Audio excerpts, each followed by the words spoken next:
Welcome to the chat. Welcome. Thanks for joining.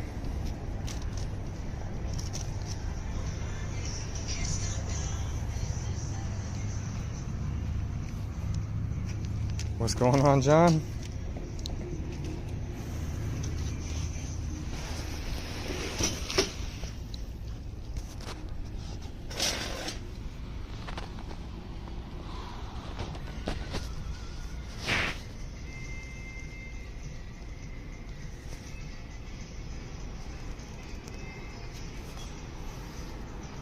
Welcome to the chat.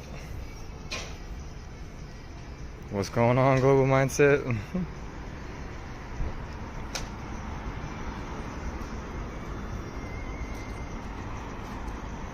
Yeah, I know. My throat's doing much better. I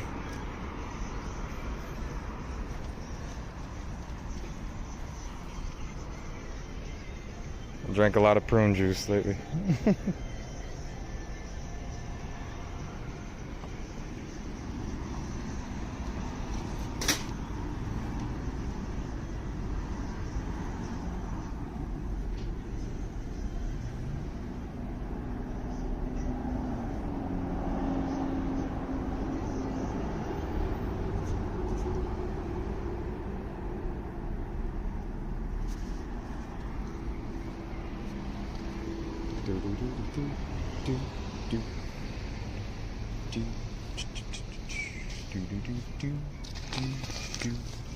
Y'all got any questions for me so far? How'd y'all's week go?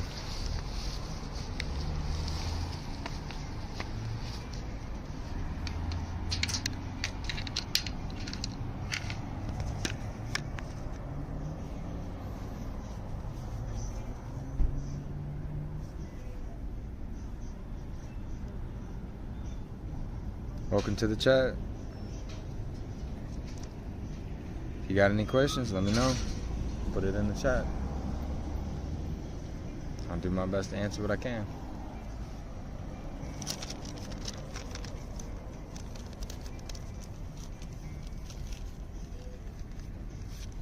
Welcome. Thanks for joining in.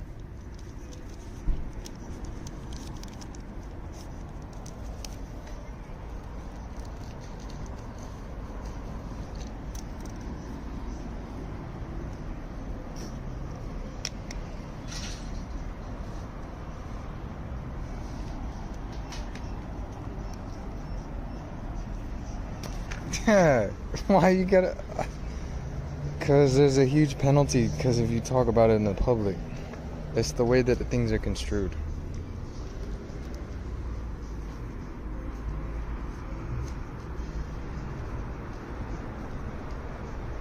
Because there's a lot of people that are classified as slaves and some people that are attorneys for slaves. That's why. If you read it, you'll understand. That's why we're always the attorneys, in fact, for the fictions, never the fictions ourselves.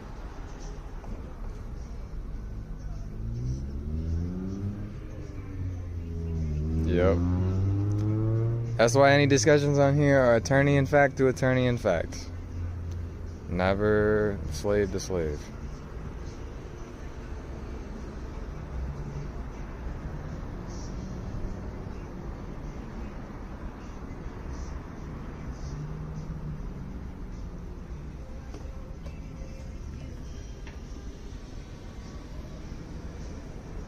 But yeah, the reason is because there's huge penalties. And I take that thing very serious.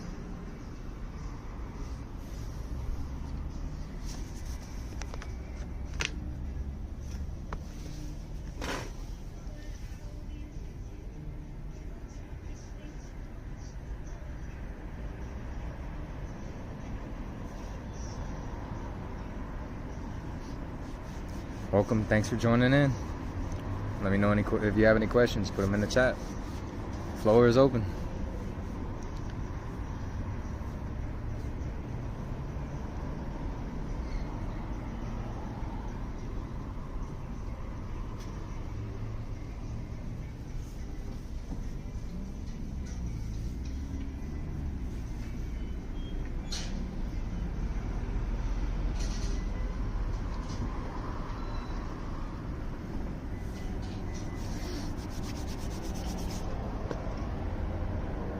What's going on, Christine?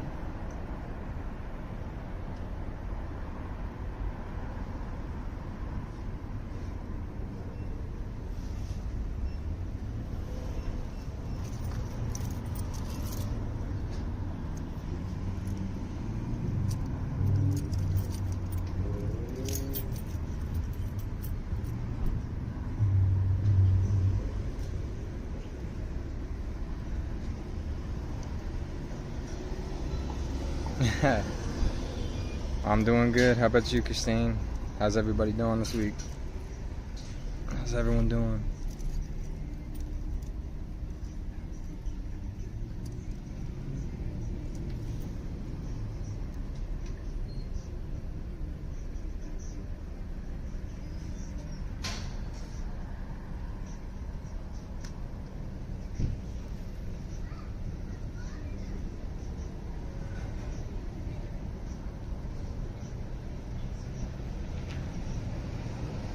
What's going on, Roots Run Deep?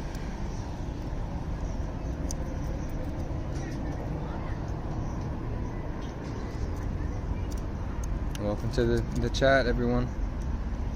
Floor is open. You got a question, put it out there.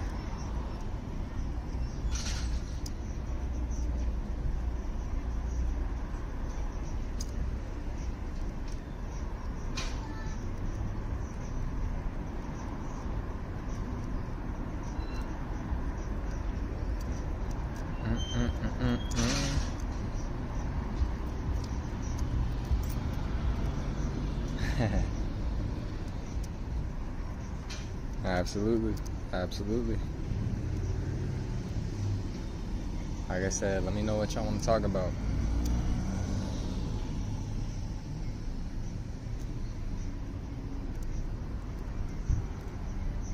You can be your own attorney in fact. In fact, you have to be the attorney in fact, because you can't be the fiction, so you gotta be something. The attorney in fact, the executor, that's the real man or the real woman. The fiction is just the decedent. It's always dead. It's always been dead, and it'll always stay dead. It dwells in the land of the dead. Yeah. You have to present yourself. How you present yourself is as the representative of the fiction, because of this awful system. Men and women represent fictions in the system instead of fictions representing them. Everything's backwards. With the broken mirror. But yeah, absolutely. Power of attorney. 2848, notarized power of attorney.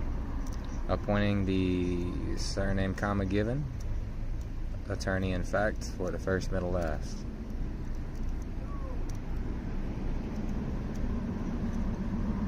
Welcome to the chat, everyone. If you got questions, put it in there. Open mic. Floor is open. Mic is hot. What's going on, Carissa?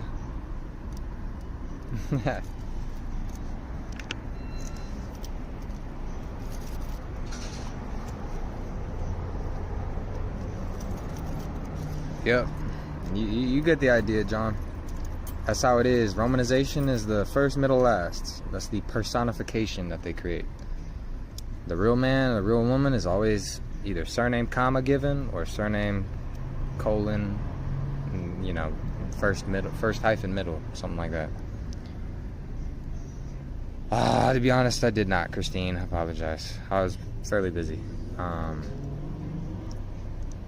was fighting to get some private replays up last week, or this week.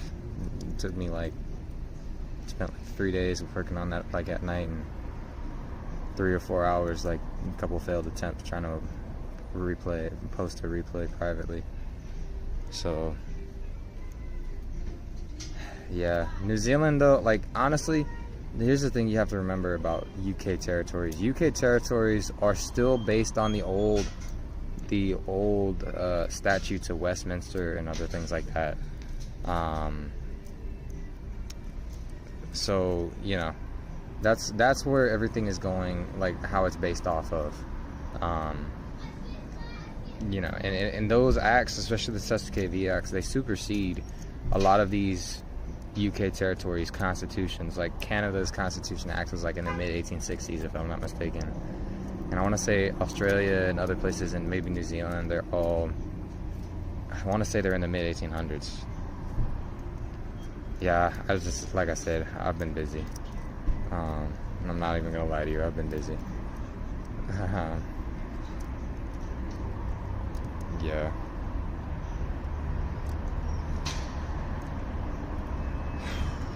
But honestly, like, the most powerful thing to do is really just claim the estates. You know, the process is generally the same, kind of no matter where you're at, because of the United Kingdom and how the United Kingdom fell. Yes. Well, it depends. Not always, John. Not always. But generally speaking, that is the general process, yeah, technically. But if they go straight to all caps, that's just a lesser status. And they're just straight up saying you're a fiction and a deceased fiction. And if you know, as far as like that type of thing, you want to correct the style and the mode of the name.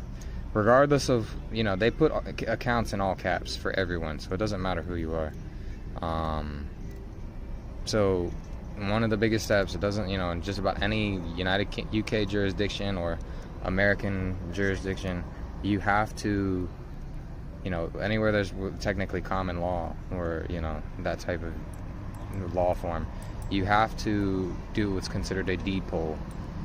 And that's, you know, conveying the property properly via certain types of deeds, and then a name change to correct the all caps name to the proper case name.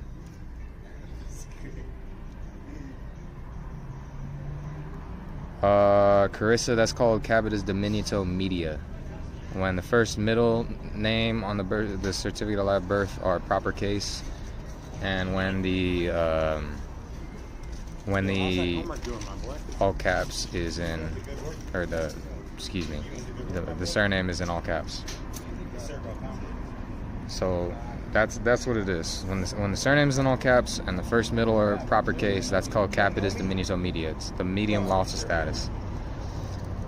And basically, in short, it just has to be from all caps to upper and lower. And that media name gets taken out when you do the name change, because it just gets wound up. But yeah, that's an essential step. It doesn't matter pretty much wherever you are. Anywhere that has like romanization rules, like English common law or UK common law, or, you know, some semblance of that, or in the past prior jurisdictions because of the United Kingdom rulership. Yeah, that's generally what you have to do. I don't know about Patrick's deed poll, but I'm talking about the original deed poll, like, you know, what they used to do back in, you know, under equity jurisprudence. You know, a lot of people consider the authenticated certificate of live birth that, but realistically, that doesn't actually convey it. I mean, it does to an extent, but it's not the end-all be-all. You still got to convey all the rights, titles, and interests into private foreign express trusts. For the name change, Carissa? Damn. Yeah, John. Yeah. Like I said, I didn't look exactly at, you know, Patrick Devine's deed poll, so I can't speak on it. But I'm talking about the original deed poll, what it was when someone changed their name and how property was conveyed in that sense.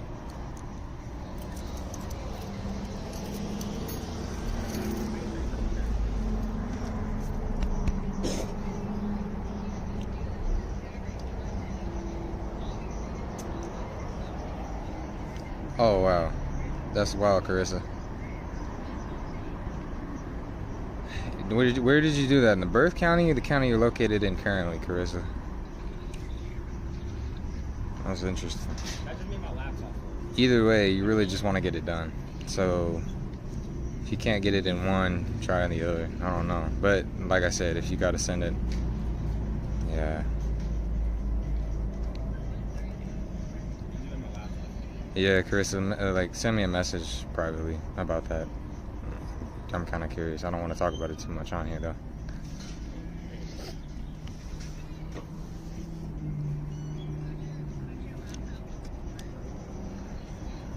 But yeah, name change is important. It's really a name correction, or a correction of the mode and style of the name, but still technically a name change.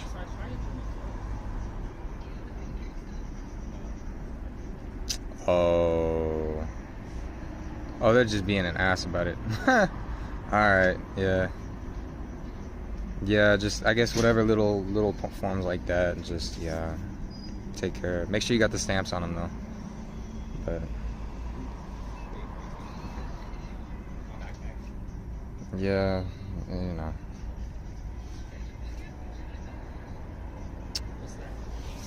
But yeah, it's good though. At least they told you what to do. Now you can hold them to it.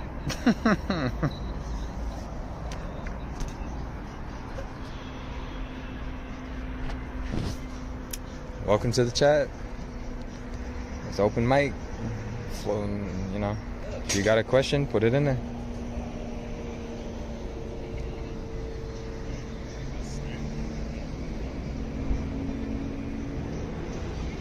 Yeah.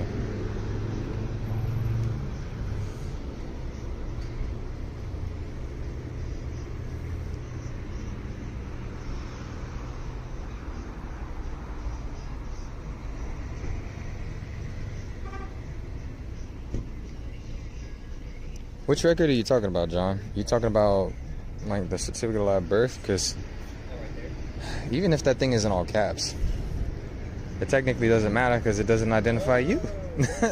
Being honest, it doesn't identify you. It identifies a placenta and an afterbirth. You just have to know how to articulate it. The problem is people keep saying that's them, and that name is them. That was never your name. It was the name of an estate. It's not that hard when you know what to articulate, but most people, like I said, they keep wanting to be a person instead of saying they have one. Yeah, I've done that, but there's really no point. Because if it doesn't identify you in the first place, why bother correcting it? It's already, the record itself is null and void. It's a death certificate, so whether the person is living or dead, technically no person can ever be a living. It's a fiction and a fraud. They got people wound up in this whole thing, oh, this person is living. There's never been a person that's living. Never upon the face of the earth has there ever been a person living. It's just a mask. If you're saying that the person is living, you're breathing life into a fiction. Like, now the mask is controlling you instead of you controlling the mask. That's why you have to properly revert the name. Surname comma given, or surname colon given. If you're in all lowercase, surname colon given. Exactly. So all persons are dead. That's the biggest fraud. How can a trust, a state, a partnership, a corporation, or anything like that only exists in the mind ever actually be living? It can't. It never was, it never will be. That's the biggest joke that these people keep pulling, because they know. So they get you to say, oh, I am the person, I am the living person. You know, oh, I am this trust. No, you're not the trust. Like, that's the problem everybody keeps running into. They keep wanting to say that the name on the birth certificate. You're not that name on the birth certificate. You gotta claim that name from a different name. Surname comma given. In the military, they always put family first. In school, they do that. Hospital records, they do that. There's a reason. It's called romanization. It's SKV.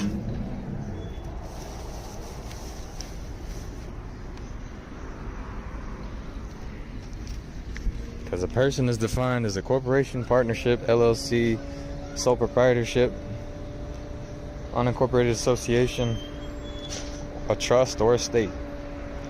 Not a single one of those is considered living, because they're all considered property or persons.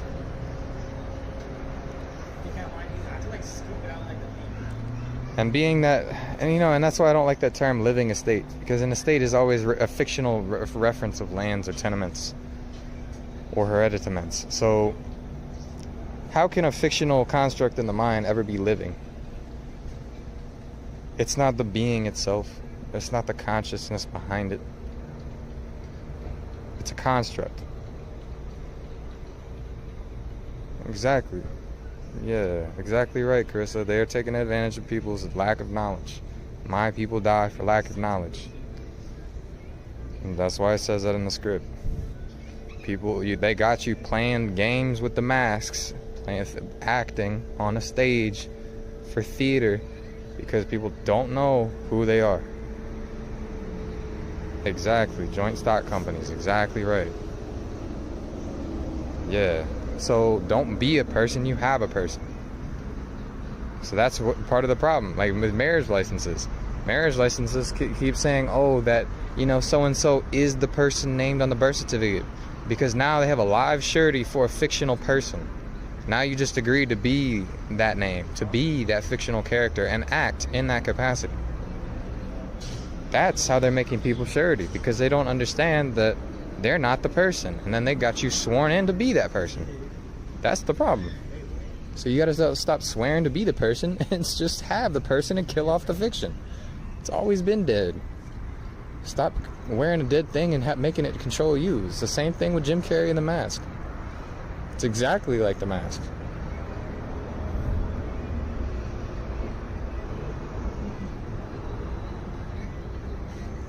And appellation isn't the right term either, because that goes back to Christian denomination and the first, middle, last name, which is Romanization. So that's still a person. An appellation is still a person. It's just a name. A name is property. Intellectual property. It's a construct in the mind, a word or a phrase, a resonant frequency that calls or invokes the spirit behind it. That's what it is. That's what a name is. It's the representation of the spirit or the body or the soul, whatever jurisdiction it is. The word that controls. If you're still stuck on names versus true names, go watch Tales from Earthsea by Studio Ghibli. Tales from Earthsea talks about the importance of a true name and why it's important to protect that.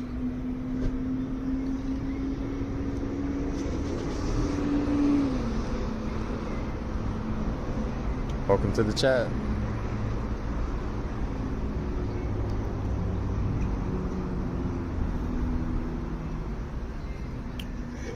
Any other questions though?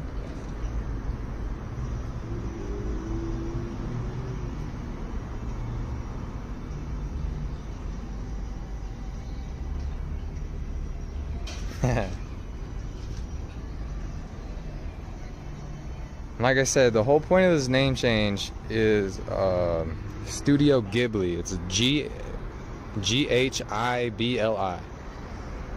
as in golf, hotel, indigo, Bravo, Lima, Indigo. Studio Ghibli. That's how it's pronounced. Ghibli.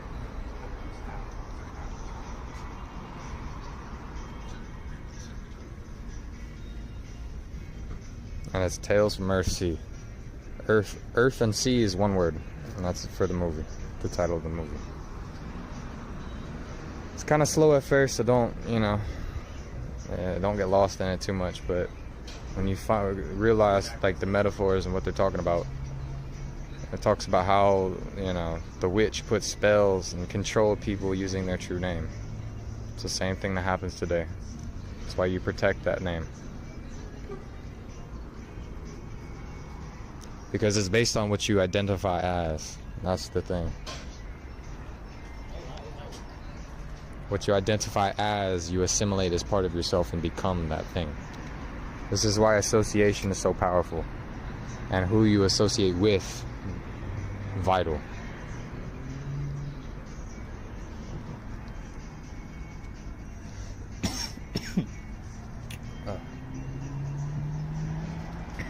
Absolutely global mindset.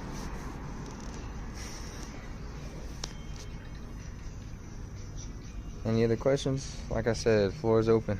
Let me know what questions y'all got. You got something going on. It's not too private.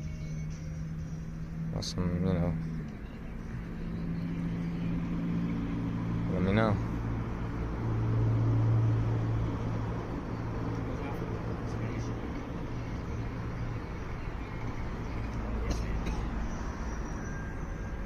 Absolutely, they always need a live shirty.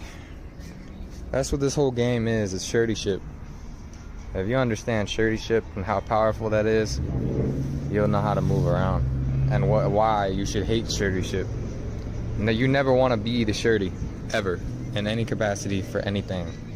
There's certain times when you got to obligate yourself based on your own duties. In the private, that's different. But for the public, you don't want to be a shirty, ever. They got so many ways to, obligate people like that. Because the surety is the one that is bound to make something good. They are bound to restore a party, regardless of whether they were the one that damaged it or not. They are the one that is held liable for someone else's wrongdoing or negligence. That's what insurance is. When you're the insurer, you are indemnifying and the surety for your insured.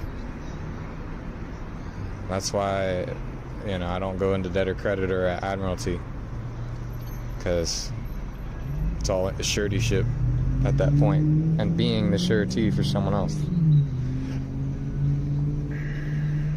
But yeah, they always need a live surety. For a dead fiction anyway, yeah.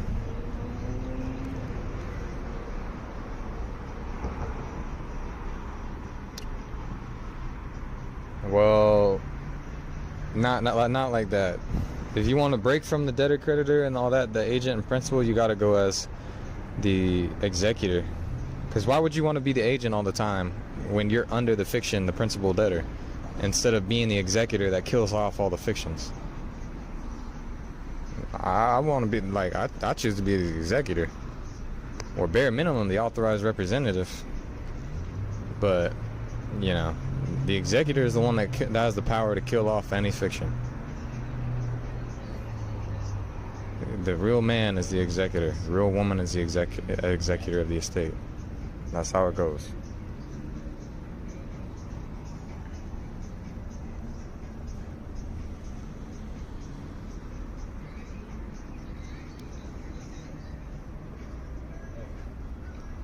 The greatest trick they ever pulled was making you realize how not letting you realize how much power you actually hold.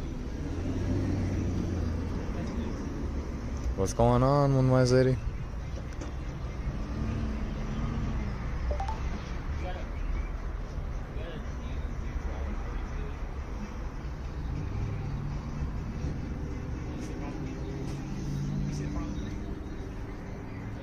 Yep, you got it, John. Authorized rep is necessary for certain types of transactions. Don't get me wrong, but executor is way better. Way better. But like I said, that's why you got to treat everything according to the transaction.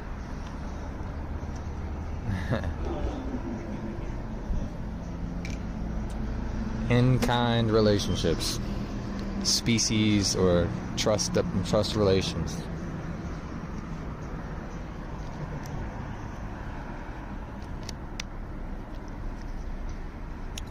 Welcome to the chat, everyone. Let me know what questions you have.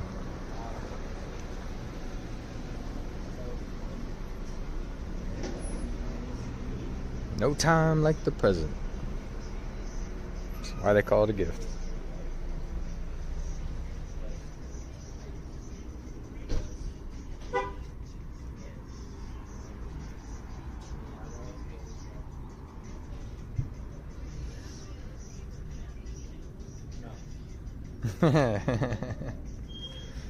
Yeah. Make the most of the time you have. Dust to dust. Dust to dust.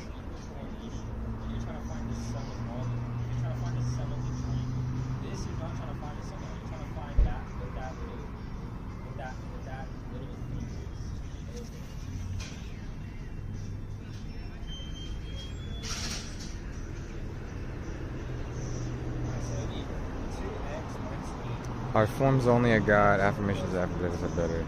Depends on the situation, John. It really does. There's sometimes when you got to get some certain things done in their jurisdiction that forms are better, but you got to also make sure that they're not crazy jurisdictional. You know, generally speaking, like certain court forms, you can actually create your own, unless you're dealing with something like bankruptcy, which is all statutory and then they regard form rather than substance. I mean, yeah, usually like affirmations and like testimonies under the Most High. That's when you have control of like to create the document and you're able to create it yourself. That's generally when it's better, but you got to be able to know how to see it first. Because if you don't know how to see it, you won't recognize when to do that.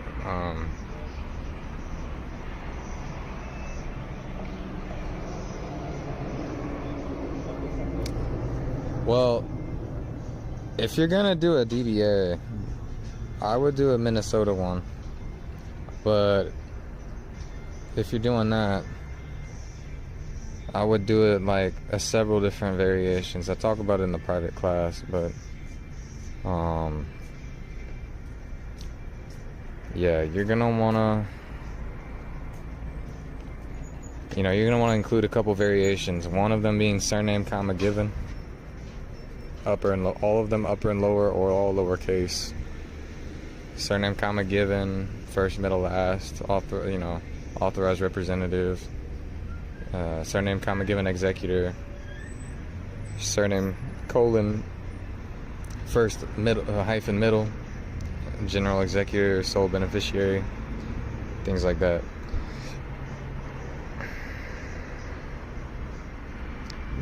Yeah, global mindset. In-kind relations is dealing with trust deposits, so you're talking about merger of titles, and that's the reason why you have to. That's why I keep saying the same way you get into something is the same way you get out. So, the same way a thing is constituted. So, yeah, you're right on that though. Thank you, John.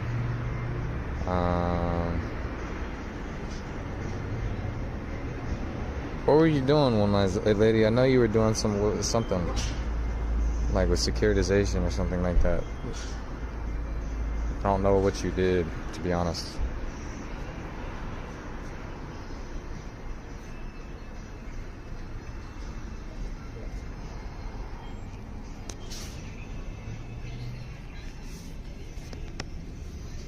Welcome to the chat, everyone. Open mic. If you got any questions, put it in the chat and I'll do my best to answer it.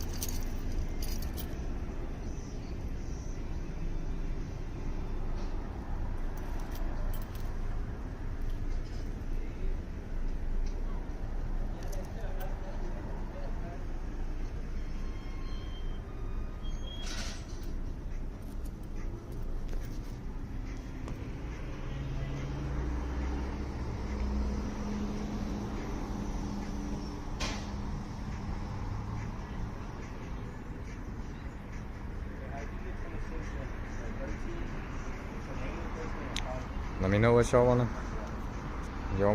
cover.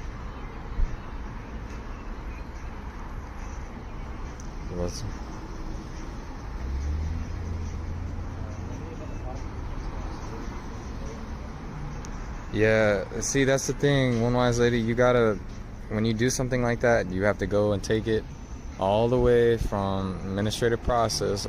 Technically, your administrative process is only to prove unclean hands. That's why people don't understand court process. The administrative process is the private correspondence between the parties. All you're looking to do is prove someone has unclean hands, that they already, because of their already, what they did prior to prove the wrong they already did anyway.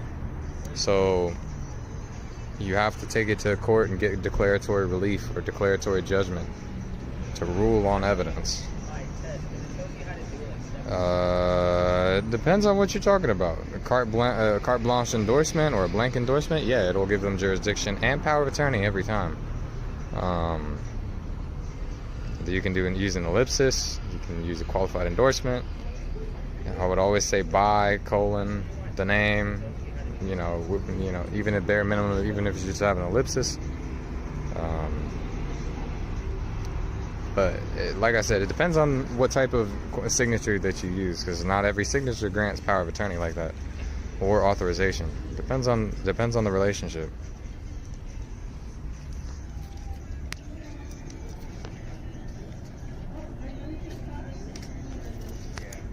What do you mean they took all the alleged debt at the time of settlement? I don't know what you mean. Did they take the fiat of your account or something like that? Or did they take something else? Like, they drafted from your account or something? Default judgment, declaratory judgment after... yeah, that's just court process. But, see, the thing is, people are putting stuff on the wrong side of the court. Everything that you do that's a private administrative process to prove unclean hands using some type of like trade secret or confidential commercial information or something that would be presumed as a trade secret, it has to be put into the private side of the court under seal or in camera. And it has to be alleged properly, and usually it's controlled under state rules of civil procedure or federal rules of civil procedure if you're dealing with that court. So you have to put it into the proper side of the court. Yeah, an ellipsis is the 3 dots. Incomplete instrument, that's what it denotes. The book of book letters, patent, ex cathedra, termination, liberation. I have not roots on deep. That's interesting though. If it's something that somebody filed against somebody, like, I don't know, it's...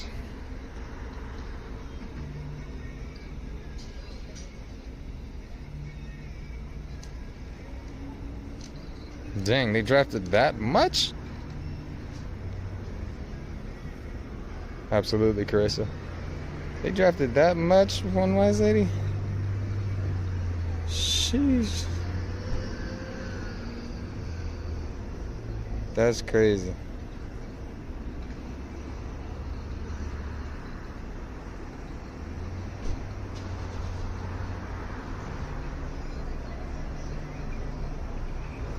Did you ever get that? What was it, the audit, or the Cashapp report or whatever? I don't know.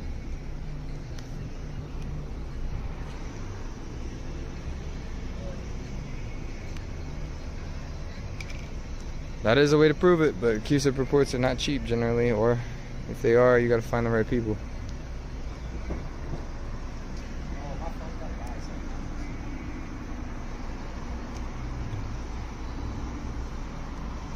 Wait, what? It took $784,000 for a $160,000 property? That doesn't even make sense. Did you?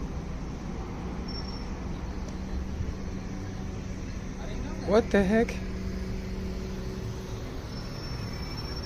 I mean, depends on the question, John. It depends on the question. I do my best, like, a lot of these questions aren't that bad.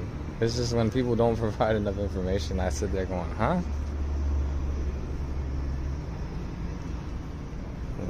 And a lot of these questions, like, to be fair, a lot of situations require, like, in-depth explanations, too. So it's not like it's always easy to decipher.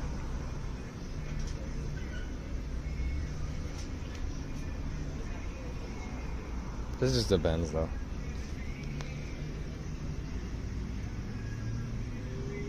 That's crazy though. They took $784,000. Nah, they catch me filing invoices and doing a whole process against them.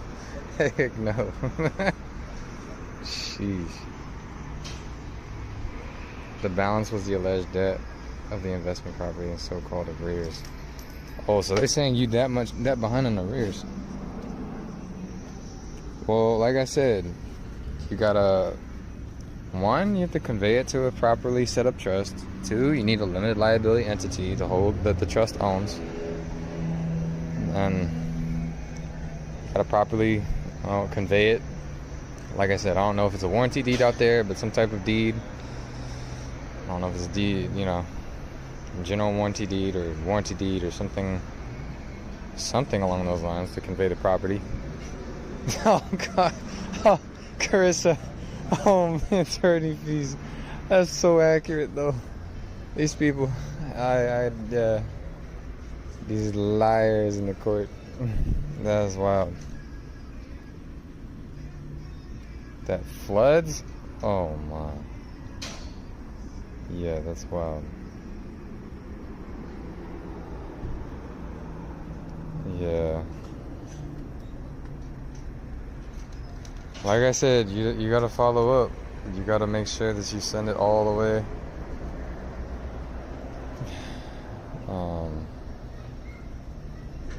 But yeah, it depends on whether or not you still have the property. Alright, well, certificate of land title. That's essentially what a warranty deed is. The warranty deeds are because there's no clear title out here. That's why it's all under bonded titles. If you got a certificate of land title, it's probably a little bit cleaner than what we got out here. Technically. Not entirely sure, because every land on earth just about has got some type of cloudy title because of these corporations, but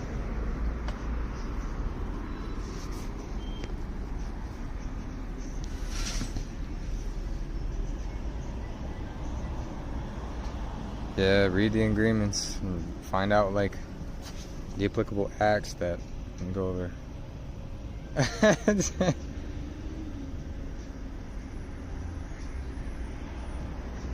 Yeah. You just have to see, like, that there is no statute of limitations on fraud, but you have to be able to enforce that, and you have to be able to enforce the trust, because all fraud does is impose a constructive trust. Now you have to enforce it, declaratory judgment, you know, specific performance, something along those lines. So you have to take it to court. The administrative process is just to gather evidence. Now you got to take it to court at some point to get either declaratory judgment, you know, specific performance via, you know, compelling them to do something through the court, you know, an injunctive relief or something else like that. So don't solely rely on administrative processes. It always has to be enforced and made clear or made white in the court judgment, and made white listed versus black listed.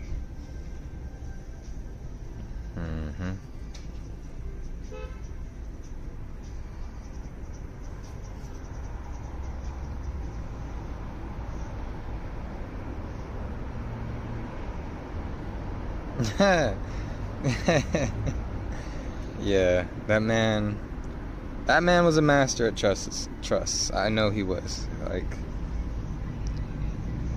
I have yet to find somebody more knowledgeable in trusts than Christian Walters.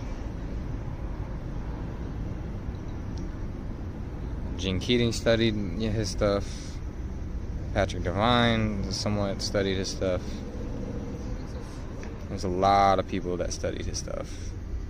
Yusuf L studied his stuff. I don't even endorse what Yusuf L talks about all the time, but many people have mentioned him, and he knows his stuff. I am the Wise Concise Trustee Handbook. Thank you. I'm grateful. Like I said, all I did was learn from these people. It's not new stuff. It's been around forever.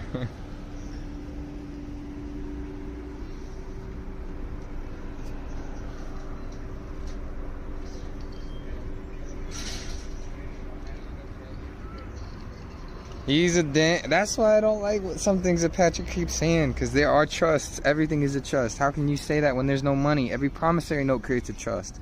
It creates an escrow in the amount of the amount due and owed. I don't understand why when people say that stuff. Like, it just doesn't make sense.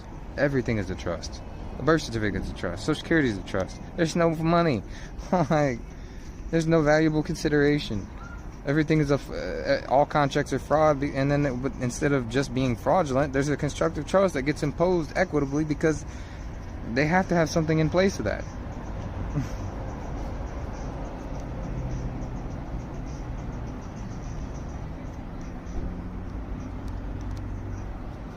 That's why they got Proclamation 2040 by FDR. That's why they got HCR 192. That's why they got Public Law 73-10. you know, removing the gold clause from contracts. That's why they got Nixon 71 suspension of gold standard. They're all trusts, every single one of them. The only issue is people, yeah, exactly, global mindset, exactly. The only issue is it's not their God that we trust in. Not trust in the Most High. They trust in their money. Their money is their God.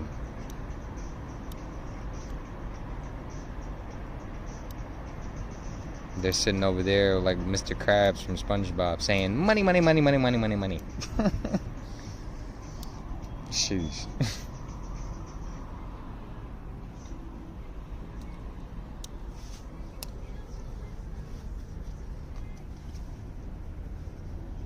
But yeah.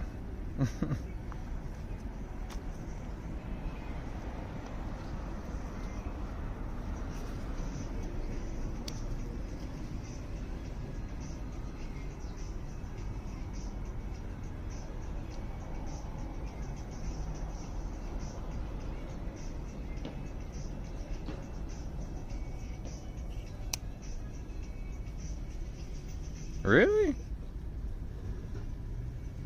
I guess these videos are kind of like, they were kind of private. They weren't super hidden back in the day. I don't know. Yeah, exactly, Carissa. Exactly. I know, Christine. I know. It's bittersweet, but you get the point across.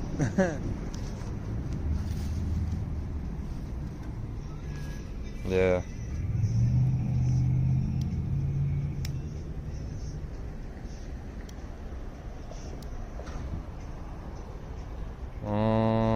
I'm not sure what that means.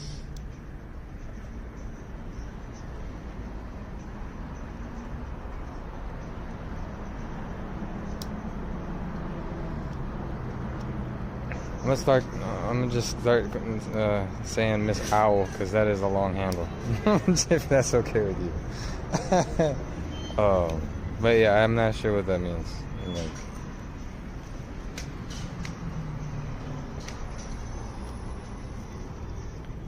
welcome to the chat, everyone. Like I said, if you've got questions, law, equity, administrative process, names, persons, subrogation, exoneration, substitution, attachment, assignment of collateral, trusts, estates.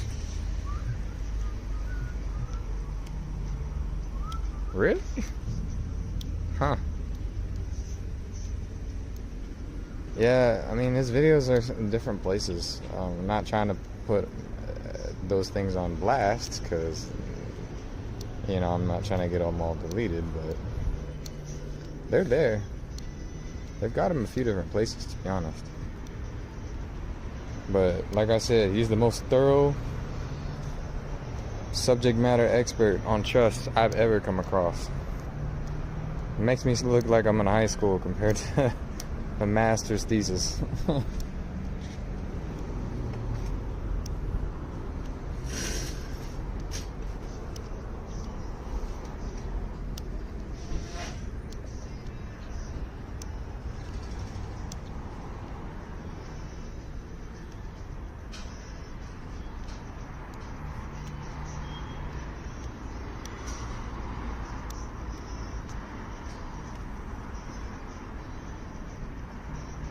Oh, okay.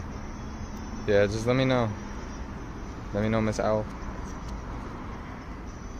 Feel free to send them to me.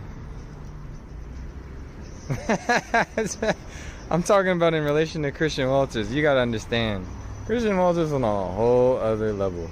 He was done creating trust processes with the stuff out there. Like, he was able to do it to a point where he reinvented certain things. Like, that's why he called it new trust technology. It wasn't exactly new, but the way he arranged it was.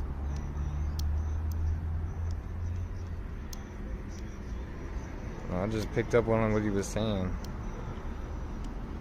I didn't even come up with this stuff. I just know how to use it.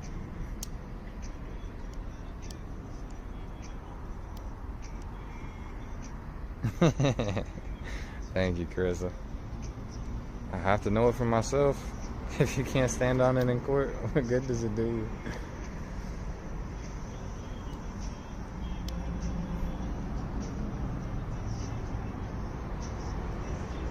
But yeah, that's another thing, like, you know.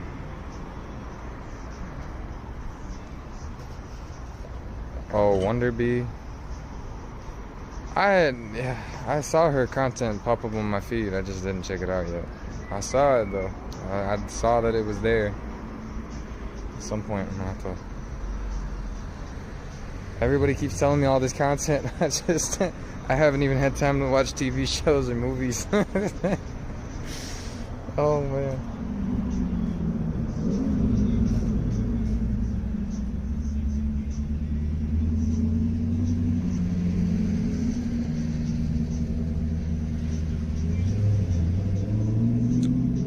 But let me see. Is there any specific areas that people? Well, that's the thing. Okay, so everything's kind of revolving around trust today. So, like, trust, everything is a trust. Social Security is a trust because there's an application. The application, they go and they trade.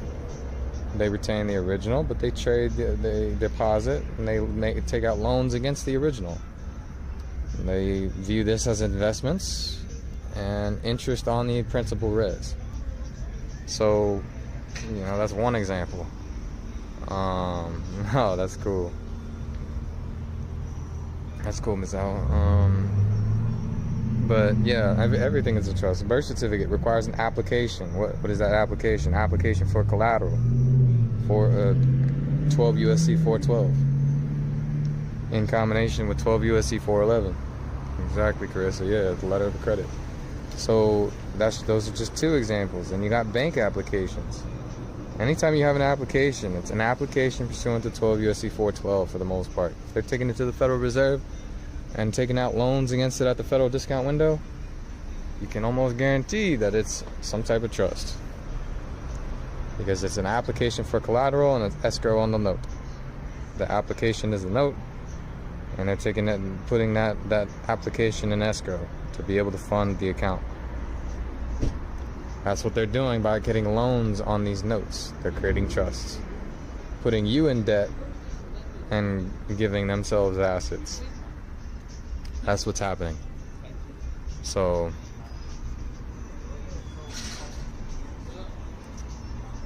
yeah, it's more than just the 3 signatures though. That's just 3 witnesses. The reason why it's a trust is because the title is delivered to the state, but it's the equitable owner remains the child. That's why it's a trust. It's more than just the 3 signatures. The 3 signatures could just consummate the transaction. That's just Deuteronomy 19:15.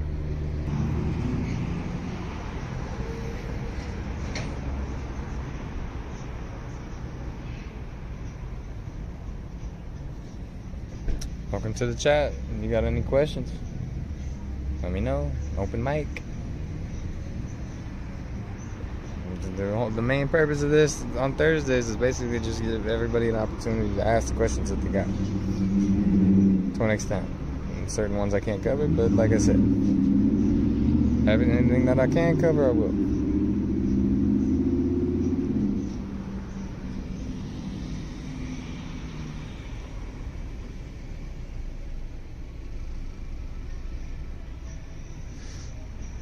Have the energy in a contract, they don't sign, correct? It depends on what it is. Sometimes they do sign.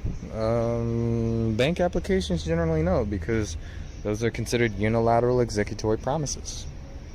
Glorified promissory notes that are securitized at the Federal Reserve. They take out loans against them at the federal discount window. They put you in debt, and they get paid off of it.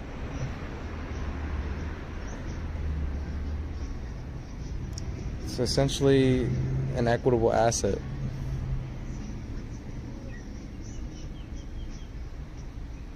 It's also a liability on your books, but yeah.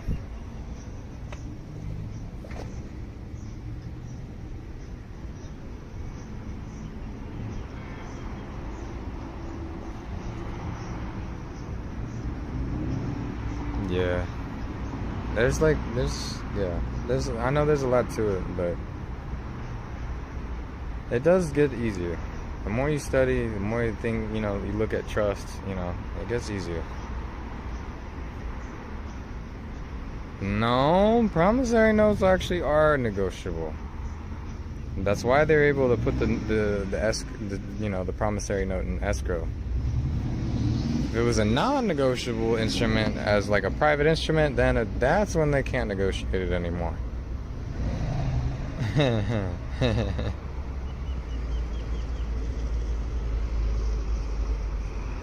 Mortgages, landlords. What in particular about that, John?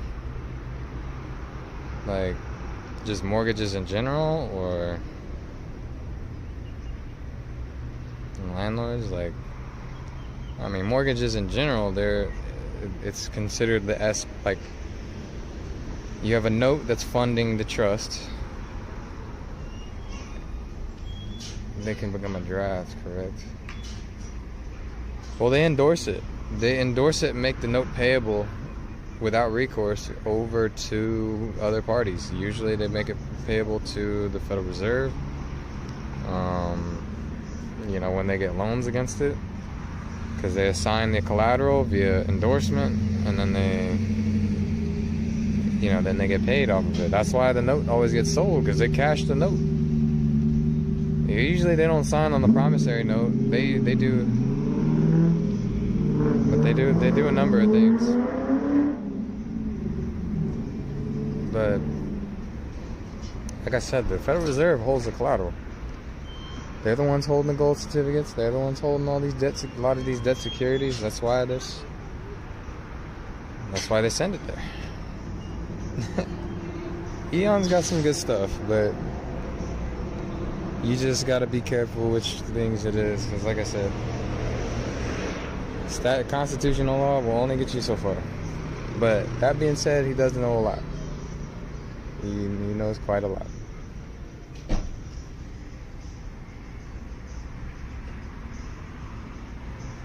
So when someone does a mortgage modification, can companies still make money from the application even though if modification is non?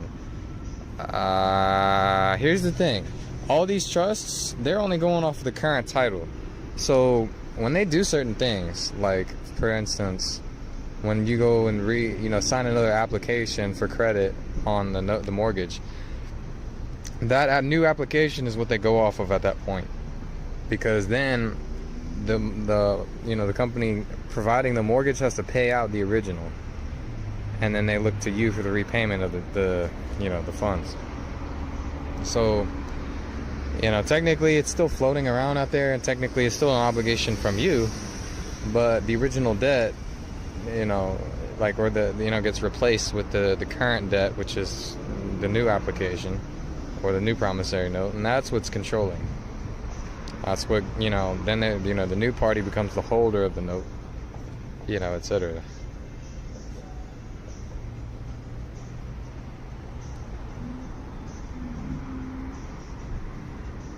So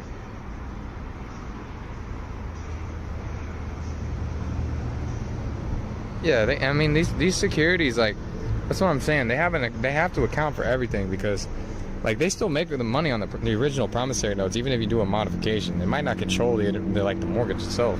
They're still making money off of it though. Like it goes, what is it, 33 years or something like that.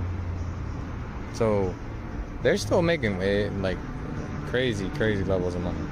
All capital gains, and all capital gains are trying to make you the guarantor for it instead of the grantor.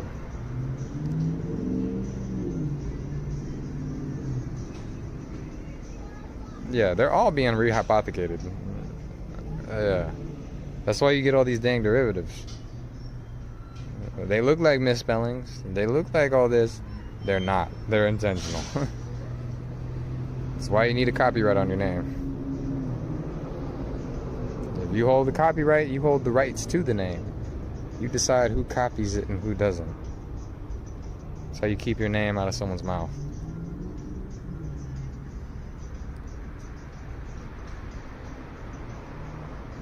And copyrights are assignable to trusts.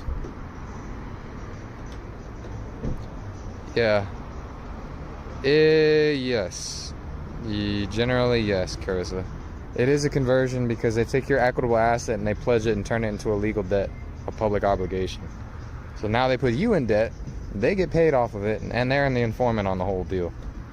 So yeah, it is they consider it an equitable conversion. But if it's an equitable conversion, the only way you're going to do that is if the one converting is the trustee.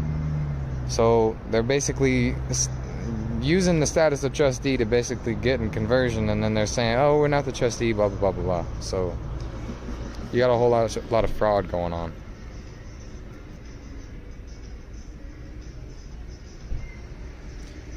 I'm not sure how to answer that, John.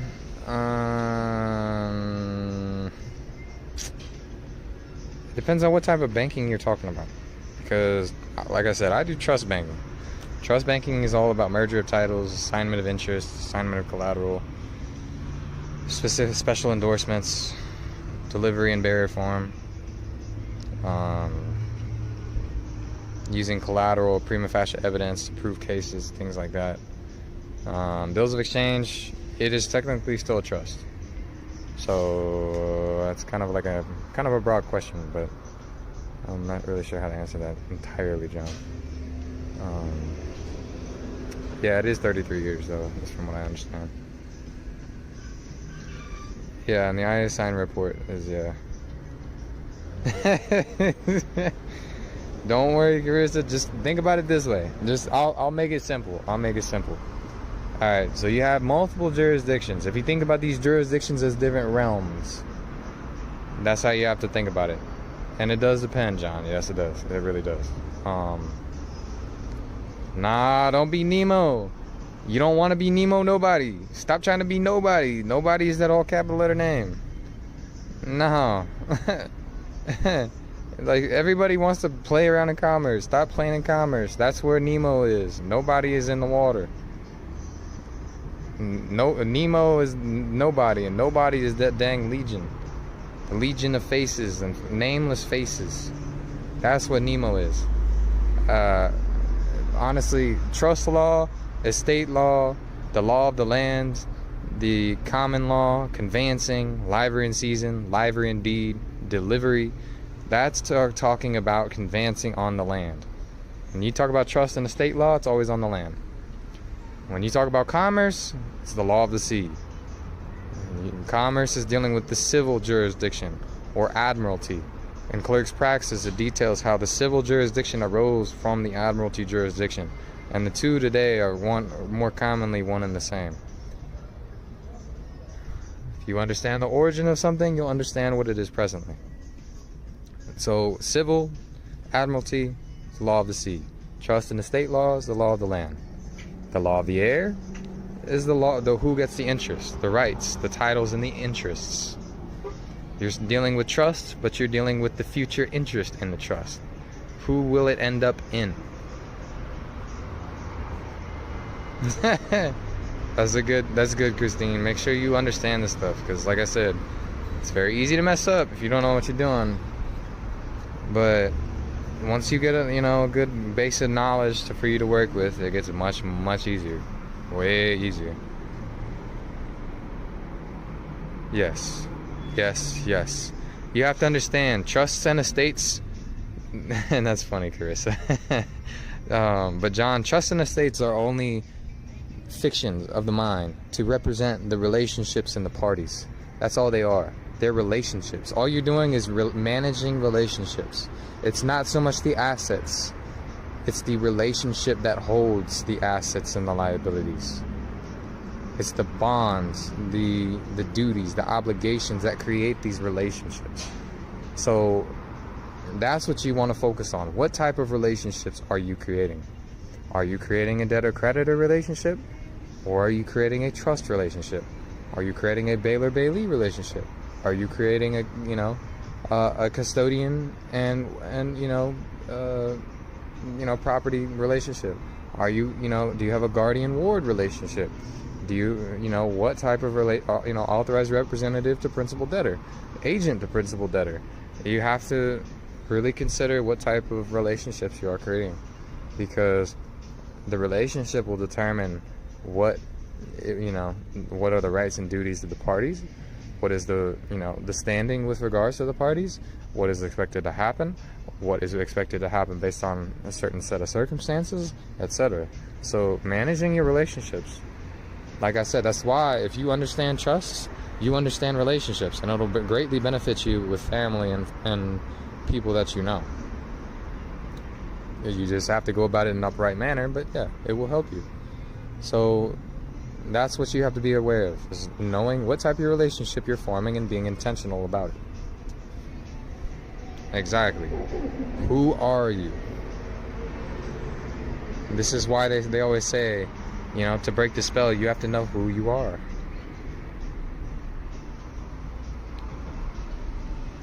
Most situations are trust actions disguised as debtor creditor. And if you take the bait as debtor creditor, you're stuck in there until you express it as otherwise and claim that you made a mistake.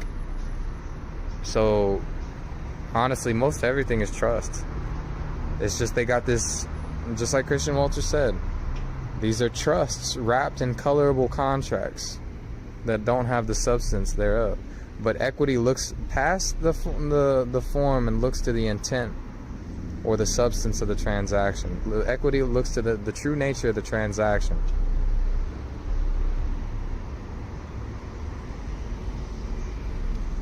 You gotta trust in someone. Be it the Most High, be it someone, but you gotta be careful. You have to verify. Anytime you form new relationships, you have to vet people. You have to verify. You have to, that's why they want history, because history is such a, people's character, people's history in their own other relationships. Yeah, don't say error, say mistake.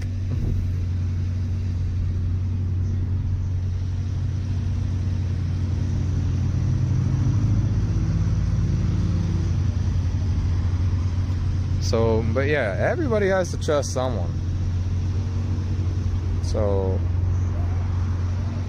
the only issue is, who do you trust? What do you trust in? Who do you trust?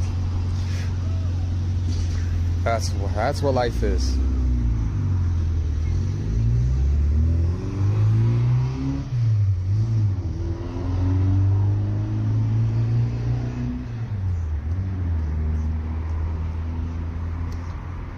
So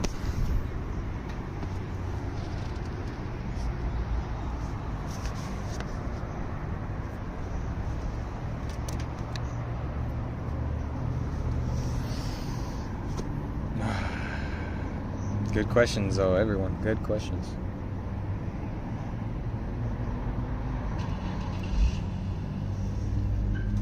I'm grateful everybody has good stuff to talk about today. Yeah.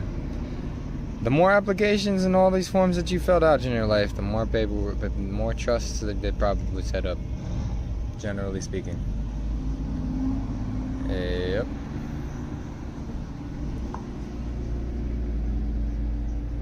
There's plenty of them.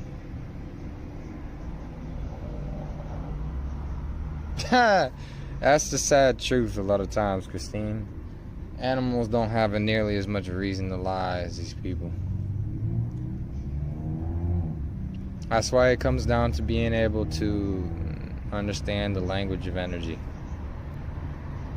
Knowing why you have a pit in your stomach around certain people and why you feel like you can spend all day with some other people. Those gut feelings a lot of times tell you what's going on.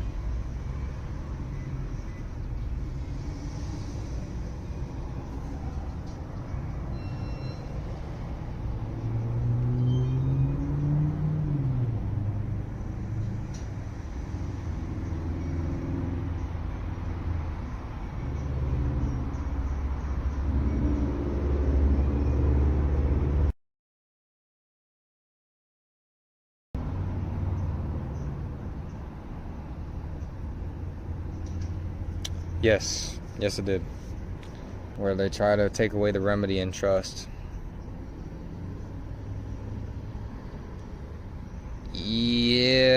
Yeah, but it's kind of hard to do that in the public before you get out. And there's no real way to stop it, because if you don't have valuable consideration or a means to withdraw from the public and live off of, how are you going to enforce a standing?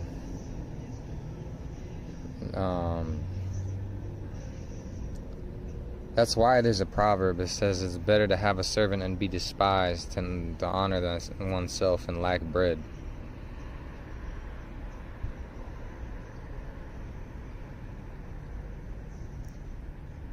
Not to say that it's good to do that, but if you're still begging for bread, what can you do to say that you're sovereign? You have to settle the accounts first.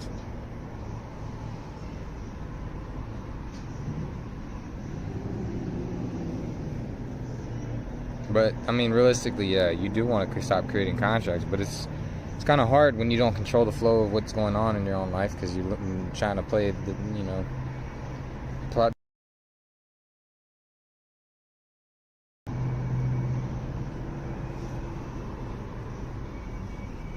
Yeah, root trend deep. That's what it is.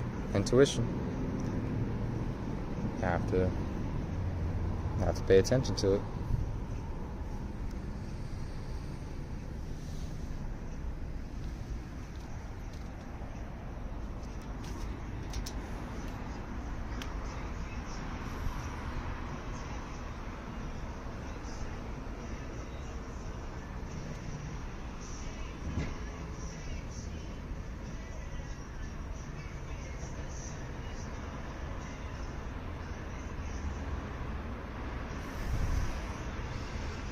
But yeah.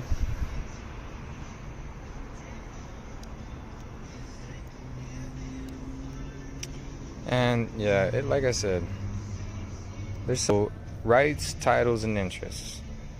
So you have the right, which is the trust is defined as the specific type of right enforceable solely in equity against the trustee. And it's where the legal title to the trust is in the hands of one, and the beneficial interest or the right to use the property is held in another. The right itself is what's passed to the beneficiary, the right to make a claim. So the right to sue, the action, the interest. The title is the legal possession of the property, so that vests in the trustee for the benefit of the use. And the interest itself is generally either the interest in the property or the increase or the capital gains or the investments, the interest on the investments, the capital gains, the etc. So that's what you're talking about. Rights, titles, and actions or interests.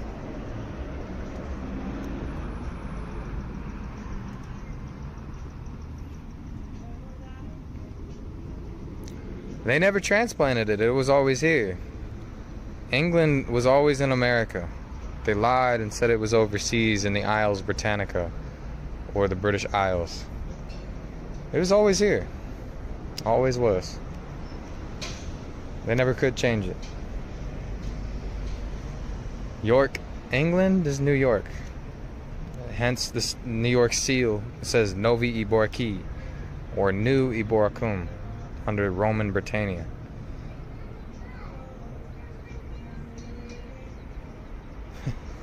What you mean, Carissa? What you talking about? It was always here in America. Like, you know, the SKV was started here. The original Westminster was in Augusta, Georgia. The original city of London was Augusta, Georgia. Colchester, England is Colchester, Connecticut. What other places are there? Alexandria, Virginia is Alexandria, Egypt. Oh, I know, Carissa, I don't like it either. That part I don't like. I don't like this SSN. It don't belong to me. It belongs to the trust. It belongs to the estate.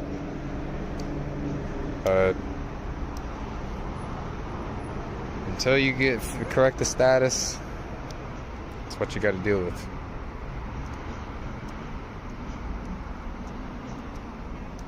What's going on, David?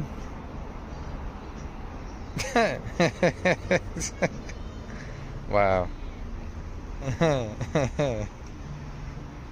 Jeez.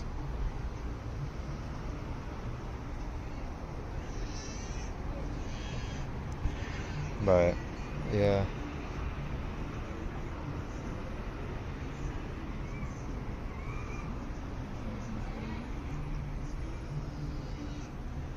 Like I said, you know, let me know what y'all want to talk about. I don't really. I got the knowledge, but until somebody asks, I'm not sure what everybody needs. What everyone needs.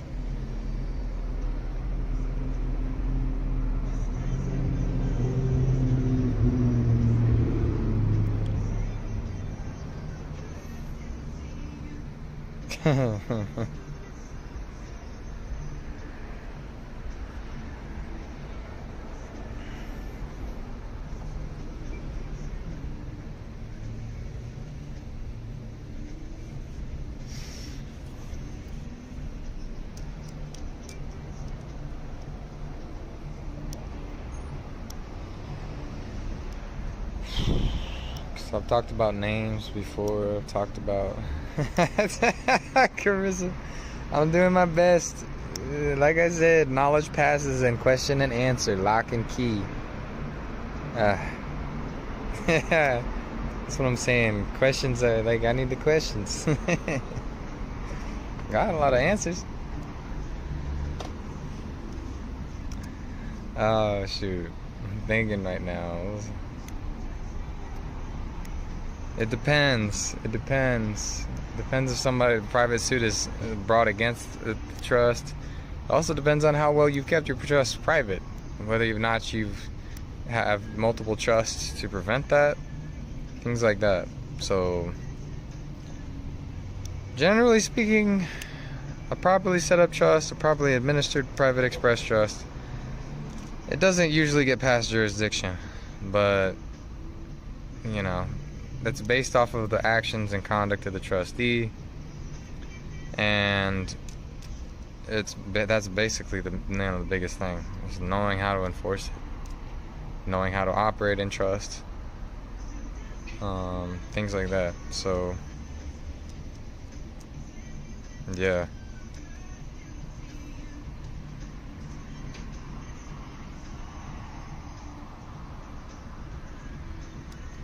But generally, if they have like some type of thing involved like there, it's usually because there's been some type of breach or disclosure, or I don't know.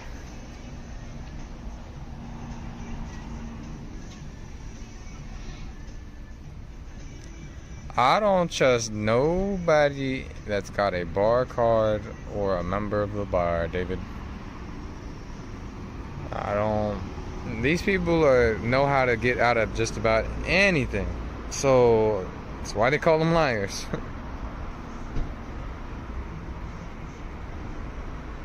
Exactly. That's all you're really supposed to do. Like, technically, in a properly set up trust, the only thing they should see in the public is the deed that funds the trust. That's it. Nothing else. Anything short of that, they don't need to know. And that's just an express trust. That's not a inter vivos or a living trust or something else of that nature. So it just depends. I mean, they can be sued, but if it's being brought to court, that means somebody generally either messed up or commingled. Because if you have the right amount of trust there, you can still allege certain things. Manumission, I tried it, David. It don't work like that. It's under this SKV Act. I tried the whole emancipation route. The court was looking at me like, I don't think that's quite it, but you're on the right track. Yeah. Declaration of Title. All right, there we go. Global mindset. Glad. Thank you for the question. So trusts are in a whole other jurisdiction. Like, and generally, mind you, it depends on what type. As long as it's not generally a statutory trust, and you're talking about a private express trust under the common law, functioning under the general law merchant, then as opposed to, let's say, an LLC. The LLC is an incorporated entity in the state. That means the state owns that account, the state, does all that, but they're holding it in trust for its owners because it's incorporated into the state. And that means the state owns everything, but someone holds a beneficial use for that property. So an LLC, because it's incorporated into the state, it is made a part of it, and it has the duty to report to it. Whereas a trust doesn't have those same requirements. A board of trustees' duties and obligations are to account to its beneficiaries solely in equity. So, even in reporting requirements, a trust is answerable to its beneficiaries, whereas an LLC is answerable to its government, which is all these statutory entities are trusts. They just don't want to admit they're trusts, because then they would have to admit that they breached everything. They're not going to treat them like trusts. They're going to treat them like commingled entities, but they're all statutory black trusts. Even LLCs are trusts. Corporations are trusts. All of them are trusts. That's the best way to go about it. As foreign LLC, yeah. Do somewhere like Delaware, Wyoming, Montana, something like that. And incorporate it other places as foreign. Not necessarily the only way to do it. And it can be done with trust ownership. But, yeah. It's something doable. It's how these big conglomerates operate. Everything is a trust. Absolutely, roots run deep. Everything is a trust. So, yeah.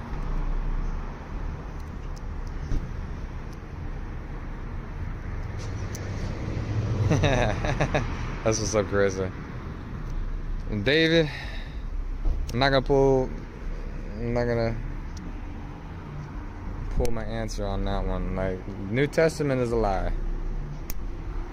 Jesus stands for Jésus, which means I am in French, denoting the Jesuits and the Boule.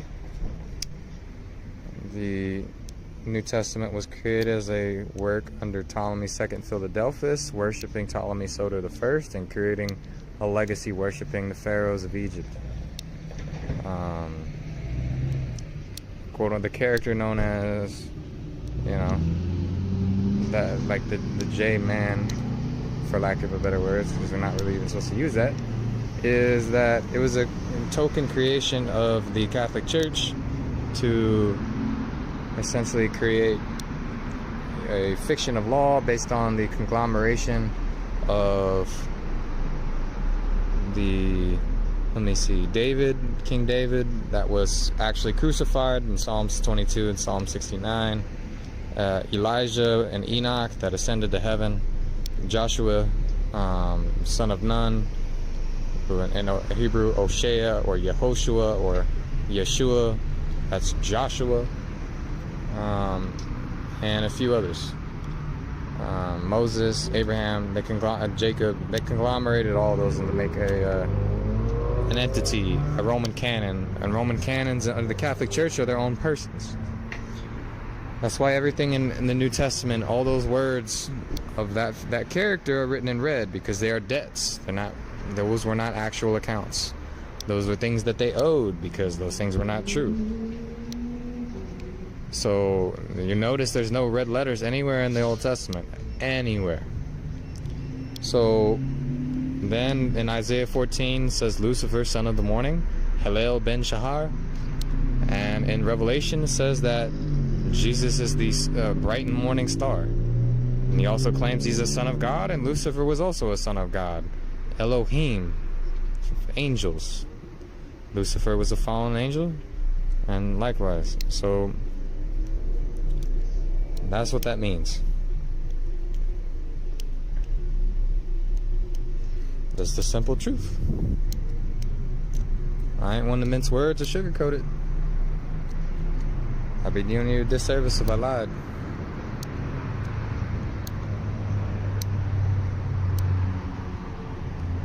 But that's why they created that fiction. It was to distract from the real stuff. John 3:16 was meant to distract you from Malachi 3:16, talking about the book of remembrance. That's the book of life. And the book of the damned, or the book of the dead, is the vital registry.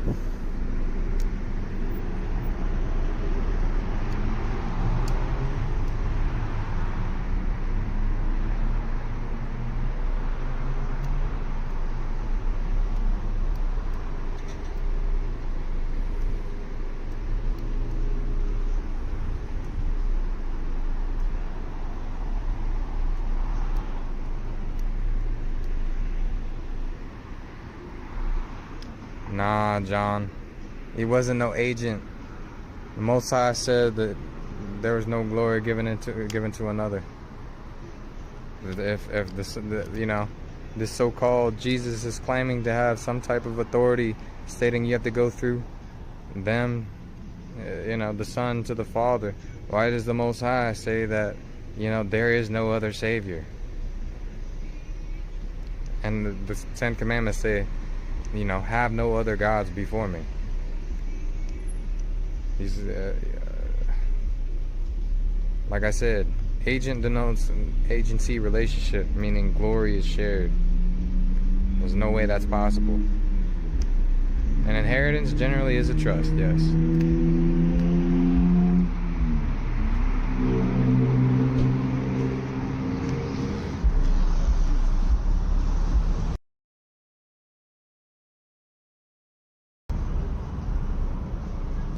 There's no such thing. Like, wait, find me one spot in the old Maher Shalal Hashbaz. Yeah, like, there's no character. Like, you have to understand, the entire point was to create this Christian system. The Christian system is to create persons and to make people persons, make people dead. And that's why, at one point I didn't understand any better. Like, I don't associate with none of any type of organized religion like that now. Like,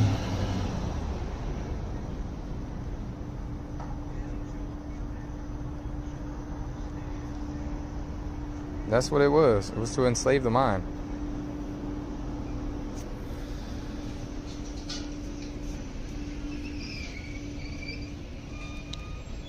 Says, I am the Most High, that is my name, and my glory will I not give to another, neither my praise to graven images. What is the one thing about this so-called Jesus? They are always idolizing him, and you always see his depiction in wood and stone. Like, exactly. Roots Run Deep got it.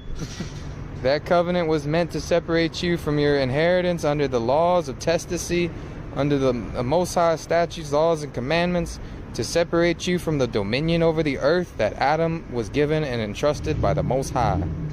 That's what they wanted to keep away from you. So as long as you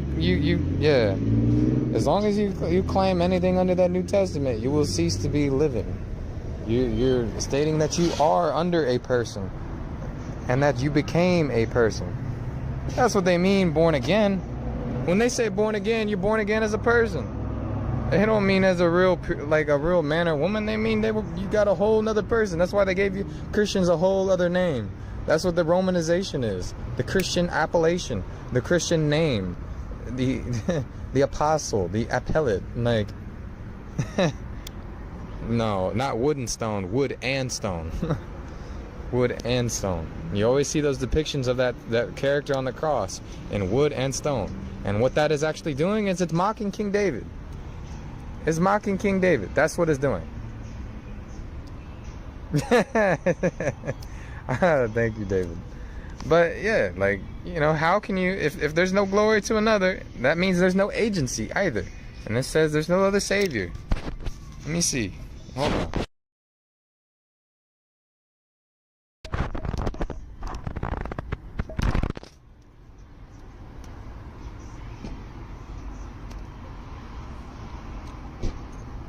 See, it says, even I am the Most High, and besides me, there is no Savior.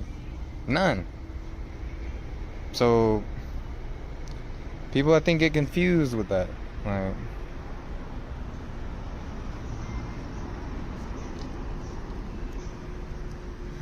but yeah, that's what it is. It was designed to make you claim that you're a person. A lot of people got duped. I did too. Believe me, I grew up in a Baptist church. Doesn't mean I stayed that way. I've read the New Testament like 5, 6, 7 different times. It still didn't make any more sense the first time from the first time I read it. I'm pretty literate. You read the Old Testament, the Torah, and the Tanakh, it actually makes sense.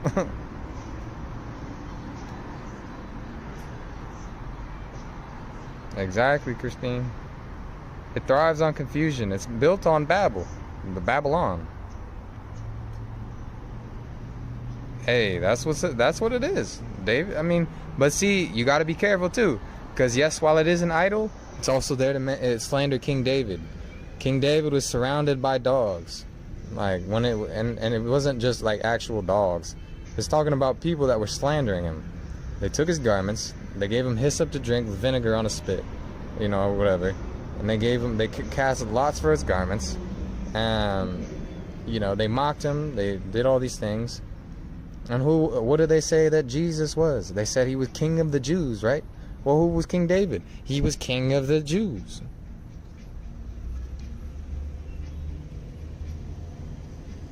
Exactly. Exactly. The Most High is the grantor.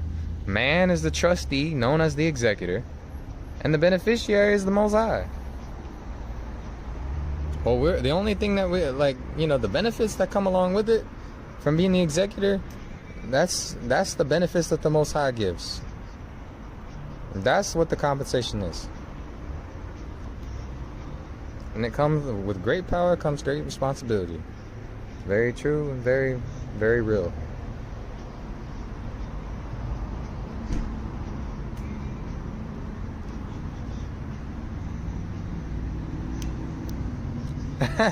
Well, David, that's what it is. You don't see any red words anywhere in any of the Old Testament. It's only in the New Testament that they had red words. Why? Because they owe that debt, because they created that fictional account. That's why it was written in red. Because it was a red ledger that they owed for every word that they put on there that was false. That's why they did that. That's why there's not a single red letter in the Old Testament. Because they had to distract. If they were going to give the full disclosure of the Torah and the Tanakh, they had to distract somehow, because they're not siding with the Most High. That's why they had to attach the words of men to it, the New Testament. Who is man to go and annul an entire covenant made by the Most High? Who is man to say that? Like, yeah. The Most High spoke everything into existence. Everything was invoked. That's what, like, words are spells, because the same way, that's why resonant frequencies, the true name is one's true prime resonant frequency, because you identify with that fully. That's why, it's like that. Yeah. Like, the true name is like, it's what constitutes you. It's what makes you. It's what identifies someone. That's what it did. That's what it was. It was to establish a provisional government under people conquering lands not their own, to take over unjustly for a period of time. This is Psalms 83. That's what it is. If you look up Psalms 83, the Hagareans, the Ishmaelites, the all those different nations, all the nations that decided to go against the Most High under the Hague Convention. The Hague Convention 1961. Why this 1961? Because they went against the Most High. 1961. Higher. I am that I am. They went against the Most High. So they made it quite plain and obvious. They had to.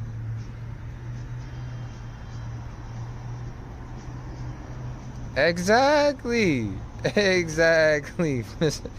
Freeman, you got it. You got it. You're not supposed to add or detract from the words of the Most High. And what did they do? The wicked did exactly that. If you got the Most High saying one thing, and you got a whole other fictional story, or even any other account saying another thing, I'm going to choose the Most High's words every single time. Because I don't care what people say, what other accounts say. The Most High's words will stand forever. People don't understand.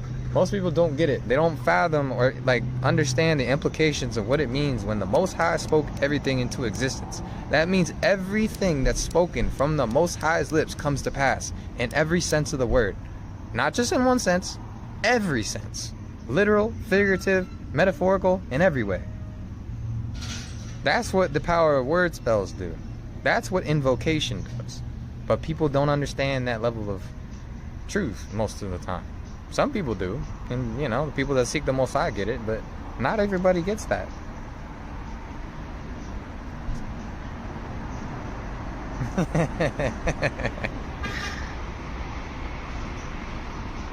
So, that's what it is. It's really that. Because, like I said, you have the Knights Malta, you have the Knights Templar, and you have the Knights Hospitaller. Those are the Knights Service that holds the lands, tenements, and hereditaments in chief tenure in chief for the king under the Sestike Viax. The surname is the incorporeal hereditament. The lands are the body.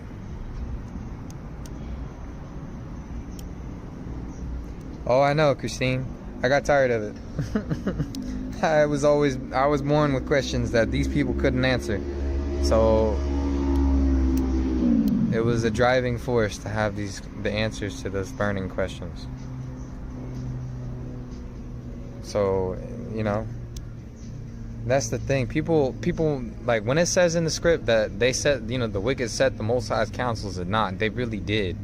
Because when you truly understand how powerful the Most High is, having all power, yeah, it's nothing to play around with. Yeah, you're right. You're right, Freeman. You're right. Not everybody has it. And if everybody did, things might not be so good, because the people that, don't go along with the ways of the Most High, they do everything they can to go against the Most High. So it is good, because the Most High confounded the languages. The Most High dispersed the people at Babel. So communion, I don't know. Isn't communion when they talk about that they do that, eat the body and drink the blood of all that? That's literally just vampirism, to be honest with you. It's a symbolic ritual of vampirism. If you're talking about what I think you are, like I said, I'm not Catholic, so I don't. But if that's the whole, their Lord's Supper or whatever it is, eating the bread and drinking the wine or whatever it is, oh yeah, that's a vampirism ritual. That's what it is. How are you going to drink someone else's blood? They're mocking King David. King David was the one that was crucified on the cross, and he didn't even die from it. He was sick and it, it took its toll on his body, but he didn't die from it. They definitely pierced his side, though. They said they pierced his side and he ran out like water.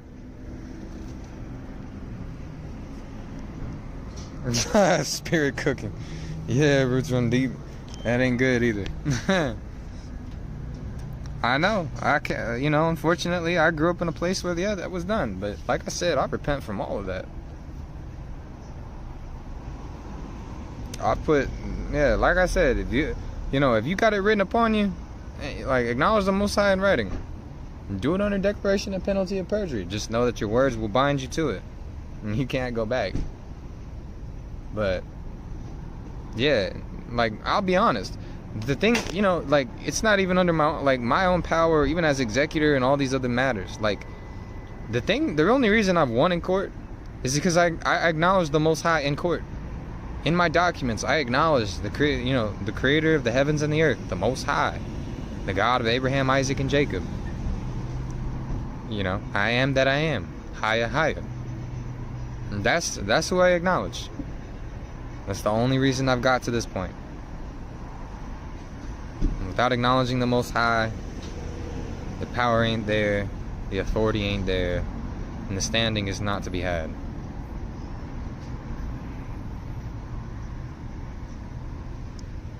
Yeah, not like that. Cannibalism is not something good. Yeah, you're right, Freeman. Like, John, that was King David. That was King David. He was the one. Think about it. Why do they call the character in the New Testament the King of the Jews? It was King David. King David was king of the Jews, the Hebrews, the people of Eber. It wasn't anybody else. That's why I keep saying throughout in the Old Testament that, you know, King David will remain a prince. Exactly. Special appearance, Freeman. You're right. Just be careful. Depending on the court, if you go in there yourself instead of just by appearance through your documents, appearing on evidence, you know, writing exhibits on your documents, if you do that in the wrong court, you'll give them jurisdiction, regardless of what your papers say.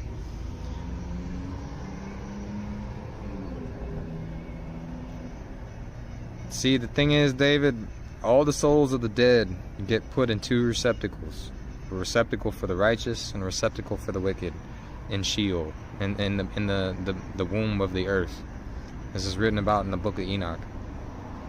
When the souls, because before judgment day, all the souls of the dead are gathered in these two places in the earth.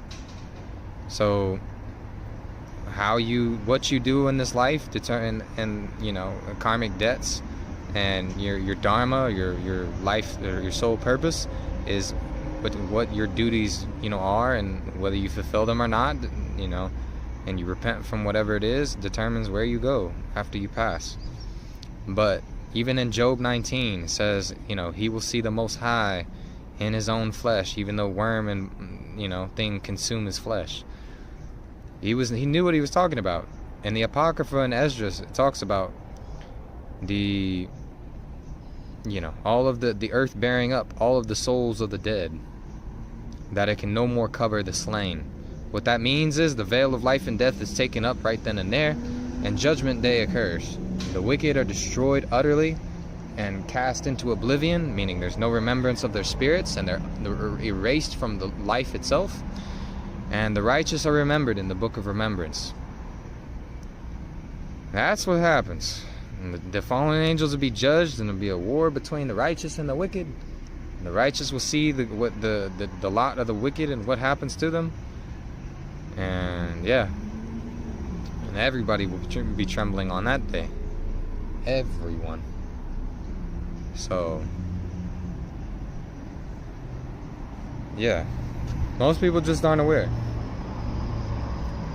This Christian indoctrination got everybody thinking like, oh, you go to heaven and all this stuff. No, there were only like two people that I know of, Elijah and Enoch, that ascended to heaven. The place of spirit, the dwelling of spiritual beings is in heaven. The dwelling of earthly beings is upon the earth, which is why the sons of men and the souls of men descend down into the womb of Sheol upon death, to be returned back up in the flesh for judgment day. That's why they joke about that and talk about all these biblical characters, you know, in these TV shows and all this stuff. When they talk about zombies and cartoons, they talk about judgment day and all these people coming up out of the ground. I don't know if it was The Simpsons or where I saw that. I'm still trying to figure that out, but Yeah, I'm working on it.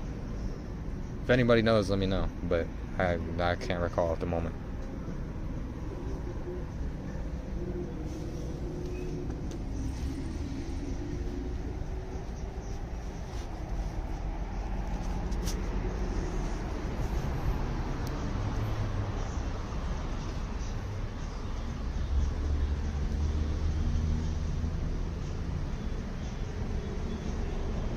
Yeah. Yeah. Yeah, you're not wrong. Malachi, yeah. That's why it's important dealing with names, because names are what goes into books. Names are what goes into the book of the living, the book of remembrance, or the book of the dead, the book of the damned.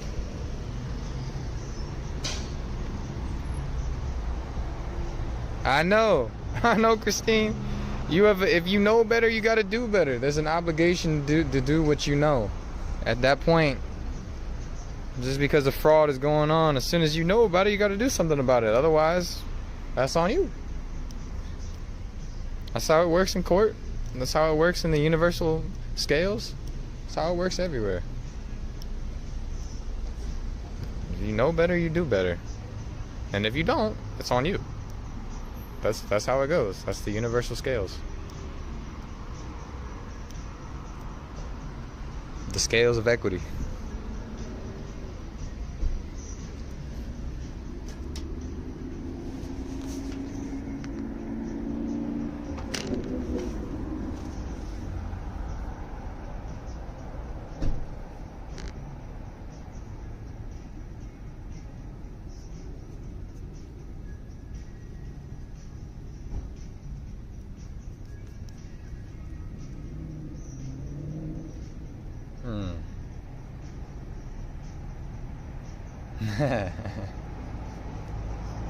Yep, you're absolutely right, Christine. The scales. A lot of people call it karma. Universal scales. Scales of equity. What's right, what's just. Equal weights and measures. They're called by a few different things, but same premise.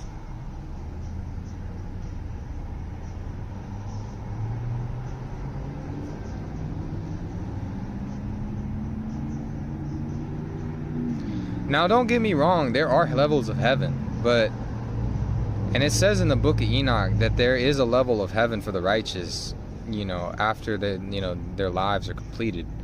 But like I said, that's after judgment. That's after the judgment day. Because like I said, it says that, awaiting judgment day, the souls of the dead are collected in 2 receptacles in the earth. One for the wicked and one for the righteous. And then the one with the righteous, there's a bright spring of water. So,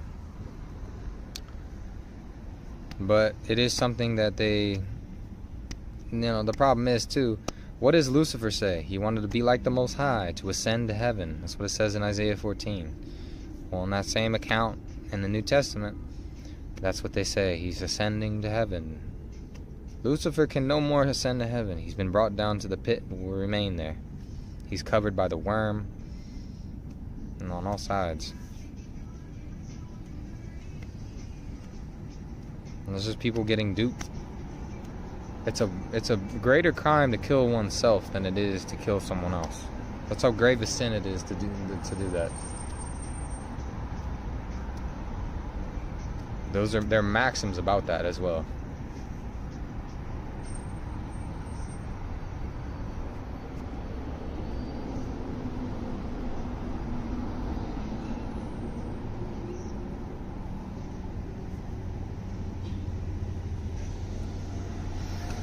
Yeah, but there are several heavens. That's why heavens is plural in the Old Testament. There's different layers of heaven. Heavens, different heavens, plural.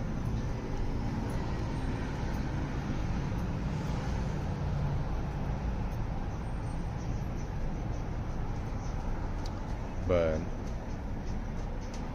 yeah, the book of Enoch, the book of Jubilees, the book of Jasher, Esdras, the 4 books of Esdras. Yeah, Yeah, yeah. You cannot destroy what you have not created. Yeah, you're right. Roots run deep. You're right. The Most High created everything. The Most High controls everything. Everyone is creation of the Most High. Most High made both good and evil. And the Most High has rule over all.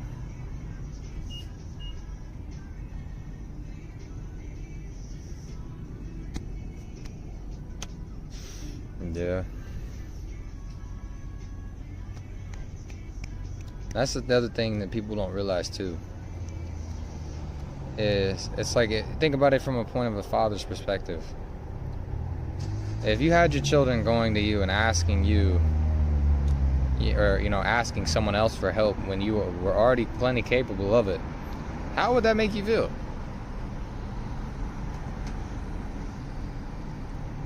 So,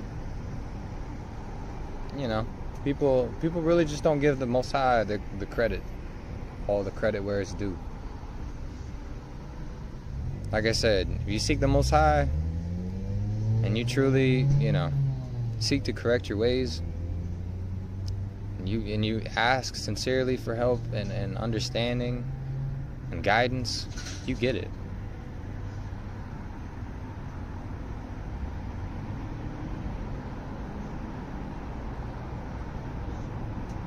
Yeah. The other thing too is virus means a slimy substance or a poison. And etymology. If you look up the etymology of virus, that's what it means. What that means is that's mucus in the body from parasitic worms. That's what a virus is.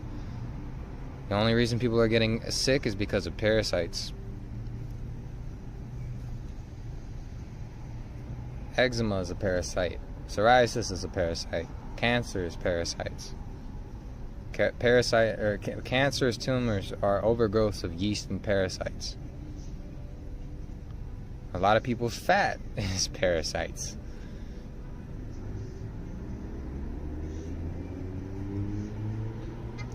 There's so many things there that people just aren't aware of. Mucus, roots run deep. It's all just mucus. Like Dr. Sebi said, is mucus in the body. Inflammation caused by parasitic worms and parasitic organisms. Who's Hulda Clark? Yeah, mold, yeast, and parasites. You're right, Christine. That's what it is.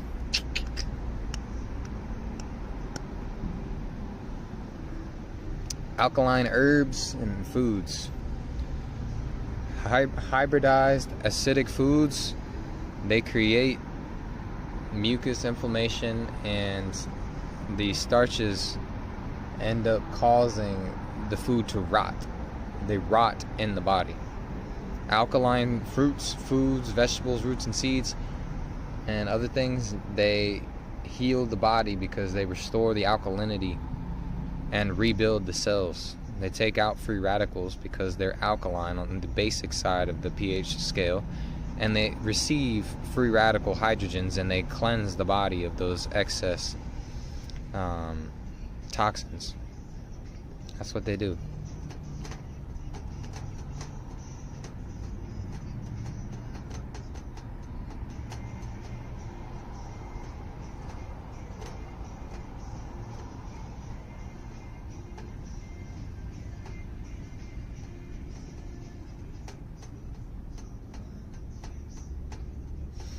Yeah. But yeah, that's what it is. There's plenty of things you can do. Wormwood, Cascara sagrada, Quassia woodbark, which is like Quassia, Quassia woodbark, and then black walnut hull. And if you mix that with clove, you boil it as a tea, you take it, it will get rid of most, if not all, the parasites that you got. I've been doing it for about a year.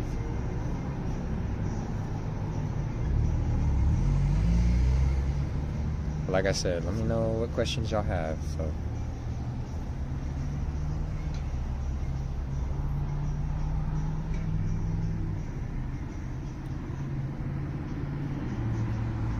If y'all got something else you want to talk about, let me know too.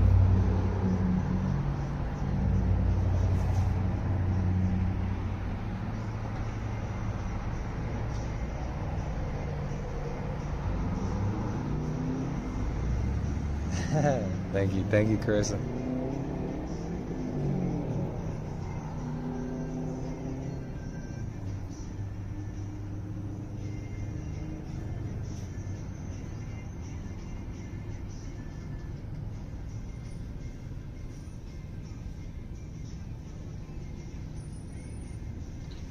Now, I would say just be careful with the hydroxychloroquine and all that. I stick to like natural remedies, like I said, wormwood, black walnut hull, you know, that type of thing. That's good that you got rid of them, but like I said, yeah, you know, the problem is they put it in all the foods, so you gotta eat alkaline fruits and herbs and things to get rid of it.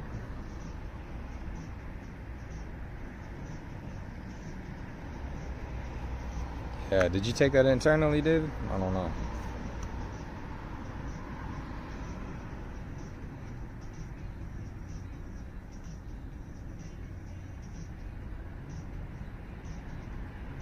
Oh, okay. That's good to know.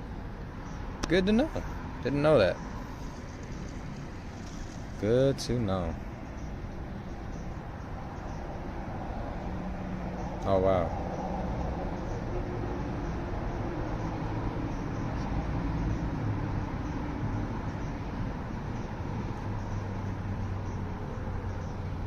Once a week? Oh, wow. You're not kidding about small doses on that. Wow. Yeah, I know what you mean.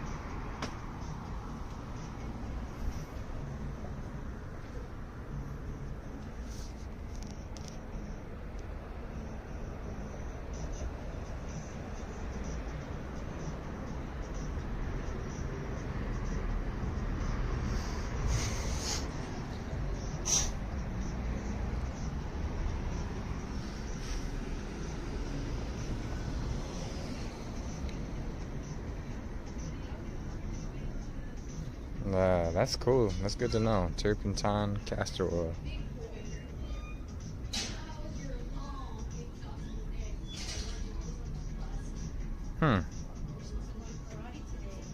Yeah, food grade for sure. Yeah. Pine? Huh.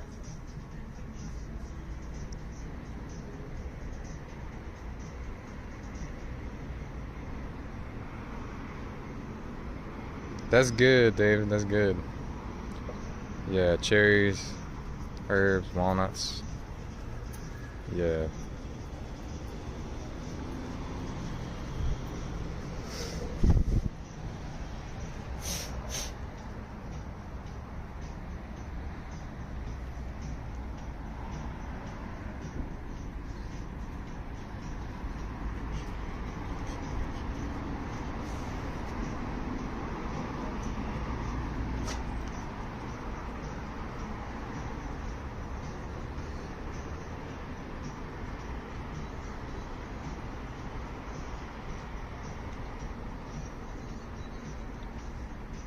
Yeah, that's good to know though. That's good to know.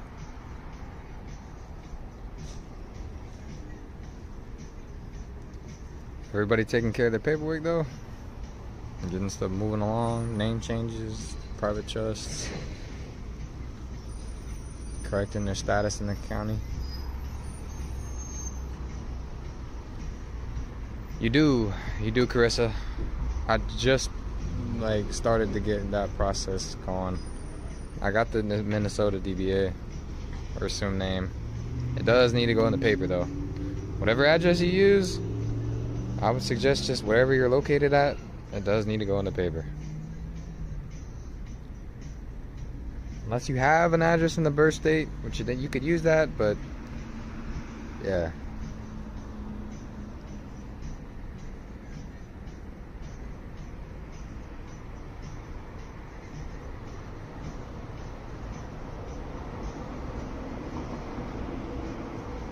But yeah, you do. Generally, you do.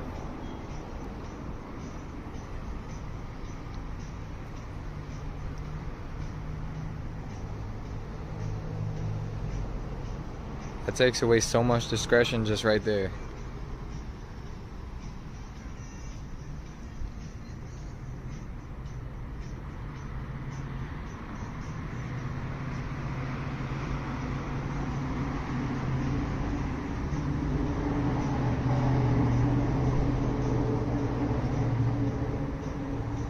Oh, that's good.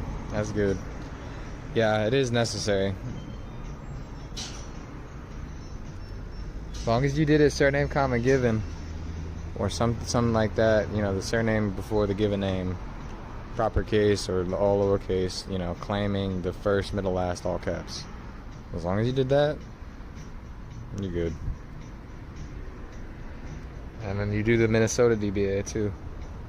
Minnesota assumed name, excuse me.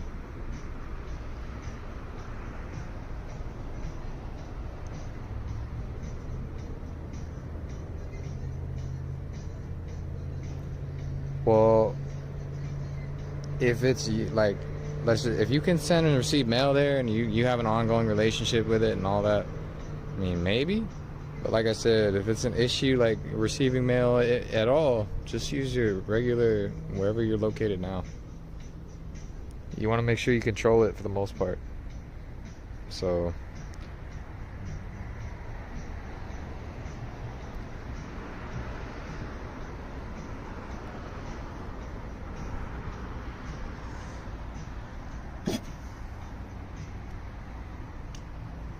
that's the biggest thing. I mean, yeah, you can. When you do the Minnesota assumed name, you can put care of on it. Yeah, you can definitely put care of on it, though.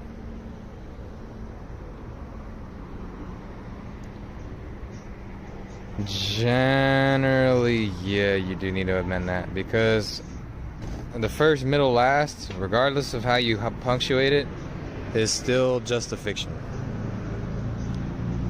Until you got last, comma, first, middle, or last, colon, first, hyphen, middle, or last, you know.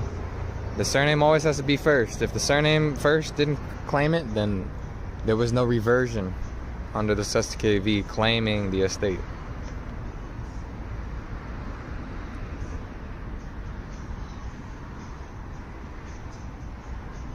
If you can amend it, I would.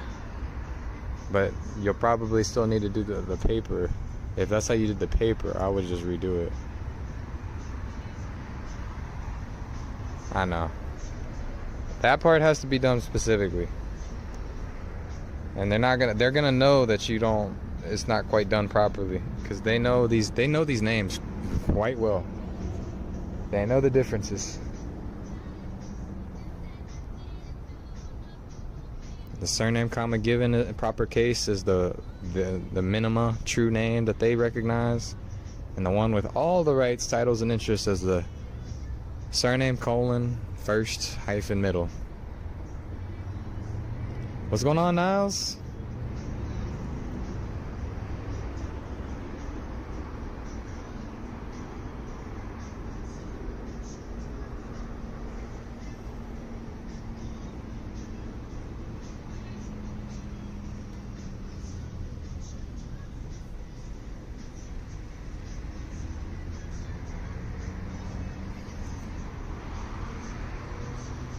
Absolutely, Carissa.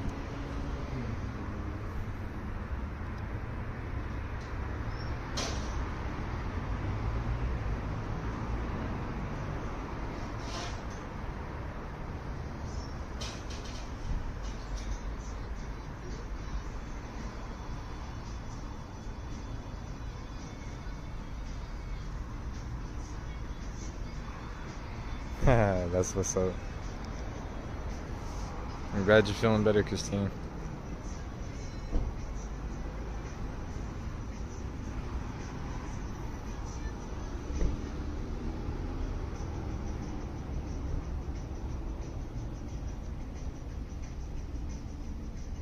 Hey, what's going on, Mike? Rise up and follow. Alienation of alienee. Inalienable fee simple absolute. Yeah, you're right, Mike. I do agree with that. Spendthrift trusts, when properly used, are very, very effective. The floor is open now. You got some questions? Open and shoot. Put them out there.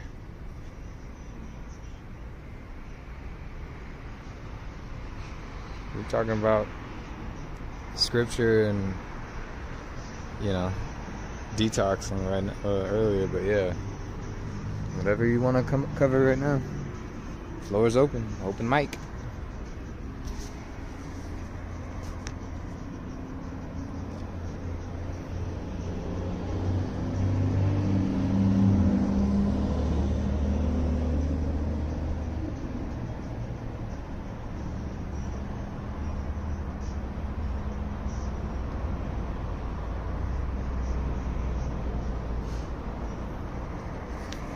Yeah, and been reading up on trust, taking it with the first this week. Okay, Niles. Okay, let's go. What you were studying, Niles?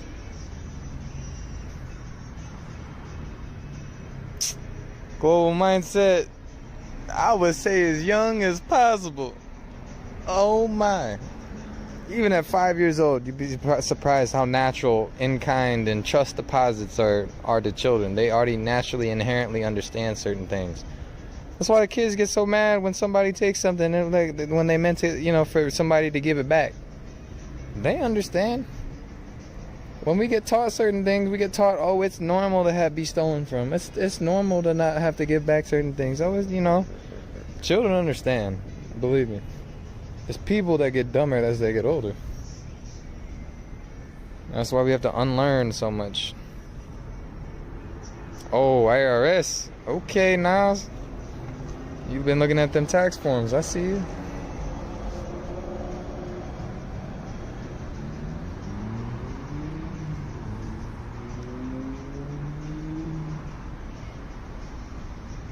Yeah. Kids know. They're not dumb. They only act dumb because they get treated like they're dumb. They get slighted. Most children are just tired of being slighted all the time. You treat them like they're, you know, they understand what they know. You got to be willing to learn. That's the difference. That's good, Niles. That's good.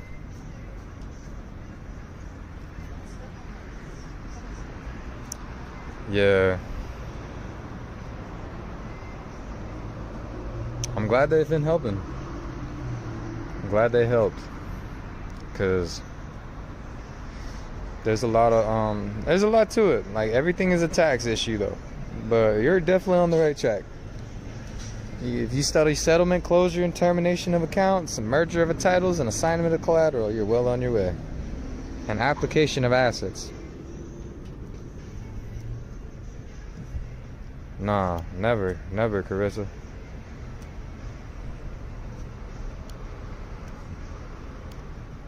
Hey, that's the way to do it.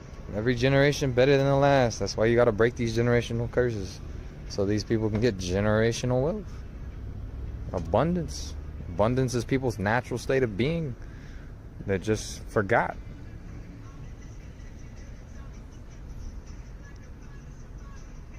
Why play somebody else's game subject to their rules?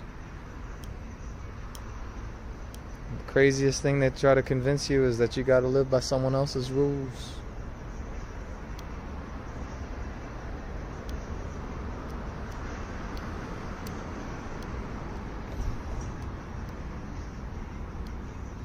Yeah. I just don't say birth because it means abandoned, but it's your natural, it's your right. Your right to live in your natural state of being. That's the 7 spiritual laws of success. The fuel, the pure potentiality, the ether, the 5th dimension. Everything starts out as a product of the mind. And as it becomes more manifest, it loses more and more dimensions.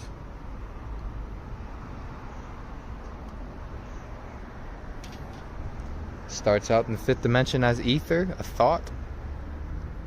And then it goes the process of time in the 4th dimension. becomes manifest in the third dimension. And as things fade away, they go to the second dimension, memories.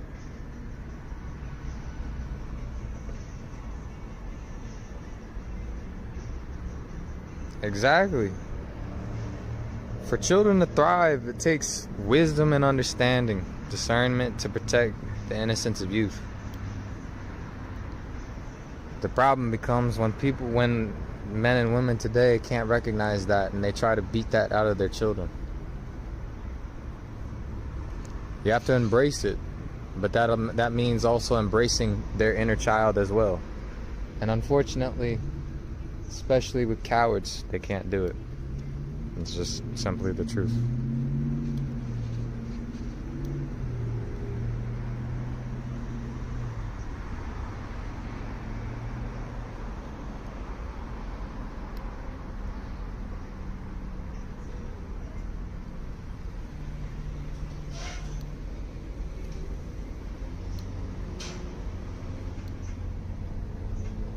That's good though, Niles. I'm glad you're teaching them young the right stuff too.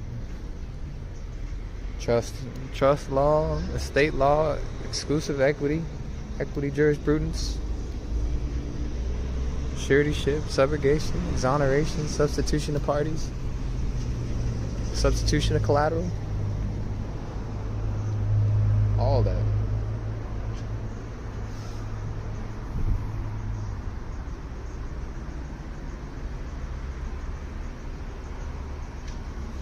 And it's so simple too. Trusts are so much simpler than people think. But the problem is people understand complex things naturally because of the way this system has indoctrinated people, that they've had so many complex things in their life and so few simple things in their life. They think that the simple things can't be true. And a lot of times they are. It doesn't make it easy, but a lot of times it's simple.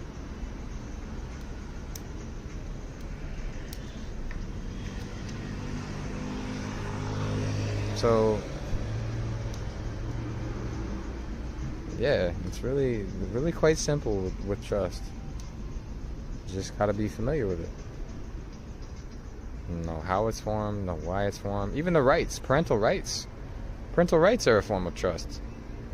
That's what they're in the nature of. That's why trust is what protects custodial rights.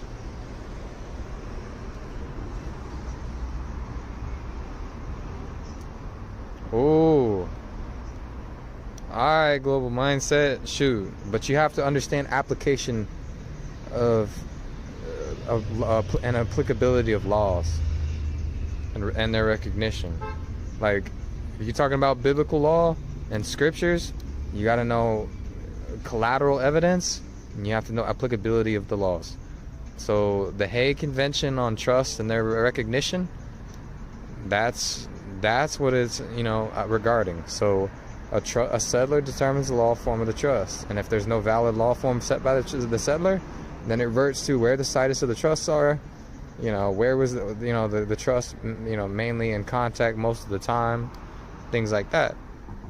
So it has to be expressed in writing, it has to be thorough, and it has to be documented, with a valid intent and purpose of the trust. So mind you, if you have all that, you have the declaration, the law form for the trust has already been denoted. So from there on out, then, the scriptures can apply.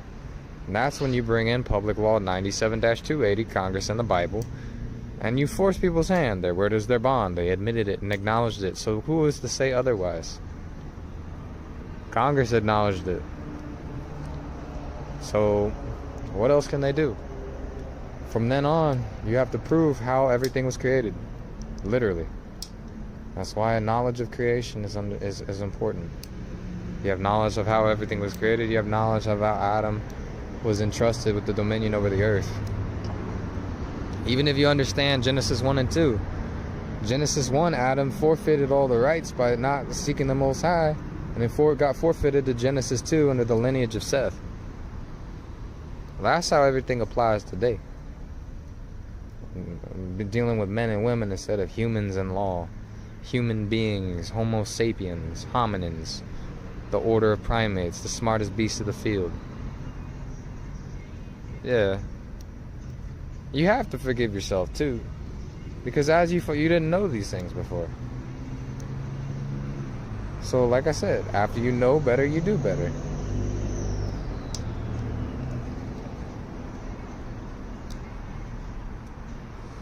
But trust procedures, that's it. And then you use the 1611 authorized King James Version. That's like a certified copy from the Crown in 1611. All because King James was trying to prove that demonology was real, which all it did was just prove that the New Testament was a gospel or a good spell cast over the nations. So, yeah, that's how you enforce it, global mindset. That's how you use it as collateral to enforce scripture. Trust law is how you do it. Applicability of trusts and what the law form of the trust is. Maintaining that you're the settler of the private trust, acknowledging the true settler of the dominion of the earth, the estates of Adam, the estates of Adam.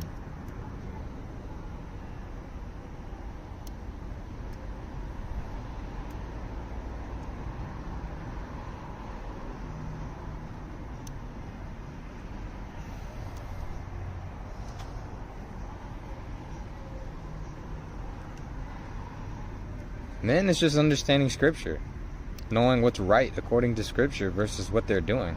That's when it just comes to studying the Torah, studying the Tanakh, and seeing where everything derivates from the scriptures. Knowing how to prove that, knowing how to allege that, and then you have the scriptures to back everything up. So I'm saying the most powerful and the highest law form is the Torah and the Tanakh. But if people don't acknowledge the Most High, they'll never have the benefit of the use of that law.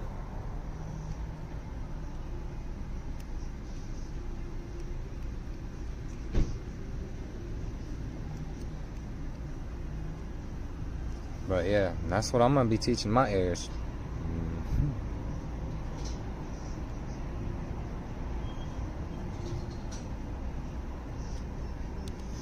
That's what I'll be teaching them.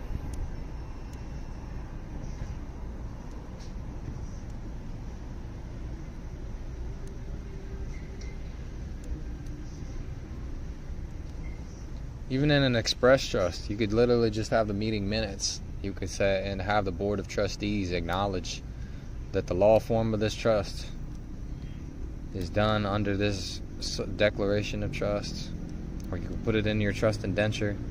However you do it, there's a myriad of ways that it can be done, but that's how you acknowledge that.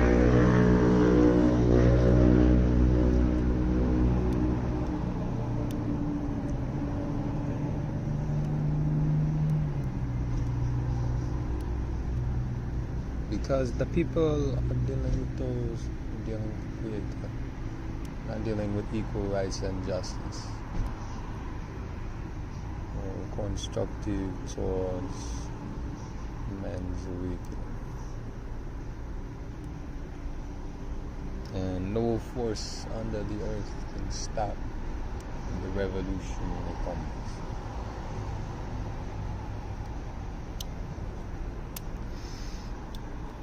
Yeah. Any other questions though?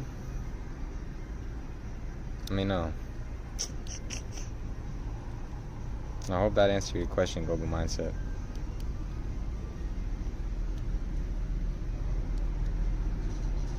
Let me know what questions y'all have. Like I said,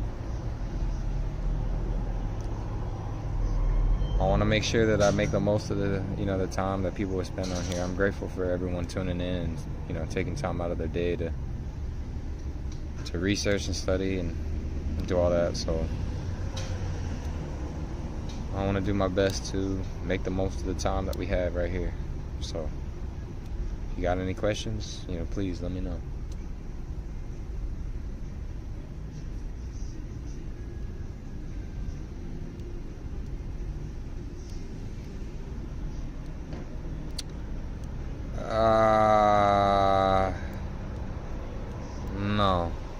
Not at all, Mike. Because the reason why is the Most High is the grantor.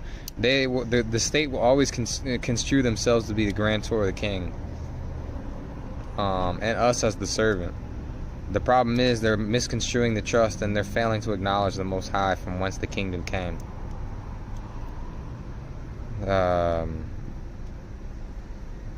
So, you know, honestly, the way the trust is set up, the name, the mother or the informant is the settler. The trustee is the state. And the child is the true beneficiary of the name. Instead of the placenta or the afterbirth being used as collateral evidence to be held in trust under res to prove a presumption of death and to create a legal fiction. So, close but not quite. The diocese is the trustee. Equity converts a wrongdoer into a constructive trustee. That's why you have to go to court.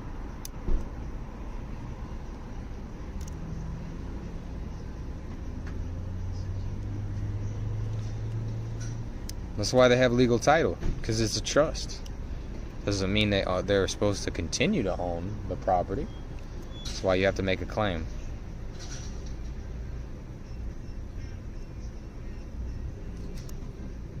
And only the beneficiary has the right to bring a claim.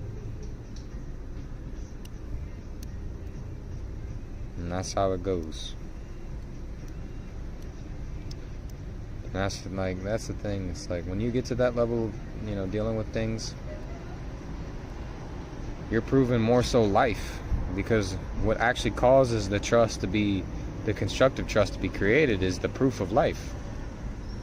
Once you prove life, now there's a reason for reversion to take place. It depends on what you're doing, honestly, Carissa.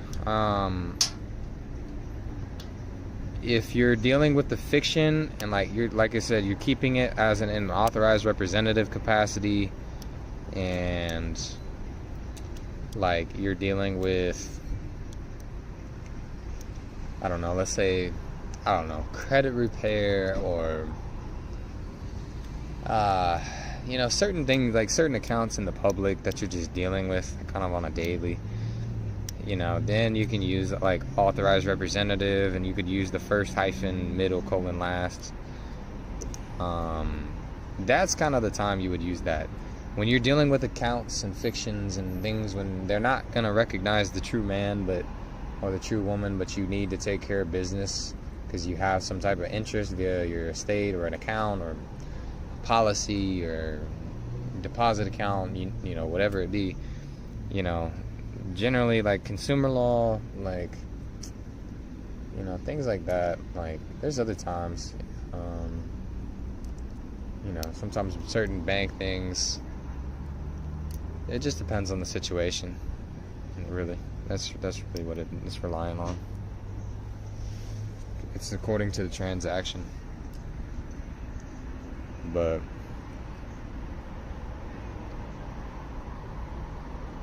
yeah.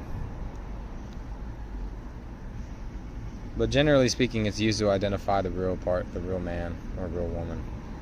So there's certain times and places. But then there's also still times that you got to use just the regular first, middle, last name, no space, you know, with the spaces, and first, middle, initial, last. Like it just depends. But yeah. Yep. No, there are a lot of names. There's a lot of derivatives. If people didn't have middle names, there'd be like half as many derivatives. But they got creative with this Christian appellation, so it caused a whole lot of headaches because there's no such thing as a middle name. That's what created the fiction as well. That created a fiction. The first name, first, middle, last created a fiction instead of surname, given name. The all caps created a whole artificial person. The natural person is just the first, middle, last proper case. So There's a lot of stuff there.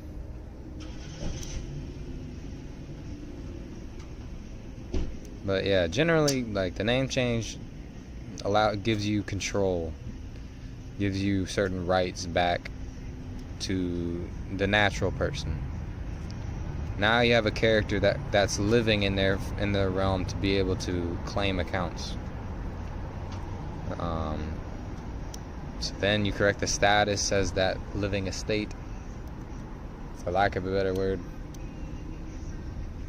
And that person that's supposedly living in their jurisdiction, and then you go and you go and change the status and the estate paperwork, the SSKV papers, if necessary, the American National papers.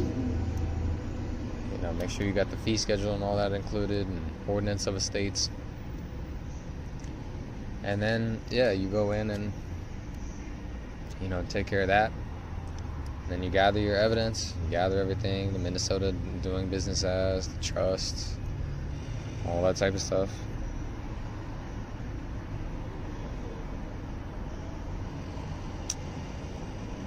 To an extent, I mean, there are certain provisions in the Uniform Commercial Code, like especially dealing with law merchant, that do have their benefits. Mind you, it's not like the highest law form. So but dealing in commerce, that's they recognize it. So there's literally the most powerful one is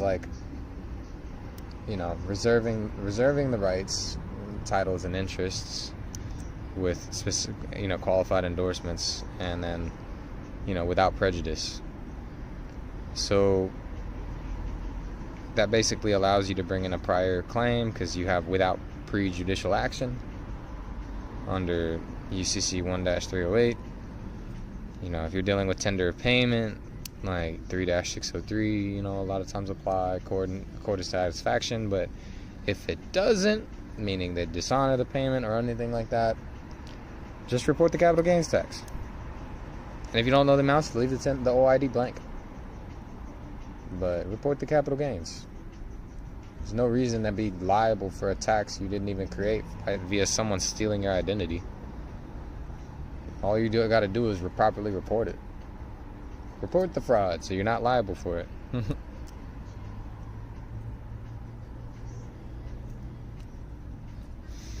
So, yeah, I hope that helps.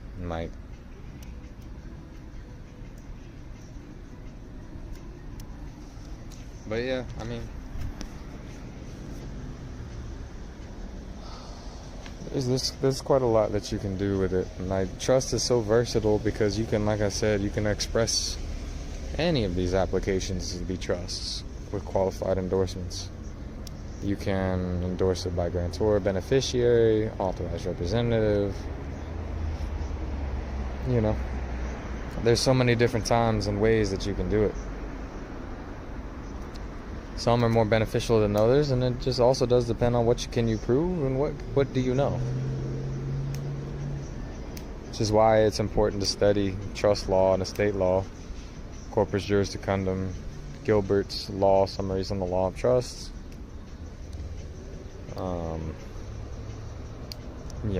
The restatements on the law of trusts, the restatements 2nd and 3rd on trusts. Things like that. Gibson Suits and Chancery. Treatise on the Law of Trust by Lewin, 1888. There's so many books that, help with equity jurisprudence. Clerk's Praxis is a must if you're dealing with the courts, to understand what you're dealing with. It's all bondage, it's all suretyship, it's all fidejussores, or essentially like fidelity and guarantee bonds under admiralty. Understanding that and how it relates to suretyship, that will go a long way. It'll go a very, very long way. So if you know how to see it, what to do about it, and why they demand so many bonds, even in places like federal court, Federal court, you're dealing with admiralty and maritime claims. The state courts, you're dealing with, territorial claims and things like that, meaning estate and trust law and things like that. Just depends on what venue you're going in and why you're there. And also how you bring the claim. What the claim is, the nature of the claim, the substance of the claim. And yeah. Whether the claim is based in admiralty, whether the claim is based in equity. Yeah. It'll depend a lot upon those different factors. But,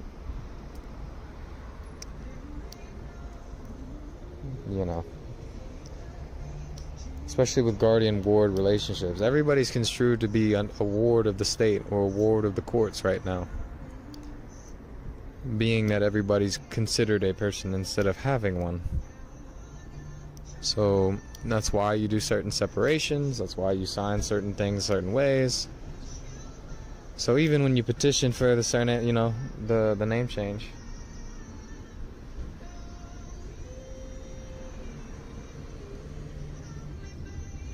you just, honestly, Christine, you just gotta understand it bit by bit. Take your time, understand it, because when you really understand one thing, you can see how it relates to another.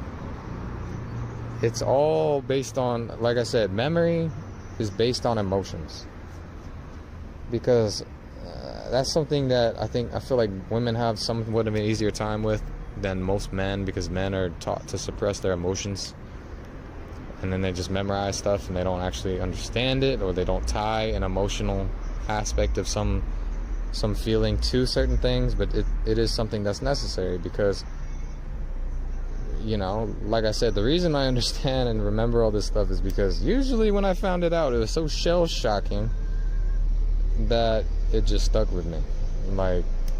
Because when I really understood what they were doing, it was very, very shocking. Yeah, if you get one thing to click, you have some point of reference, no matter how small. And then once things start clicking into place the right way, then you start to gain a picture of when the dots connect. At first it starts out as one dot, and then 2 or 3, and then before you know it, you have 10 or 20 different dots you understand. And then that web of dots becomes larger and larger, and then you begin to understand things in a certain aspect or an area that you've studied, where all the dots that you've had to connect. And then you study other areas and how they relate, and the dots continue to connect.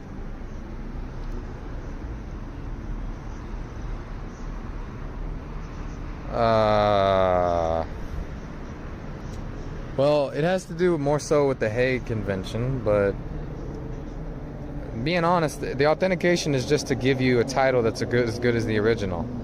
However, the entire thing still has to be annulled.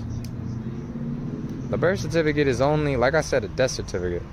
Birth means abandon, and for child, person, individual, and human being, there's no differentiation between natural or induced labor, C-section, or abortion.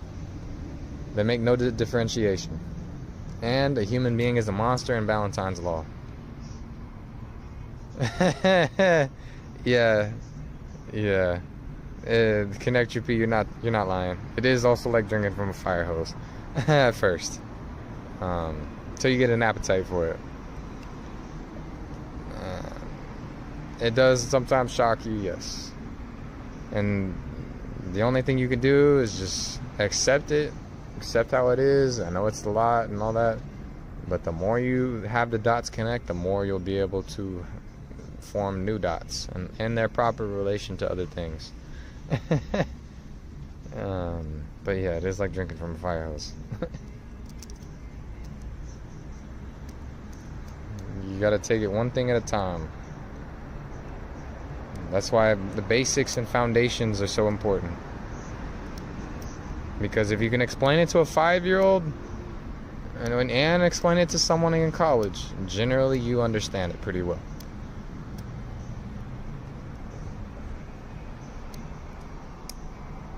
Because if you can distill a very complex topic and explain it to a 5-year-old to where they can understand, that is how you know that you understand something. I know, Chris. That's how it was like at first. It's shocking. It's crazy. It's so much. It's all at once. It's like you're just being constantly bombarded with information. But once you learn to handle it, and once you know where pieces, then instead of just a giant stream of water, you start to see puzzle pieces just falling into place, and you start seeing, oh, that's how this, oh, and this is that, oh, okay. You start to see a grander picture as the pieces fall where they may.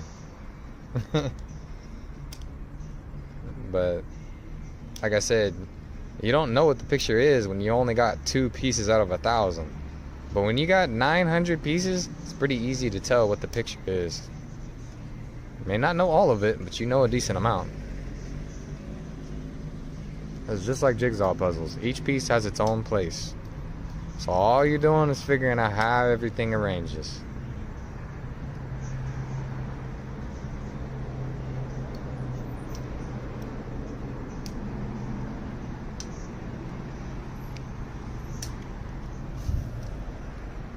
And like I said, the biggest thing is just to let go of that notion that it's hard. You know, as a man thinketh, so is he.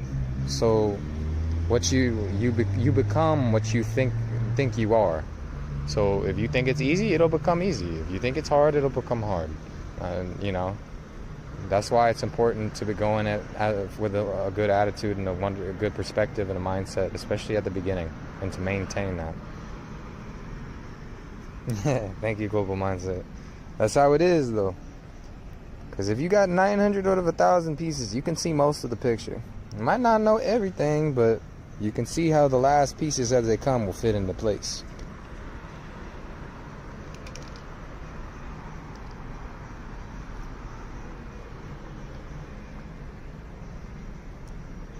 I'm grateful to have everyone on here. I really am.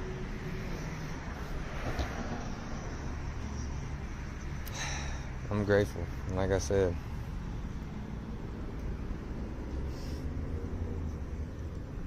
And yeah, and part of it too is that when you wake up, you've lived like a different existence your entire life. Until you wake up, you're living a physical existence. After you wake up, your spirit awakes.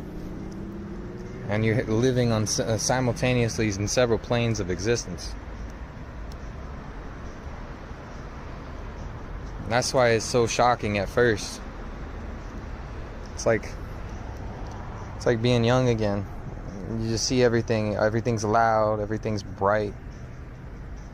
A lot of things seem like it's too much at first.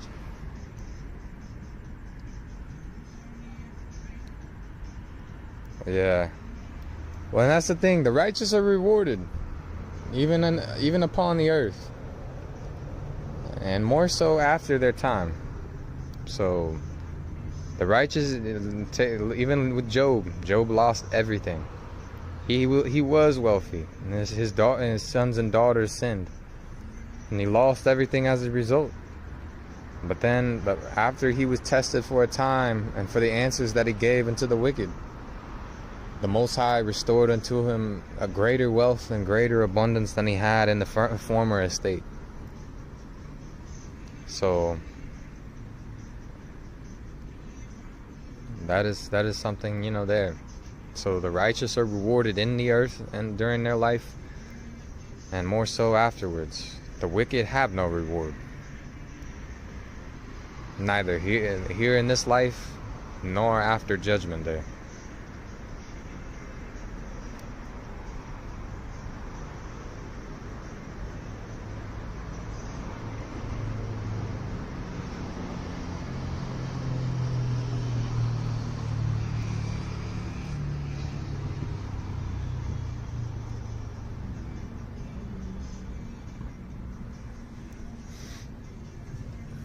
But yeah, the biggest thing is just being aware. If you get rid of the notion that you know everything, you'll be miles ahead of people that think they know.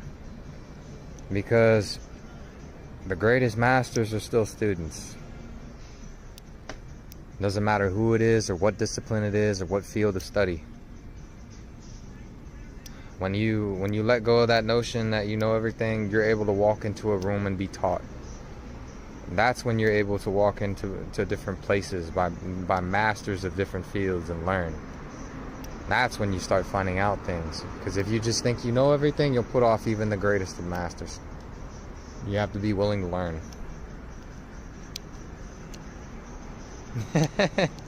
Oh, the Matrix movie? Oh, shoot. Alright, fine. So you have Morpheus, which is change. You have Neo, which is new. So you have a new awakening or new soul. And he wakes up out of the Matrix. So he has a new name after the change, after Morpheus, the name change. And he goes in and out of the system. So, then he's the avatar, the character inside the Matrix, and the real man, the proper party outside the Matrix. So that's how that arises. And then Agent Smith, that's all these government agents. You got plenty of people that can be converted into Agent Smiths, and there's plenty of people just living their lives and completely unconscious and unaware of anything that's really true in reality, living in a delusion. Public and private, exactly. But more so actually escaping the Matrix.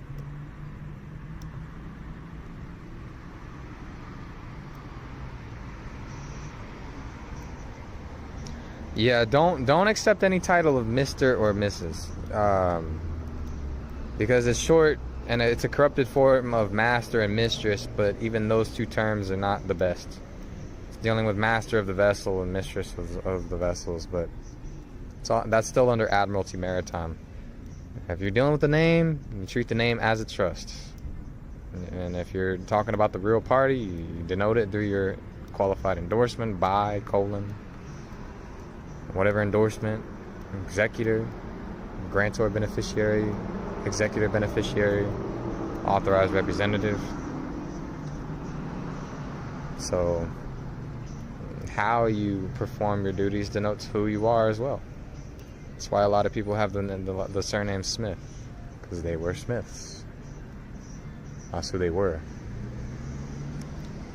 Because you choose something to define you. Or rather, you choose a name that's fitting to who you are. So, but I mean, generally speaking, when somebody else calls your name, it's in all caps, and you don't really want to answer to it in that sense. Unless you're the one defining the name, and you're the one spelling the name, and you're the one doing everything. Now, I will say that going into court, if you're going to go into court, there's one variation of the name that's still usable, and that's first and last. So, John Doe for John Henry Doe Estate can be used in court. That middle name, if you're going to use the surname, you got to make sure, you do. Heirs is the best term for living, but if you're dealing with custody and all that stuff, you better be calling them their biological property, because that's exactly what they are. But heirs is a term of law, son is a term of nature. Son and daughter is a term of nature. That is a maxim of law.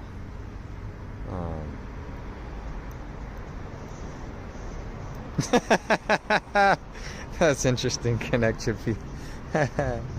Oh my. But like I said, John Doe, on behalf of John Henry Doe still works.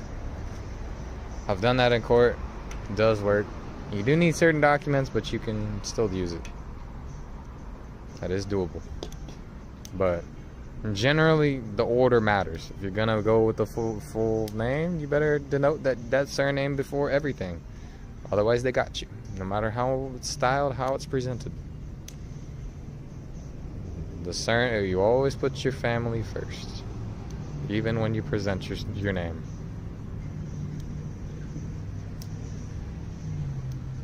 What's going on, Goldsmith?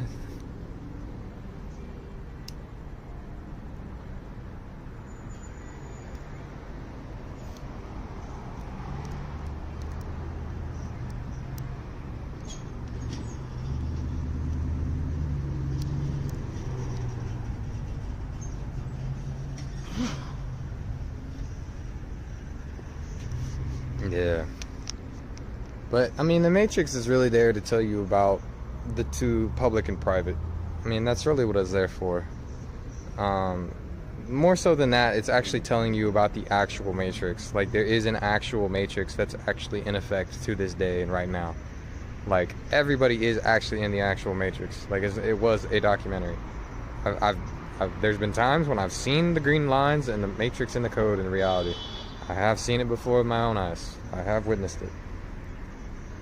That's what's up, Goldsmith. Glad to have you. Glad to have you. Let me know if you got any questions. So, but yeah.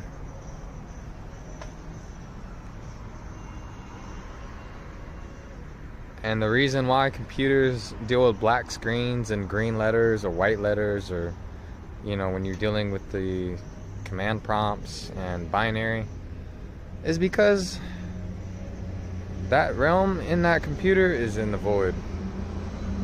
It's creating worlds and places in the void. That is what it does.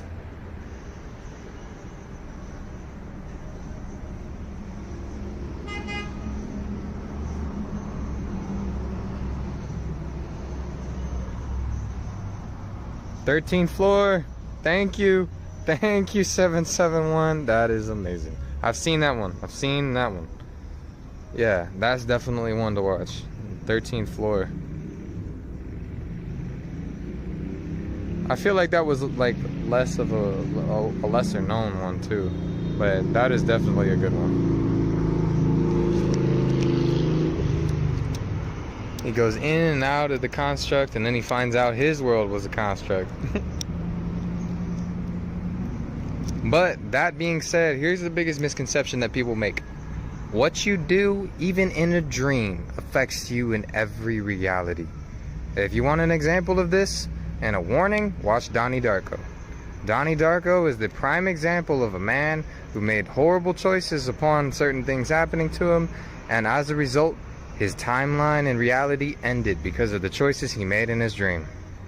That is a prime example of why everything you do and decide matters, whether it's a dream or it's not.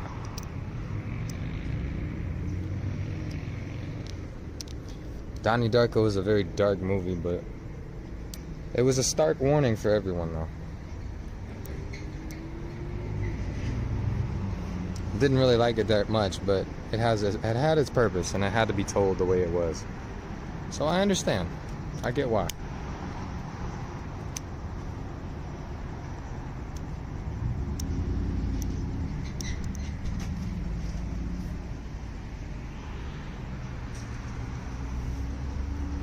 What other movies have I seen like that?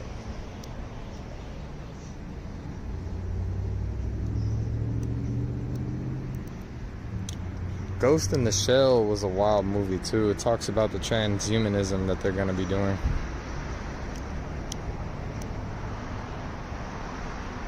Ghost in the Shell was crazy. They're going to get there. They're not far from it either. Believe me when I tell you. Why is it that all these different places are looking for lithium? That's what they were doing in Asheville, North Carolina. That's what they're looking for all over. They're looking for lithium, for these lithium-ion batteries to create for these robots. Because they're trying to power these iRobots and these drones. They already have them. They just need more batteries. Telling y'all, lithium they call white gold now because they have such a high demand for it.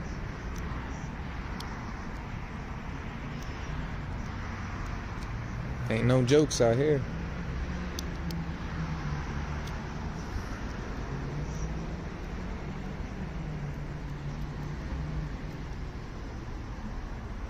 What other movies have I seen talk about stuff like that?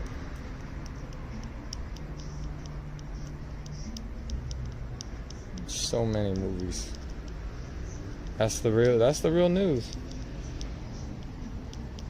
Serenity. Oh, that's right. That's right. I didn't watch that one. What is that one about? I don't know. Let me see.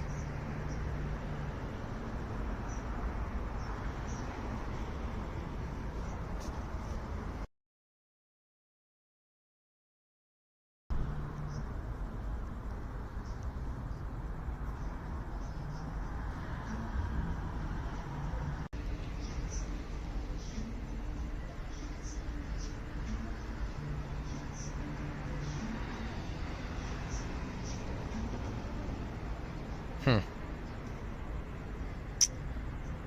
What was that other one? There was another one that I watched.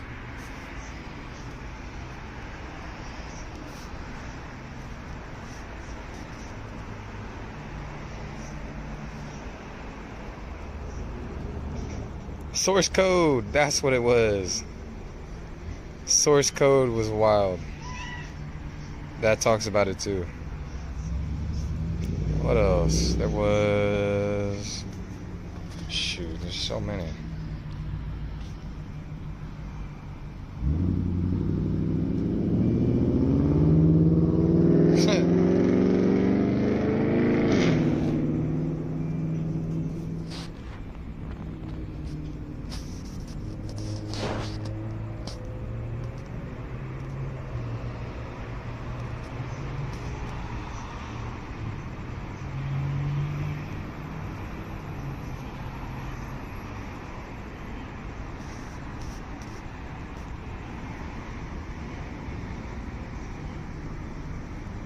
Total Recall, yep.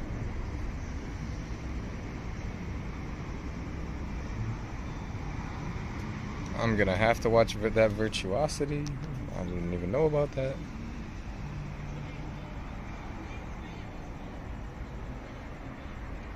The Dark City. Existence was really, really dark. Ready Player One, that's Ready, yep. That's the Source Code, yep. Inception, yep. All of these talk about it, yep.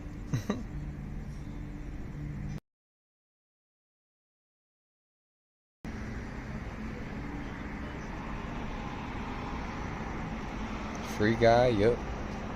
Westworld was horribly gruesome, but it talked about it. Agenda 2050. Total Recall, yep. Tron, yep.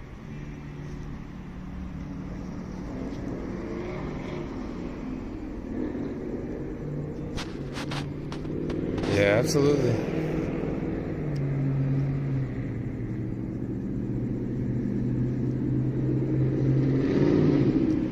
Damn. Well. Yeah.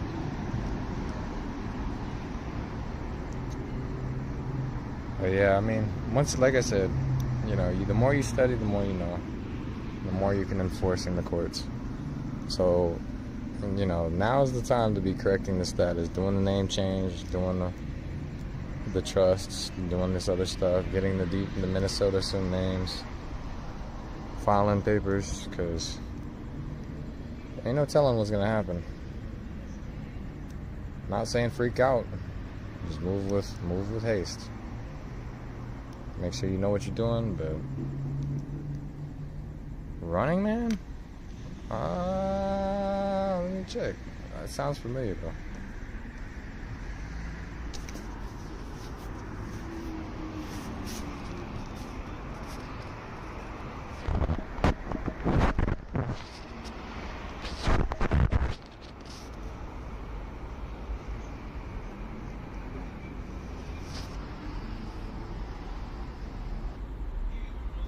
This sounds like the Hunger Games.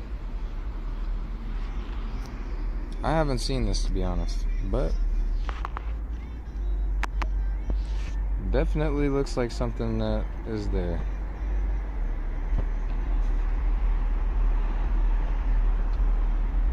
Oh, it's a Stephen King movie? Oh, I didn't know that. Stephen King story, of course.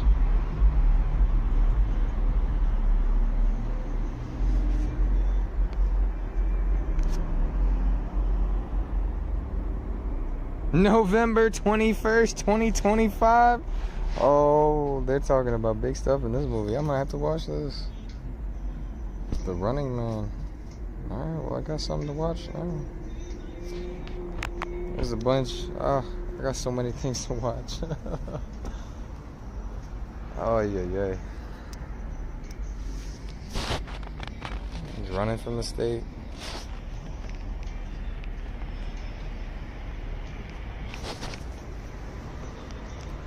But yeah,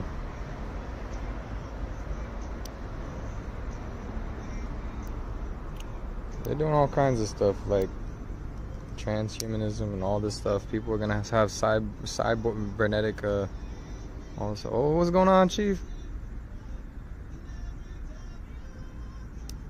Besides the name change decree,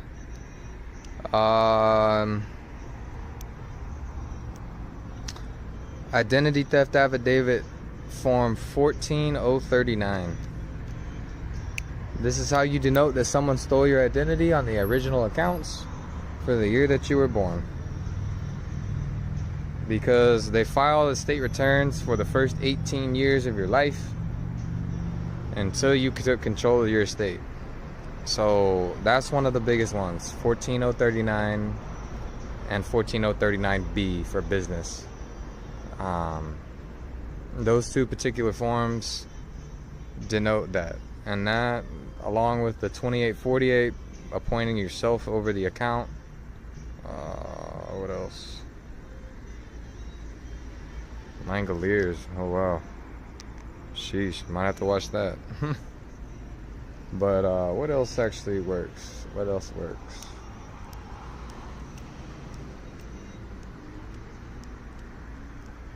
Yeah, I mean, those are the biggest forms. Getting the EINs, canceling the domestic, using 1099s to properly acquire and cancel your own debt. Not just your own debt, acquiring and canceling the Social Security number and domestic EINs. SF 181 does work, yeah, it does work. There's other forms. Documents, like if you create certain types of testimonies under the Most High and you've properly recorded them where it's no longer hearsay, that can be used to send to the IRS. Generally, like, the highest forms are like literally, generally speaking, like, appointing yourself fiduciary, form 56, 56F, as executor, 2848, power of attorney, appointing yourself over the account, 14039, stating that someone that stole your identity, for, the estate, especially the years you were born. You denote the all the way up till your 18th birthday. What else? Those are the biggest ones. Those are the ones that I've used. Those are the ones that work. You just had to know how to fill it out. The 3 names, the 3 estates as the representatives, upper and lower.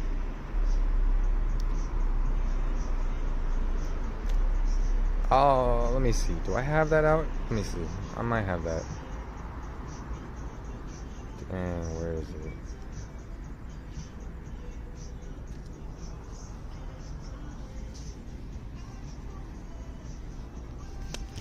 Alright, so this is something that you can use. Well, I'm not saying like, as a reference. This is what I keep saying. Joe, John -Henry, in all lowercase, is considered capitis diminutio nolo, meaning no loss of status. This is considered the general executor and the sole beneficiary of the account. Now, in their public realm, they consider Doe. It still denotes the true man or woman in both mode and style of the name. The only difference being the reason why it's minima is because it has capitalization. It is separate from its family, whatever name is in that.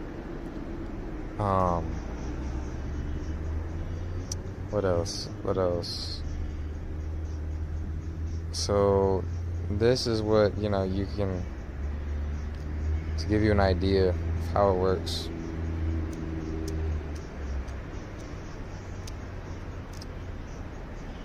So you have Maxima in all caps, you have Media with the surname capitalized and the first and middle name proper case. You always put the family first to denote the real man or the real party in interest. When you're dealing with these reversions, these accounts, these are always fictions. every single one of these puts the last name at the end. That's the mirror image. So you have to put it back in its rightful order in its proper place. But that's important. What else?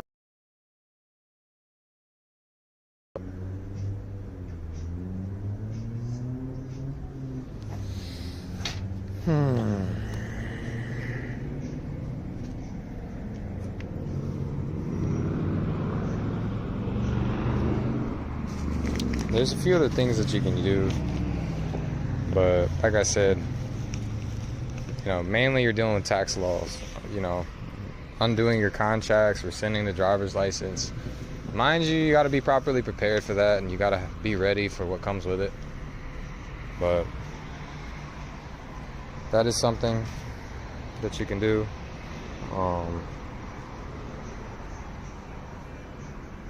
Yeah, there's a few things that you can do though. It's not so hard that, but it's just like I said, it's the understanding of tax laws. If you understand tax laws, you understand just about everything that's going on.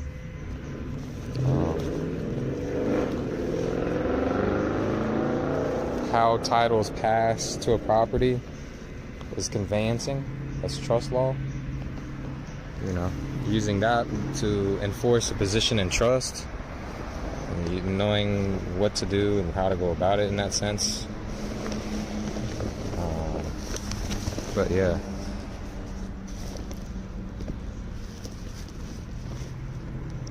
That's one of the biggest things right there. Is that chart available to us? I don't know if it is or not. I think I put it in the drive, but I'm not sure. I think I gotta go update it. I think it's in the private library though. If I'm not mistaken. It was like name chart or something. I think it said chart. It should be in there though.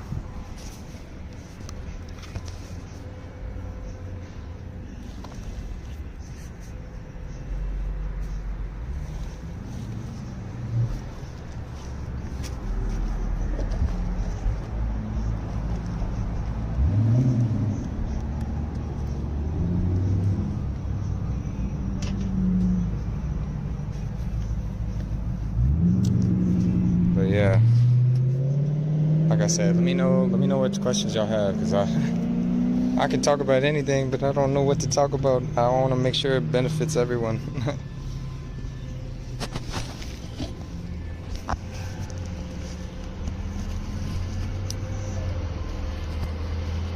There's a lot of stuff that I can only cover in private, but there's still stuff I can talk about in the public, and parts of the process and things like that. Accounting, how the ledgers are set up. Got private assets and public debts.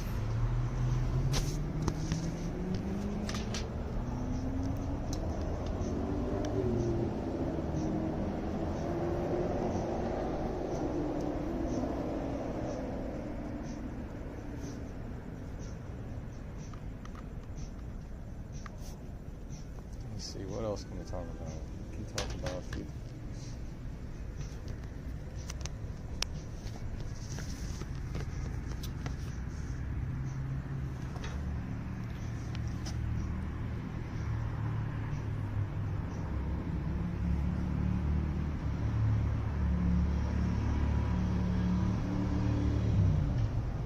But yeah, when you're, dealing with like name changes and other things like that, that capital letter name that you deal with is a nobody. Like, it has no body. It is a body corporate or a body politic that exists only in the realm of the mind, the void. So, especially when you're going with name changes and corrections of the name, other than the GPO style manual and other places like that, it's important to note that, that capital letter name has been capitalized on. So it belongs to nobody. It is a Nemo in Latin. And that is, a fiction of law. That proper case name, the living person, or the quote unquote, the natural person as they call it, instead of the artificial person, that is the equitable estate, or the trust, that gets formed as a result of the name change. So you have that's still a person, a trust, per se. And then you have, the true name that reverts and gets, owns everything. Like, what do you mean follow along sessions? That might be something. Oh, you mean like, I see what you're saying. Well, like I said, I can go over stuff. Let me see.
Oh, I see what you're saying.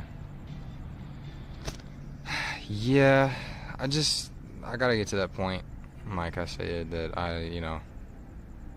am able to do that. My technology right now is why I would be taking like live calls on here right now. Eventually I'll get there. And, just working on, getting the setup and all that stuff together. Yeah, that's kind of why I'm doing that. Eventually it'll get to that point. It will get to that point. But right now, I don't know that I'm there. I don't know that I got anybody that can just like kind of is quite ready. Eventually it'll get there though. Connect me, yeah. Because it takes a lot, like, I don't want to take people down a rabbit hole they shouldn't go down, or because like the problem is like, there's certain people that like you can get lost in just one aspect of this and you never actually get out.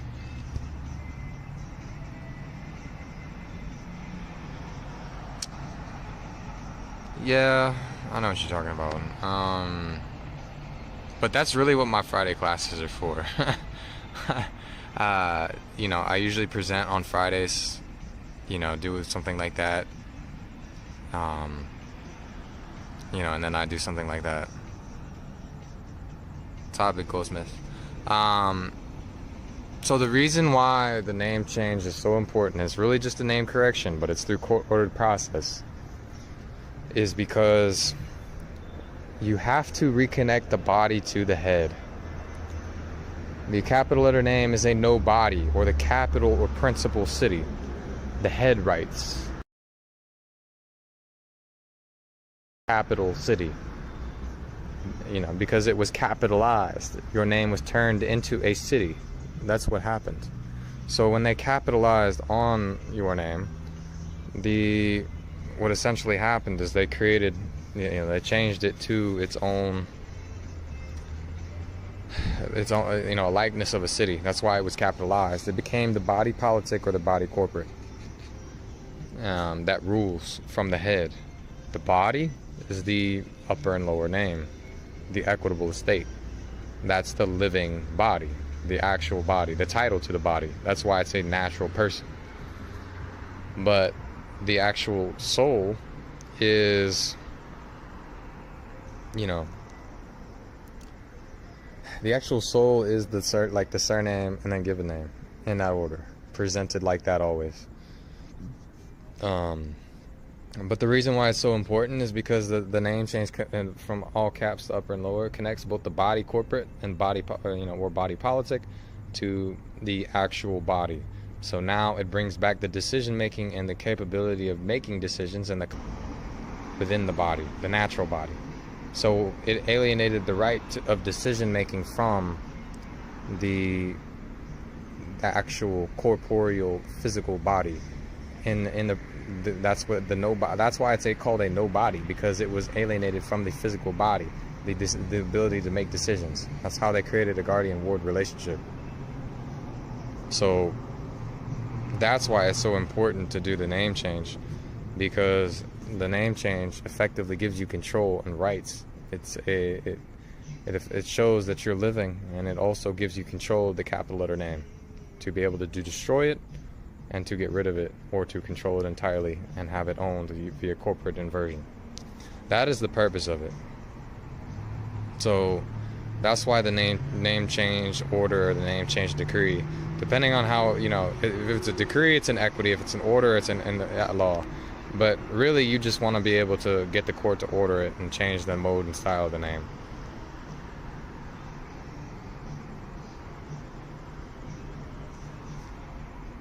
Huh. Burn the corporate fiction. No, that's interesting. But that's why you do that. You're really just making sure you're putting back together the body from the witchcraft that they did to separate. Because what did they do? They decapitated you. They truncated you via the truncation of information. So from the actual body. So that's one of the reasons why you do that. That's why it's so essential, and that's why it has so much power. Because at that point, nobody can tell you what to do. And at the same time, they won't tell you what to do beyond that point. So you got to know how to move around. So, let me see.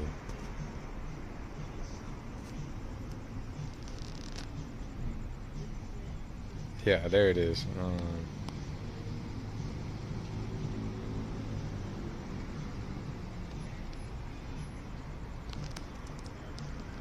So this is a law review by Columbia Human Rights Law Review.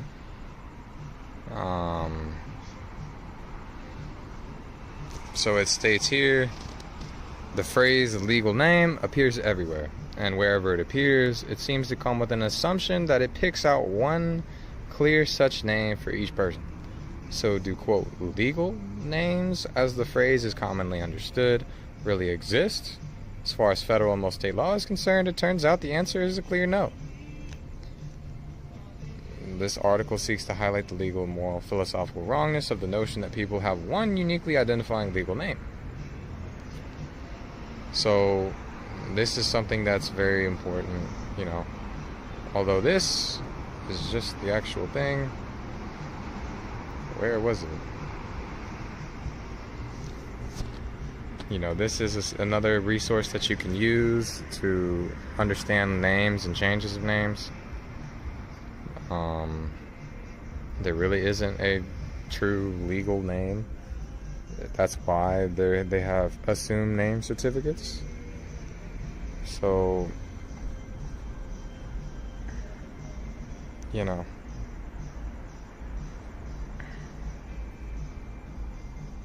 me see.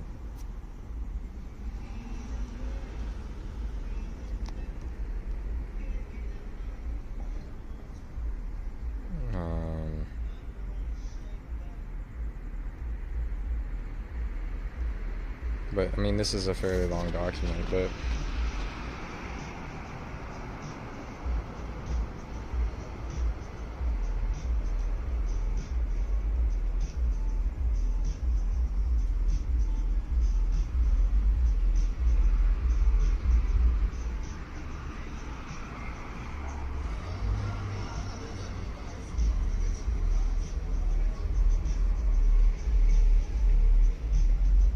name is a title. A name is it's a symbol or a sign via a resonant frequency, because it's always said a particular way, and that is the name. Because like I said, a name has to be something someone identifies. That's what it means. Auto means self, and nom means name. It means the ability to name oneself.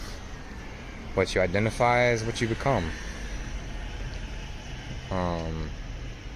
So, you know, this is definitely, you know, something very important to note. There's also a law review I'm trying to see. It's called Sand and the Gears of Identification.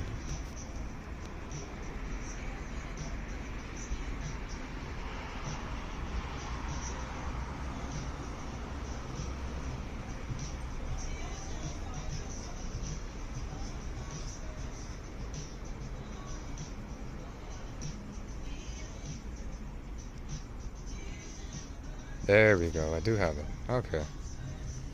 This one is super important. This is a Florida law review. You know, I suggest people go read this one. But I mean, common law names, you know, this is like something you can identify with.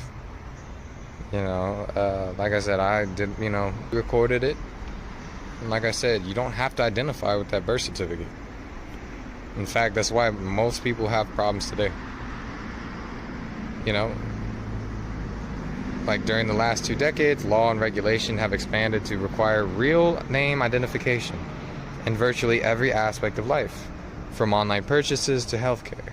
This slow, subtle transformation has rendered a de facto nullity the Constitution's anonymity protection against compelled identity disclosure. This evolution has also rendered impracticable the traditional but mostly forgotten common law rights to use whatever name one wishes. The de facto right to pseudonymity. This common law right facilitates anonymity, which in turn facilitates privacy. This is why they have the Privacy Act of 1974. It wasn't to protect privacy, it was to get rid of it. So, this article argues the continued vitality of common law name rights, particularly in light of recent First Amendment jurisprudence, establishes a right to pseudonymity. This right includes, in certain circumstances, the ability to demand a government-issued identification under a common law pseudonym. This ability would allow individuals to frustrate regulatory identification regimes and regain some privacy.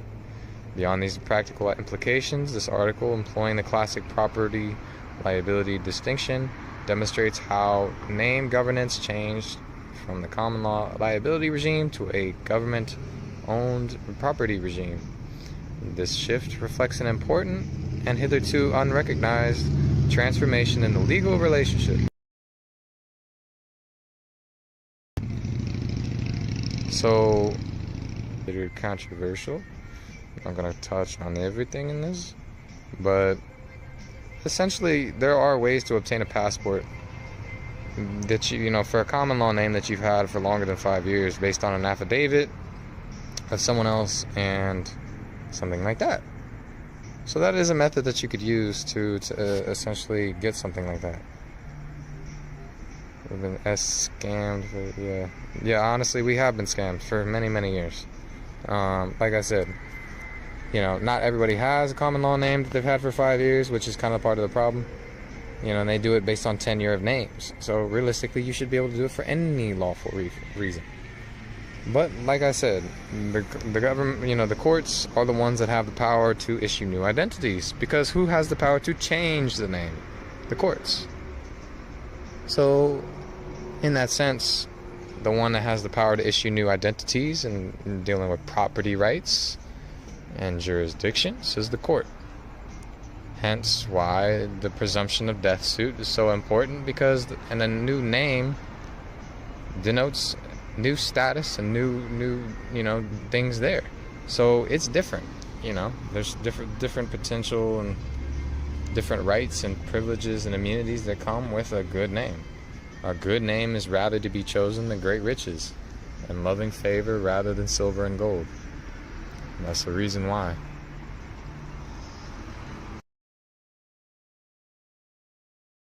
Is right here. This is Florida Law Review, Privacy and Common Law Names, Sand in the Gears of Identification.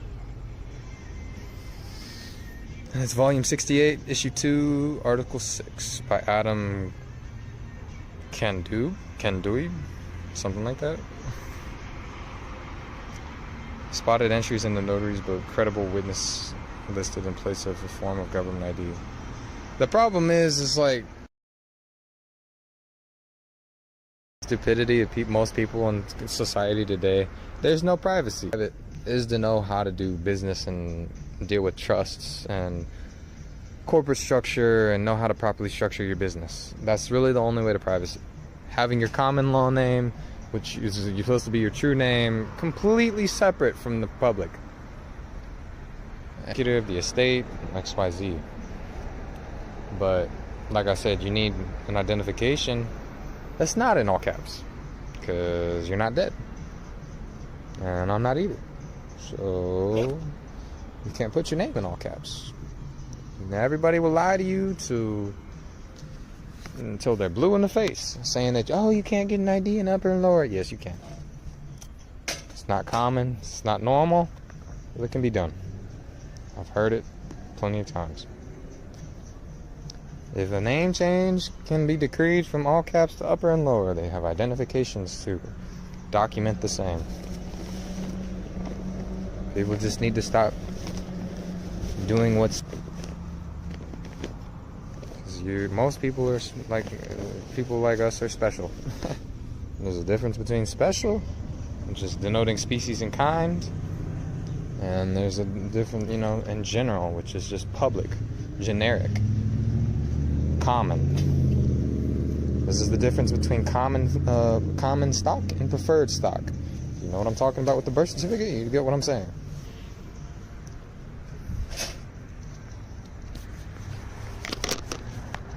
They say, they used to say that if you have a lot of money, you were preferred stock, like Jordan Maxwell was saying. And if you were, didn't have a lot of money, you were considered common stock.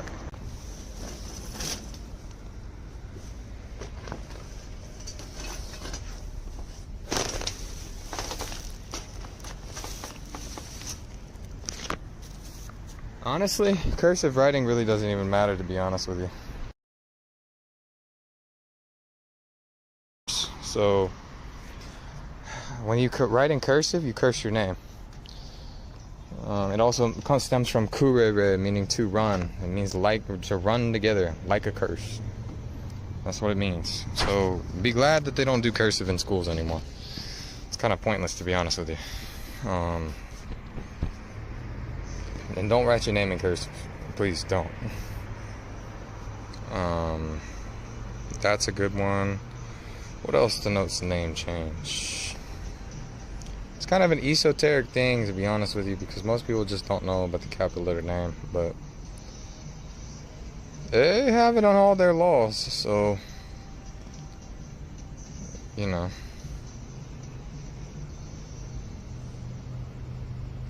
The Law of Subrogation by Henry Sheldon.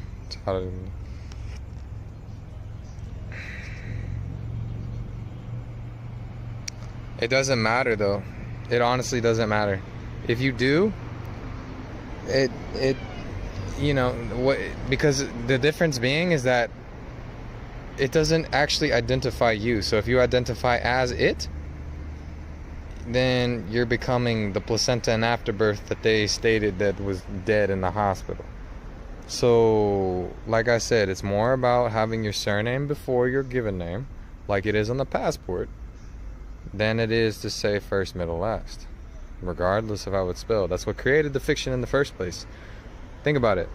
That's why the passport has to claim the birth certificate, because the surname, comma, given can claim the first, middle, last. So that's the only reason why things are like the way they are, because people will keep saying, oh, I have a first name, I have a middle name, I have a last name. Only entities have those things. Under the Geneva Convention, you have a surname and you have a first name. Surname first, first name, first name last. That's it. But they got everybody with this middle name as well. Who else? What else? But I mean, that's the importance of the name change. You know, it is very important. Most people don't really know about it. I mean, now they're starting to talk about it because of other people, but you know, really, like, you do want to change, you know, correct that name. So what it does is it shows that there's a difference in the capitalization. They can't capitalize on that anymore. And then you come in and you put it in the county that you're the surname comma given or surname given. You know, that's why you do that. And then, you know, your assumed name can come in with the derivative of surname given for the first, middle, last, all caps. And you can be the name holder. Now you have proof that you've claimed the name. And you're able to make a claim. You're able to do business. You're able to issue invoices. All those things. You're able to open up a sole proprietorship. You can get an EIN under that.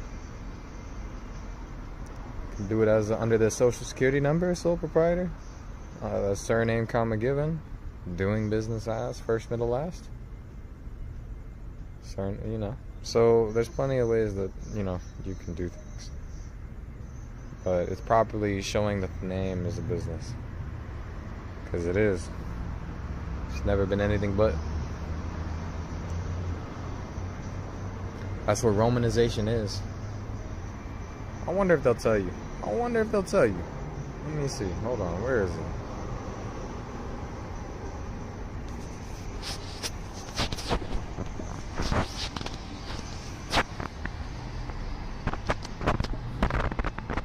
That sounds good.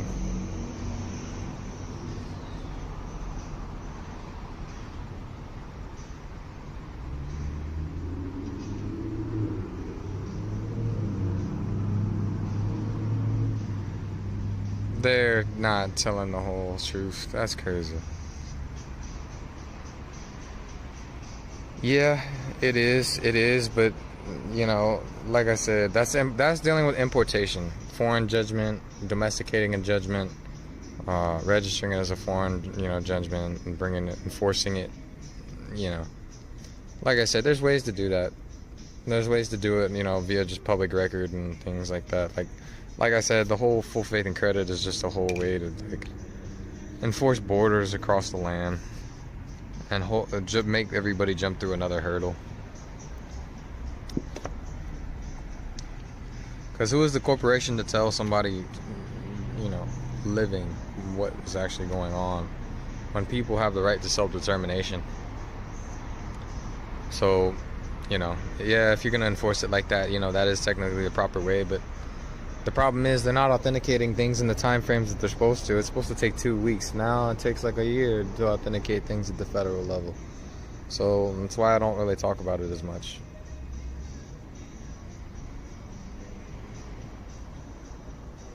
They need to do the deed poll. It doesn't matter where you're at. If you got Romanization in the style of the names, the personal names, you have to do the deed poll, convey all the property to a private trust. You know, first, middle, last express trust or something like that. And that now, you know, that capital letter name is no more. You have to wind up the accounts. You have to go to court, do the court ordered name change, and get rid of the presumption of death. They got presumption of death laws just about everywhere. That's called codification of the SESKV. That's everywhere.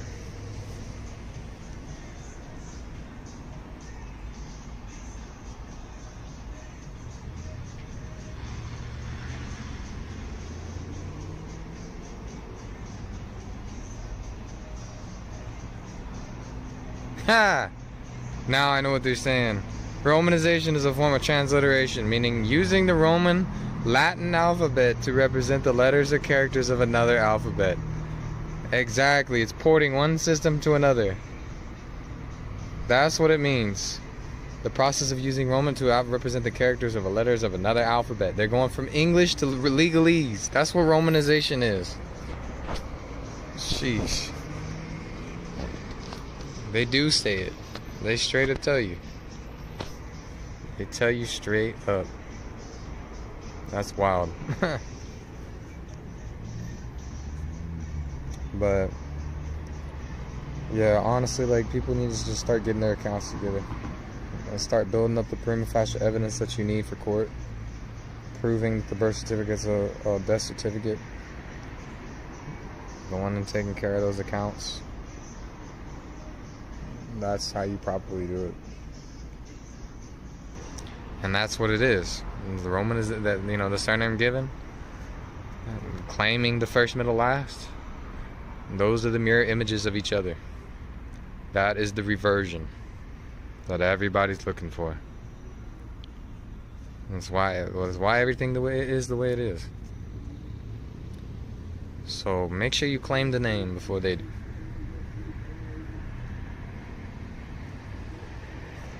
So, any other questions?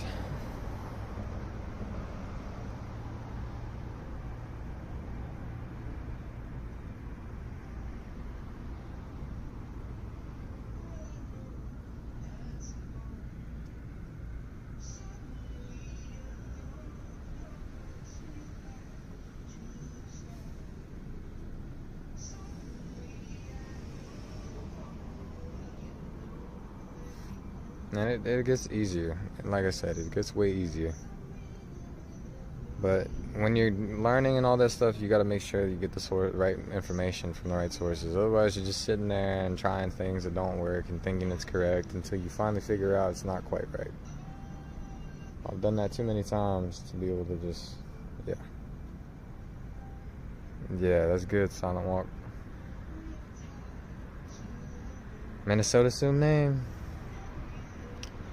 And, you know,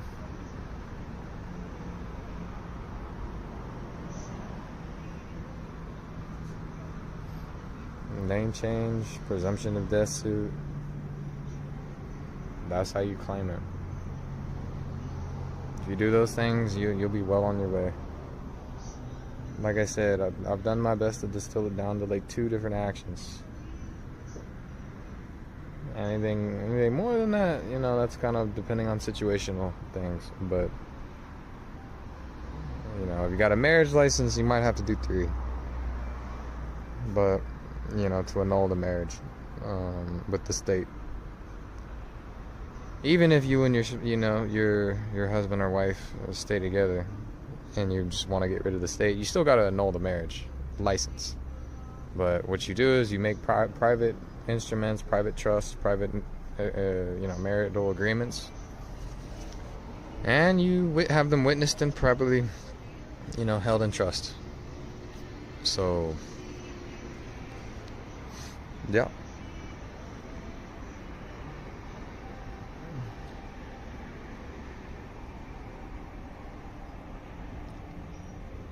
I know it's a lot, y'all, but it's not as hard as people think it is. It's just you got to take one step at a time.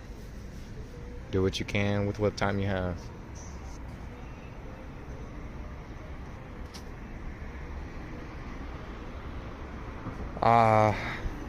Like I said, that's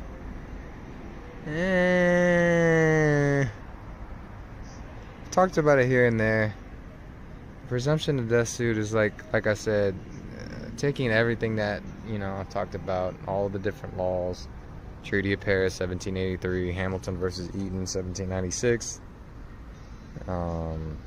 Sestique v 1483, 1666, 1707, and 42 USC 1716, Geneva Convention, state constitution for the provisions that it provides for redress of grievance, and then your state statutes that talk about presumption of death and restoration of estates.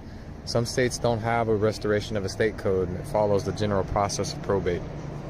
So that's when you're literally taking all those same suit or petition to the court, the proper court.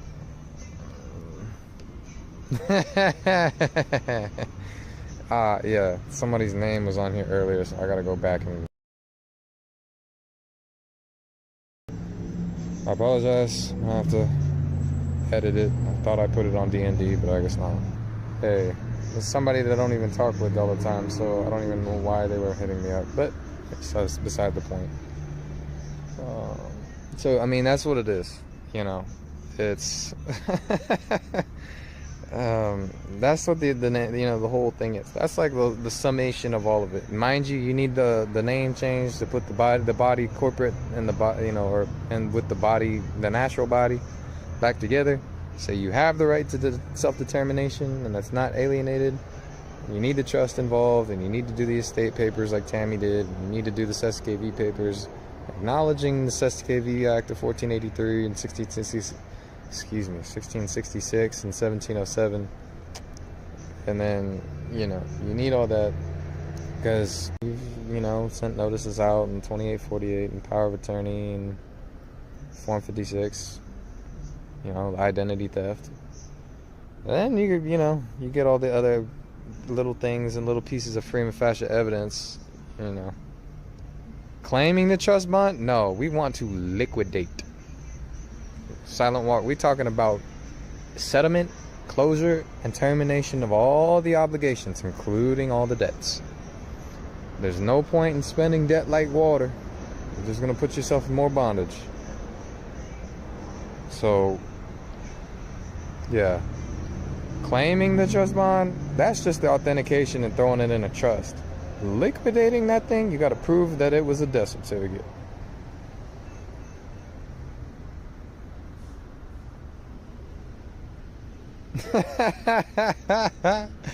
Nah, you be sinking. That's what you would be doing. You spend debt like money. And that's why you're not supposed to spend T-bills and treasury bills and bonds and Q-sips and all that stuff. Like, all your debt does is just grow. You discharge and use a Q-sip to offset other debt, and now the fund touches that and it gets added to it and the fund grows. All your debt did is just get bigger. You still got to settle that Q-sip at some point, or that ISIN, or depending on where you're at. It just depends. I mean, you got to liquidate the bonds. I mean, you claim it and then you destroy it. A capital letter name is a demon. I've talked to sheriff's deputies that have admitted that. I've talked to judges that told me I need to do more soul searching. 5 if you clamp the one that didn't work. But yeah, you can claim it all day. You're not gonna get a dime until you liquidate the thing, unless you just got a whole bunch of credit. If you got your credit straight, yeah, you can get some funds, but you better make sure you discharge it properly, so you're not creating a whole bunch of new debt. But I mean, there's plenty of stuff that's possible. But like I said, I'm not trying to play around in Babylon.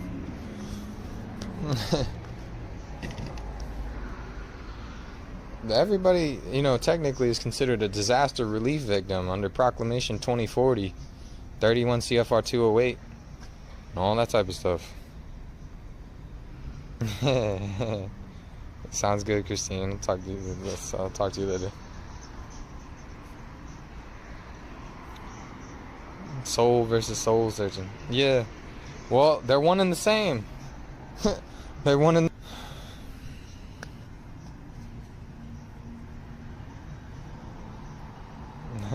Yeah, but that's where it tethers to the land.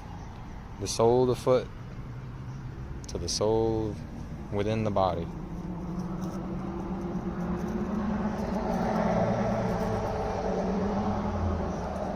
But yeah, that's how it works.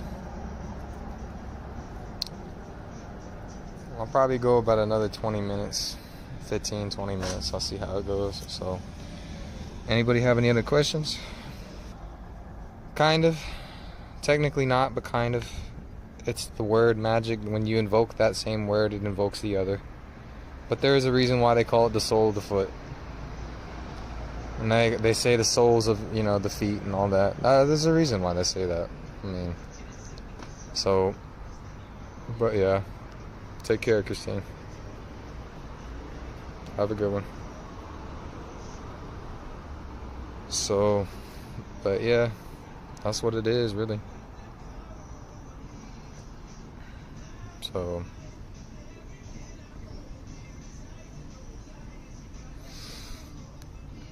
Yeah. Any other questions?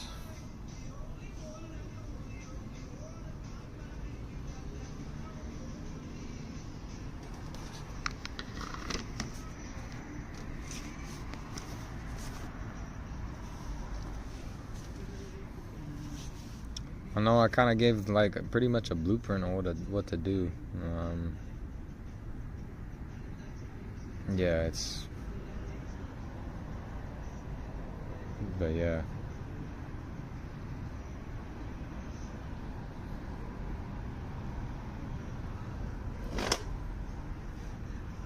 So it's kind of a simple process, but like I said, it goes. And they're very real realms. Like, they are very different. You know, they're actual dimensions that people are traveling through.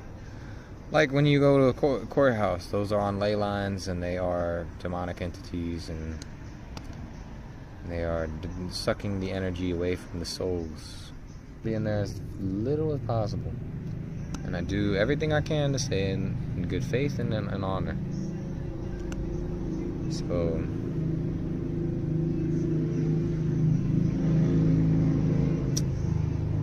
Christian Walters and Tammy Pepperman. Those are the only two people I can really recommend. Tammy Pepperman kind of manhandled the courts, so, you know, learn what she says and all that, but Christian Walters knew how to do it. He knew how to seal records. He knew how to bring in evidence in camera. It is simple once you figure it out, but like I said, if you're still under that spell, you'll hear the right answer and be like, no, that can't be that simple. It can't be like that. Nah, it can't be. And it is that simple. But no, most people don't want to go to court. Most people think you can solve it with an administrative process and all this type of stuff. You have to go to court. All roads lead to court. If you want to enforce it, go to court.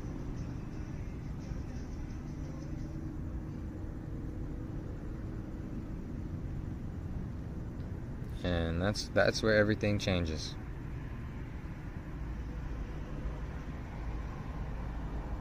So I hope that makes sense.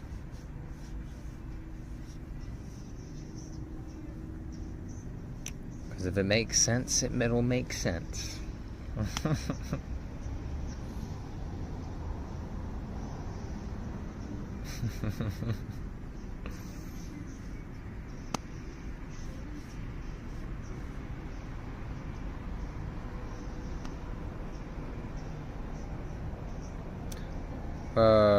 What you mean? The name chart?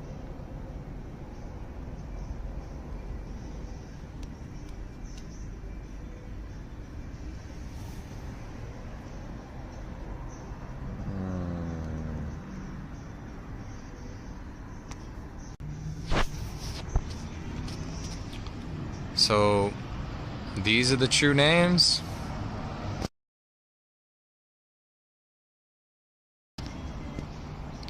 And these are the fictions, the accounts.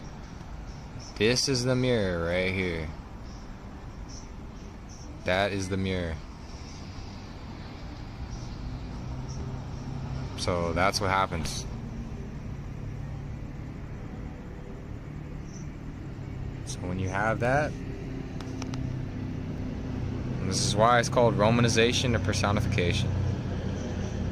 It is Romanized and it's inverted or reverted via the mirror image, and it becomes a fictitious entity, regardless of whether it's a natural person or artificial person. It's still a person. You're still dealing with persons. So until you show the real man, the true beneficiary of it, the fiction is just a placeholder. As seen. That's what it is. The names.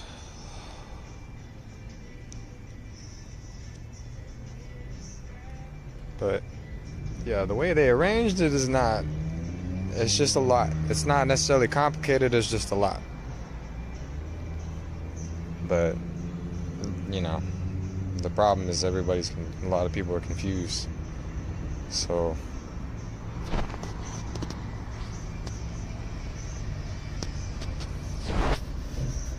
But yeah, any other questions?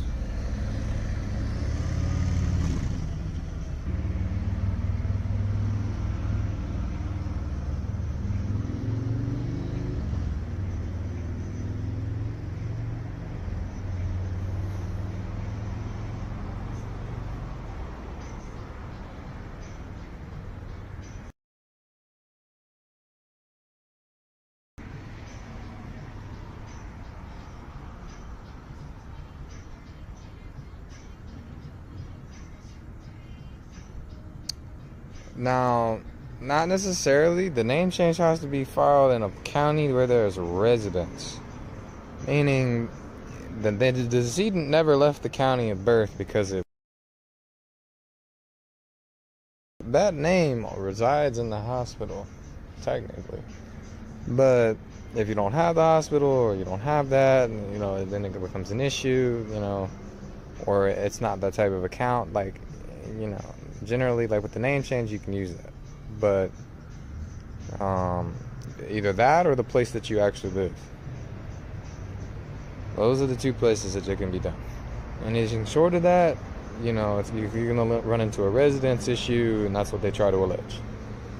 Because they want you to reside in the corporation for a specific amount of time before they will acknowledge that and let you change your name. And that's how it goes. Absolutely silent walk. So, really the only two places you can file it is in the birth county with the hospital address, like I've done, or the county that you're actually located. Absolutely, Carissa. Haven't agreed with my innocence law from the time. Yeah, connect your P. I know. You kind of just gotta give yourself grace. Like I said, you do have to forgive yourself, because it's like the part actually holding it against you is the ego, and the part that just wants to do better and didn't know and all that's the soul. So there's no point in holding it against your own soul. The fact that you didn't understand, didn't know this stuff growing up. None of us did. I mean, other than the people that already just grew up in this and already had knowledge, like super wealthy people, but most people didn't grow up like that. So I'm glad my voice is better too. Global mindset. It was a little rough. Every Thursday at 7 p.m. Eastern. Every Thursday I go live. On Fridays I have Zoom classes. I had to up the membership, just a one-time, lifetime membership, and donations of $200 or more. I have it on my information on the last post on YouTube. Like I said, it's a one-time thing. You get access to the Signal group where we post stuff back and forth. You get access to all the replays of the past classes. You can, after I present the material and ask, cover specific questions about the material, I open it up for general Q&A on Fridays. Sometimes it can be a little longer. Last Friday was like 7 hours. The week before that was 6. And then I think every one before that was somewhere at the ballpark of 4 hours. My main goal with the Friday classes is I talk about everything I can't talk about right now. There's a very clear divide between what's public and private. And there's some things that I'm just unable to talk about, unable to go into to the same depth or the same level. I really don't hold back on the Friday classes, and those videos stay private. They're not ever going to be public. So, that's why I do that, because I cover pretty much everything from mortgages to importation, naturalization, getting extinguishment of debts, things like that, like trust administration. Thank you, Carissa. Is private trust agreements, you know, I cover so many different things, like on my Friday classes. Just about every aspect of life I touch I touch on. Um, Honestly, because the law really touches everything in life. So that's what I cover on Fridays. So if you want to join, you know, feel free. Like I said, just hit me up, and donations of that much more, 200 or more. Like I said, just to cover my operating expenses and things like that. Um, but yeah, you know, I do trusts. You know, do set up other things. But yeah, silent walk. Let me know. So. And I don't teach anything that I wouldn't do myself. I'm at the gate, I already know. So I've got proof, got plenty of it. So, but yeah. Any other questions?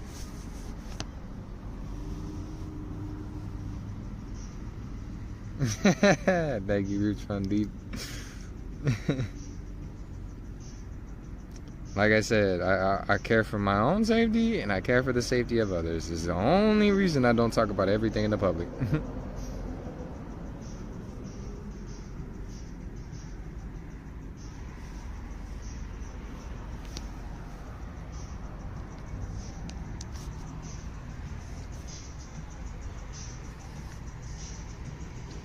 And it just makes it easier to be on Zoom, pretty much.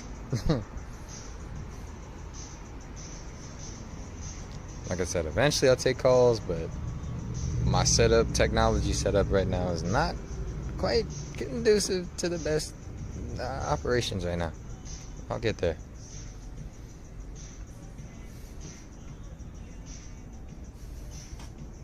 So I'll go a few minutes longer. So like I said, any other questions?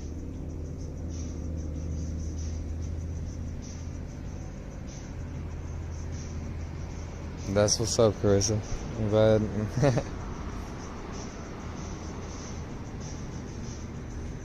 Yeah. I know we've covered a lot in them. So,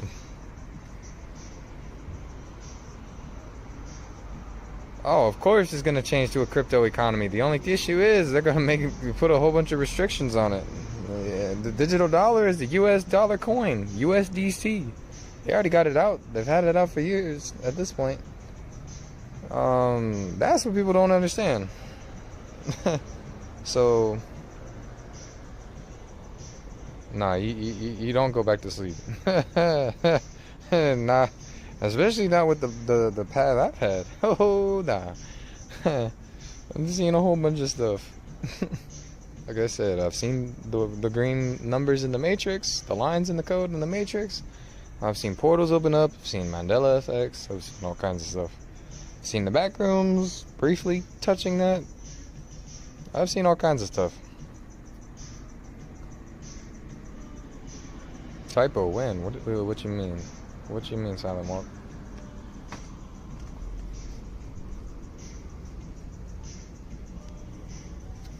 They're gonna have a digital ID and that jab pack.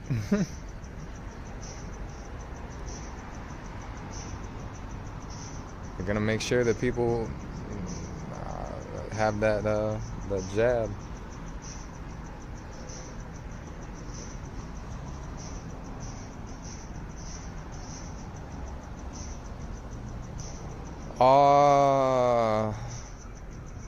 Well, the only issue is I'm not on YouTube. Wait, are you saying in like the studio app, like for the? I know there's an option on like Zoom to do that. I just found out that, but are you talking about like after the video is posted?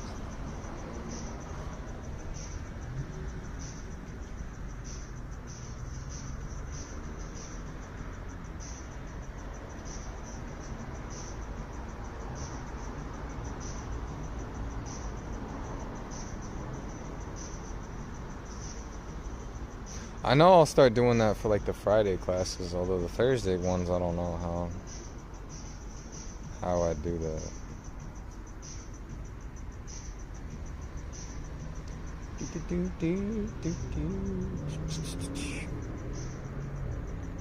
Oh. Oh, sheesh, yeah.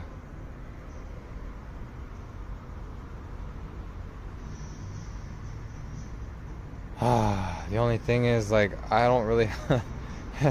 I've been doing my best, but going back and watching all these my own videos is it's kind of crazy. Like, I've been the one editing all, so I don't have an editor. Yeah, no, I'm not, you know, I'm not coming at you or anything. I'm grateful for the comments, honestly. Eventually, I'll get to the point where I'm able to do that. It's just, I know I'll be able to do it for my Friday classes, but I don't know about the Thursdays right now.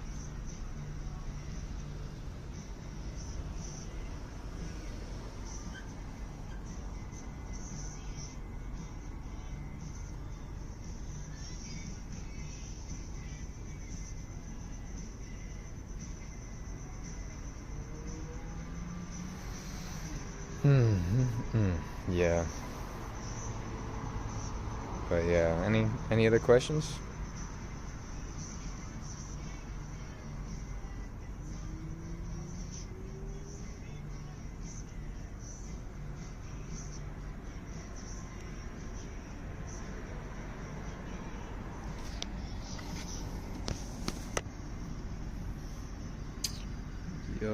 Yup.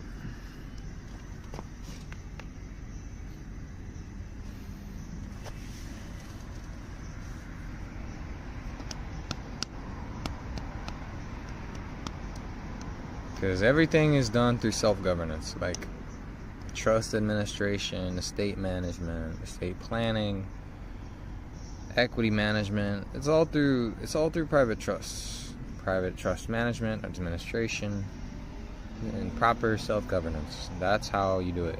Because if you don't account for yourself, somebody else will, and you'll be subject to that. Yeah, thank you, Carissa. Yeah, it's just not like.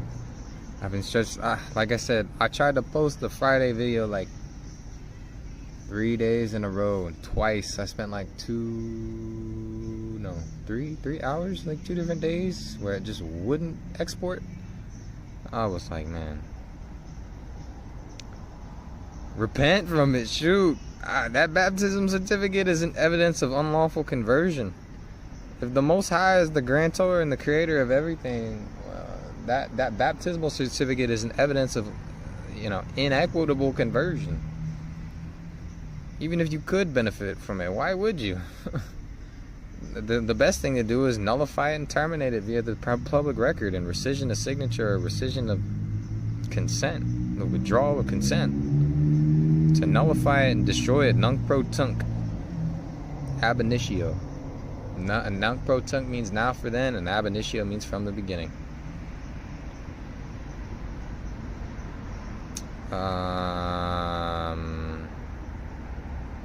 Can we revoke it? Send it back. Technically, I think you could, actually. That's probably how you're supposed to do it.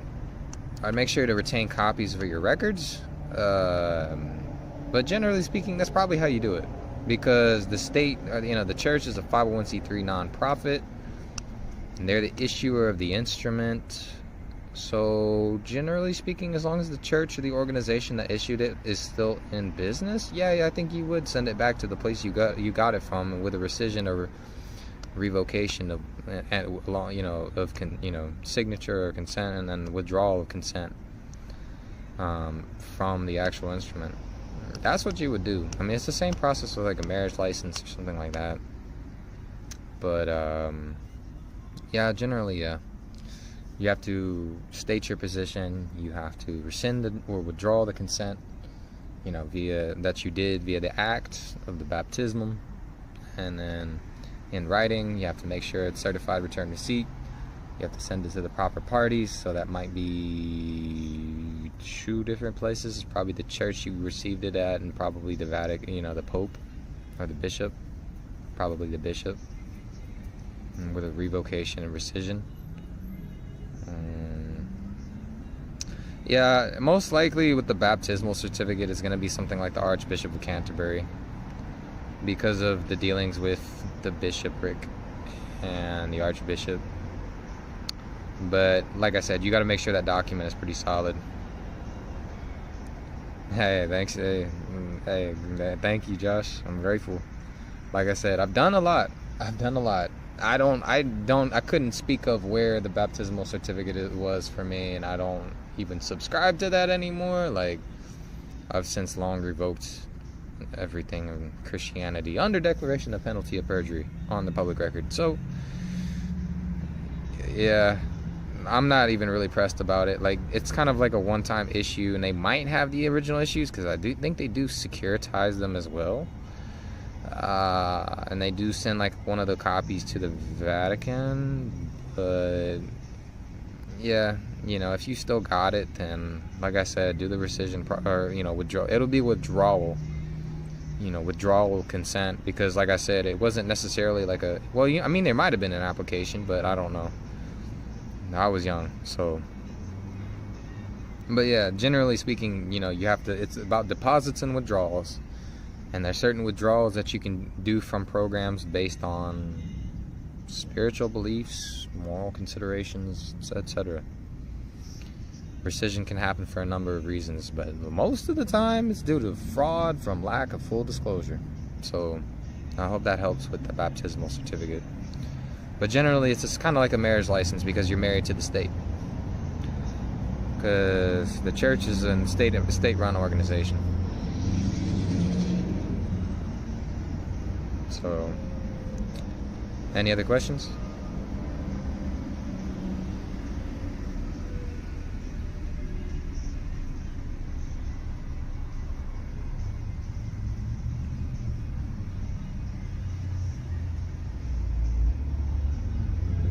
Most likely it did. I mean, you know, to a degree it becomes speculation, because there's so much secrecy involved with the way that churches operate. But like I said, there's no separation between church and state, because every state, you know, incorporated church is a 501c3 non-profit corporation, and those corporations are incorporated into the state of.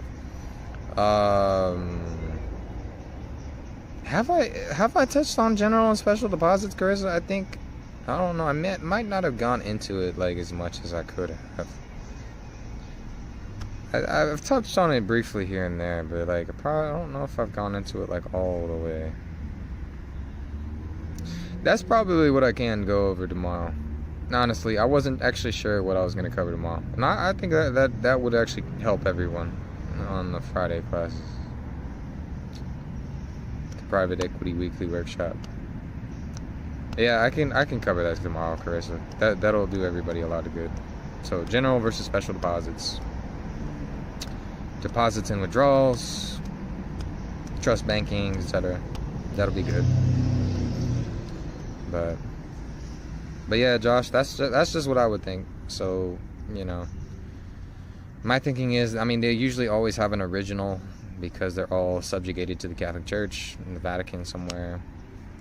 Might be different because it's Protestant. I don't know. I'm not entirely sure. But they're all incorporated to the state. But I think that eventually, because of the way they have applications and they're all submitted to the jurisdictions of the courts, the states, I think generally they pass to the Vatican, if I'm not mistaken. So somehow, some way, yeah. I mean, the birth certificate ends there. So my thinking is a baptismal certificate surely would. They have it in the Roman canons as well. So, I mean, they talk about exactly that, the baptismal certificate being one of the Sestque V trusts. But like I said, the only way to do it is rescission or withdrawal, which, you know, due to fraud, that creates a trust, you know, reverting the properties taken and alienated, and then you got to enforce it, you know, via just kind of like the getting out entirely. Settle the dang birth certificate, because that's the original one. And that's the master trust, essentially. The master foreign insiders trust. So it's really what a master trust is. They put all the debts under the Social Security account, but the master trust is just the one that doesn't really hold debits and credits. It just really holds all the other assets, and that's why you have the difference between the foreign situs, birth certificate, and Social Security account, which is the main account, or the mortgage. So, excellent questions, though. Any other questions?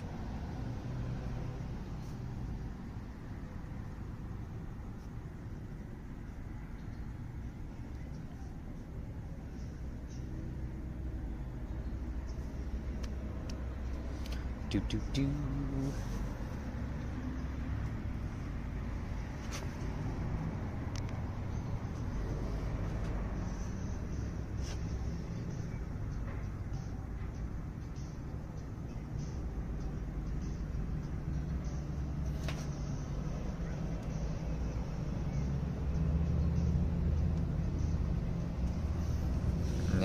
Any other questions that anybody has?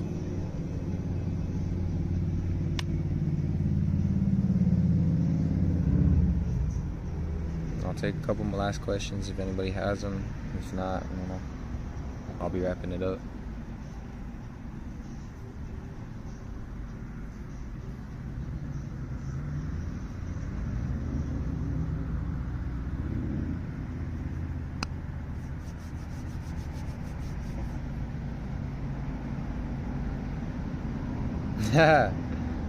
On Canada? Shoot, I have videos on Canada. If you look up, what is it, the Canadian Reserve, well, the Indian Reserve, and I think some other videos. I've talked about the Canadian, like how everything in America originally was one time Upper and Lower Canada. Everything above the River Thames, not River Thames, St. Lawrence River. Everything above the St. Lawrence River being Upper Canada, everything below the St. Lawrence River being Lower Canada. And it's not lower, below the St. Lawrence is not just down to the whatever jurisdictional ties. No, it was everything below that, meaning North America in its entirety. Everything at one point was known as Canada. And there was this whole battle between Canada, or the Dominion of Canaan, and the United Kingdom of, the Jacobites. So it was this, and under Britannia, Roman Britain. So, that's what that's my opinion on the matter. You have the Constitution Act, 1860s or mid 1800s. Canada, where Parliament essentially delegated certain things. Yo, I'm getting a lot of people from Canada lately. I just spoke to a gentleman today about it too. Certain things, so that's interesting. But yeah, I have associates that I've dealt with in Canada, that know about that type of stuff. And to be honest, it's kind of the same thing. Canada is a corporation under. Oh, I know. I've heard a few things. Inflation over there is staggering. I've been hearing from my associates. It's not pleasant, but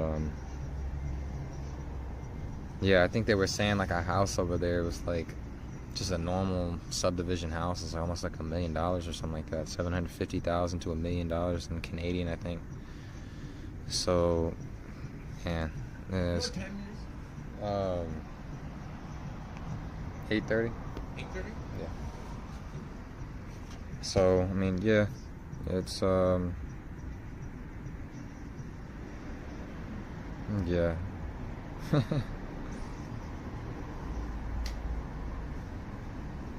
Sheesh.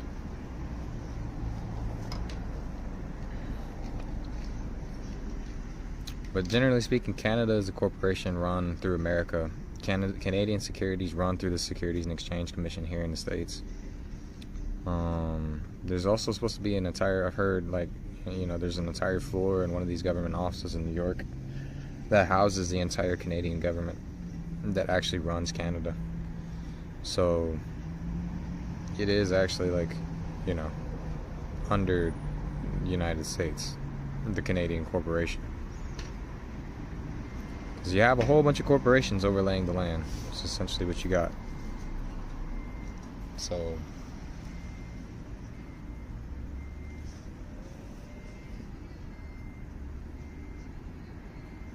That's what's going on for real. So, but yeah.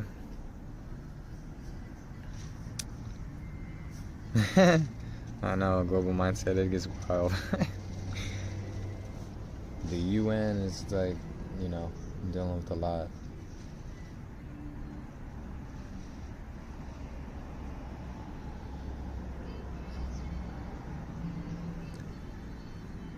So,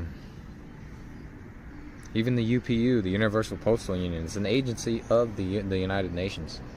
It's a department of thereof. So, all these postal governments go report to the UN.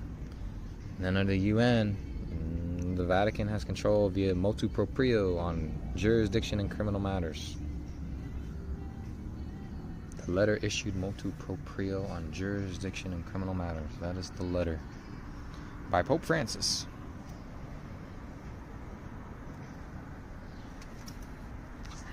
So, any other questions for the night? NAFTA? I'm actually not familiar with NAFTA. What is NAFTA? It might have been something I heard about. I just don't recognize the acronym. Isn't that foreign trade agreement thing? Shoot.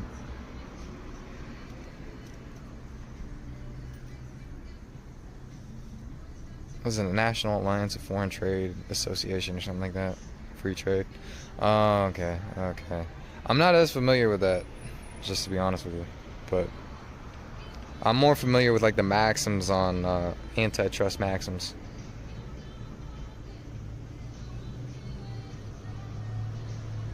Yeah. Okay, that's good to know. Yeah. North American Free Trade Agreement. Okay, well, yeah. To be honest, I'm not too familiar with that. Like I said, I'm familiar with like antitrust statutes, like Clayton and Sherman Acts.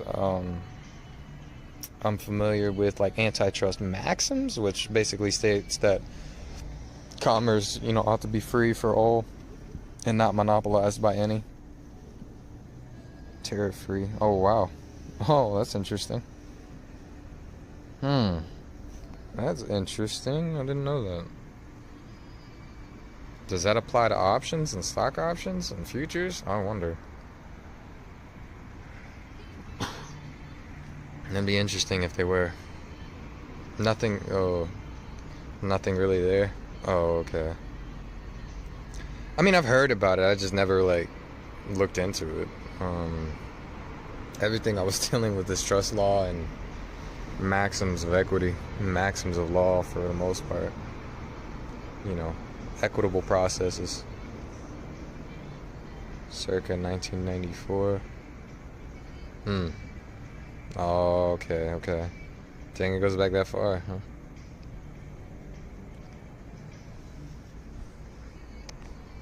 That's interesting, though.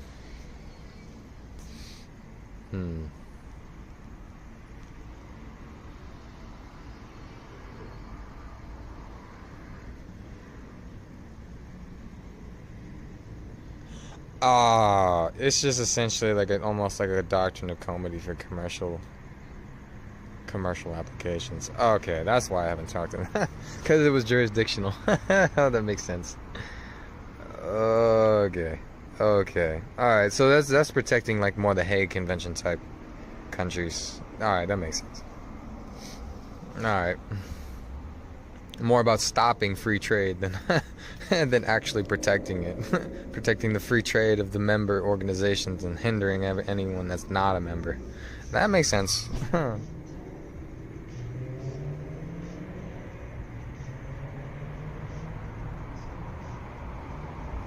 Yeah.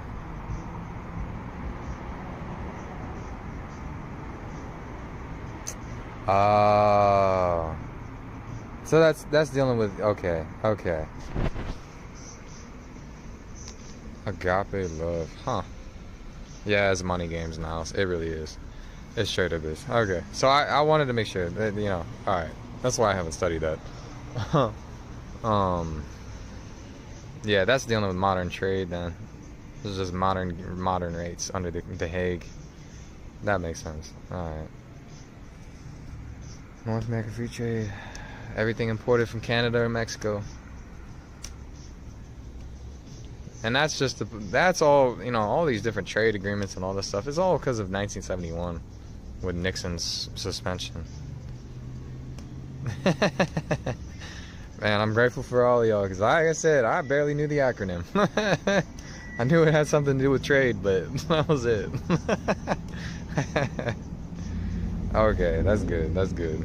Alright, well, thank you, Niles. Thank you for the explanation because I knew it had something to do with it, but I was more focused on figuring out how to unmonopolize things and break up antitrust. That's the biggest, and that's one of the biggest remedies. Like, when you have a trust, like let's say, for example, you have a trust, a constructive trust created out of result, like as a result of fraud. Antitrust will bust that up completely. The amount of antitrust suits, litigation, and precedent in the courts is a staggering amount. Even antitrust maxims, antitrust statutes, antitrust acts. Absolutely. Have a good one, Silent One. So, but yeah, there's that's what that's how you break up a trust, especially one that's in restraint of trade. If it's intending to prevent you from being able to do business under, international trade, not necessarily commerce, oh yeah, antitrust for the win.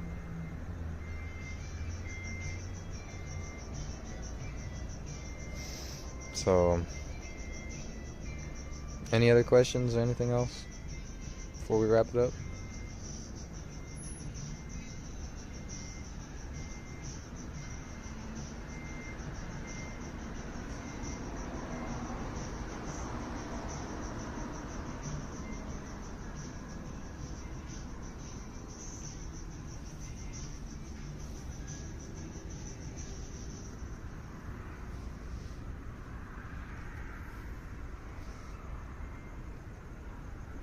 Any last questions? Have a good night, Josh.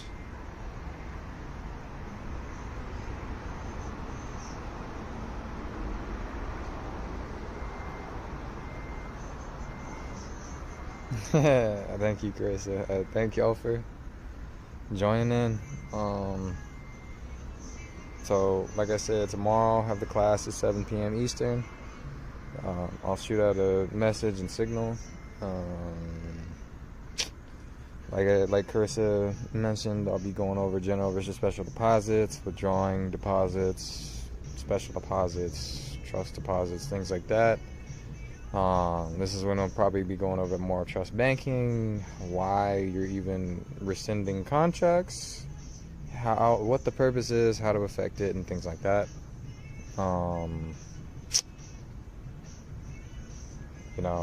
Like I said, if you want to set up a private trust, hit me up on my website. I had to up the prices just because of the time and the demand for everything. I am taking private consultations if you do have some type of matter. I don't charge for the first 30 minutes to find out whether or not I'm able to assist you. I do have, and like I said, the private equity weekly workshop, the Friday classes on Zoom. There's, everybody that's already on there is grandfathered in. New members is going to be $200 for lifetime access. The entire purpose is, like I said, just to get people to the point where you can go to court and settle all your accounts. To do it the right way, in honor, and to pay all the dang debts. The right way, like I said. So, when you get out properly, they get paid, you get paid, and you're completely free at that point. But yeah. Okay, now that's what's up. That's what's up. So, yeah. Niles, are you in the class? I don't know if you are. Be interesting. Like I said, we talk about just about every aspect of society and how to get out on the Friday classes as well. But yeah, So, you know, that's about it. I guess everybody be ready for the Friday class and on tomorrow. Those of you that are in the class, and then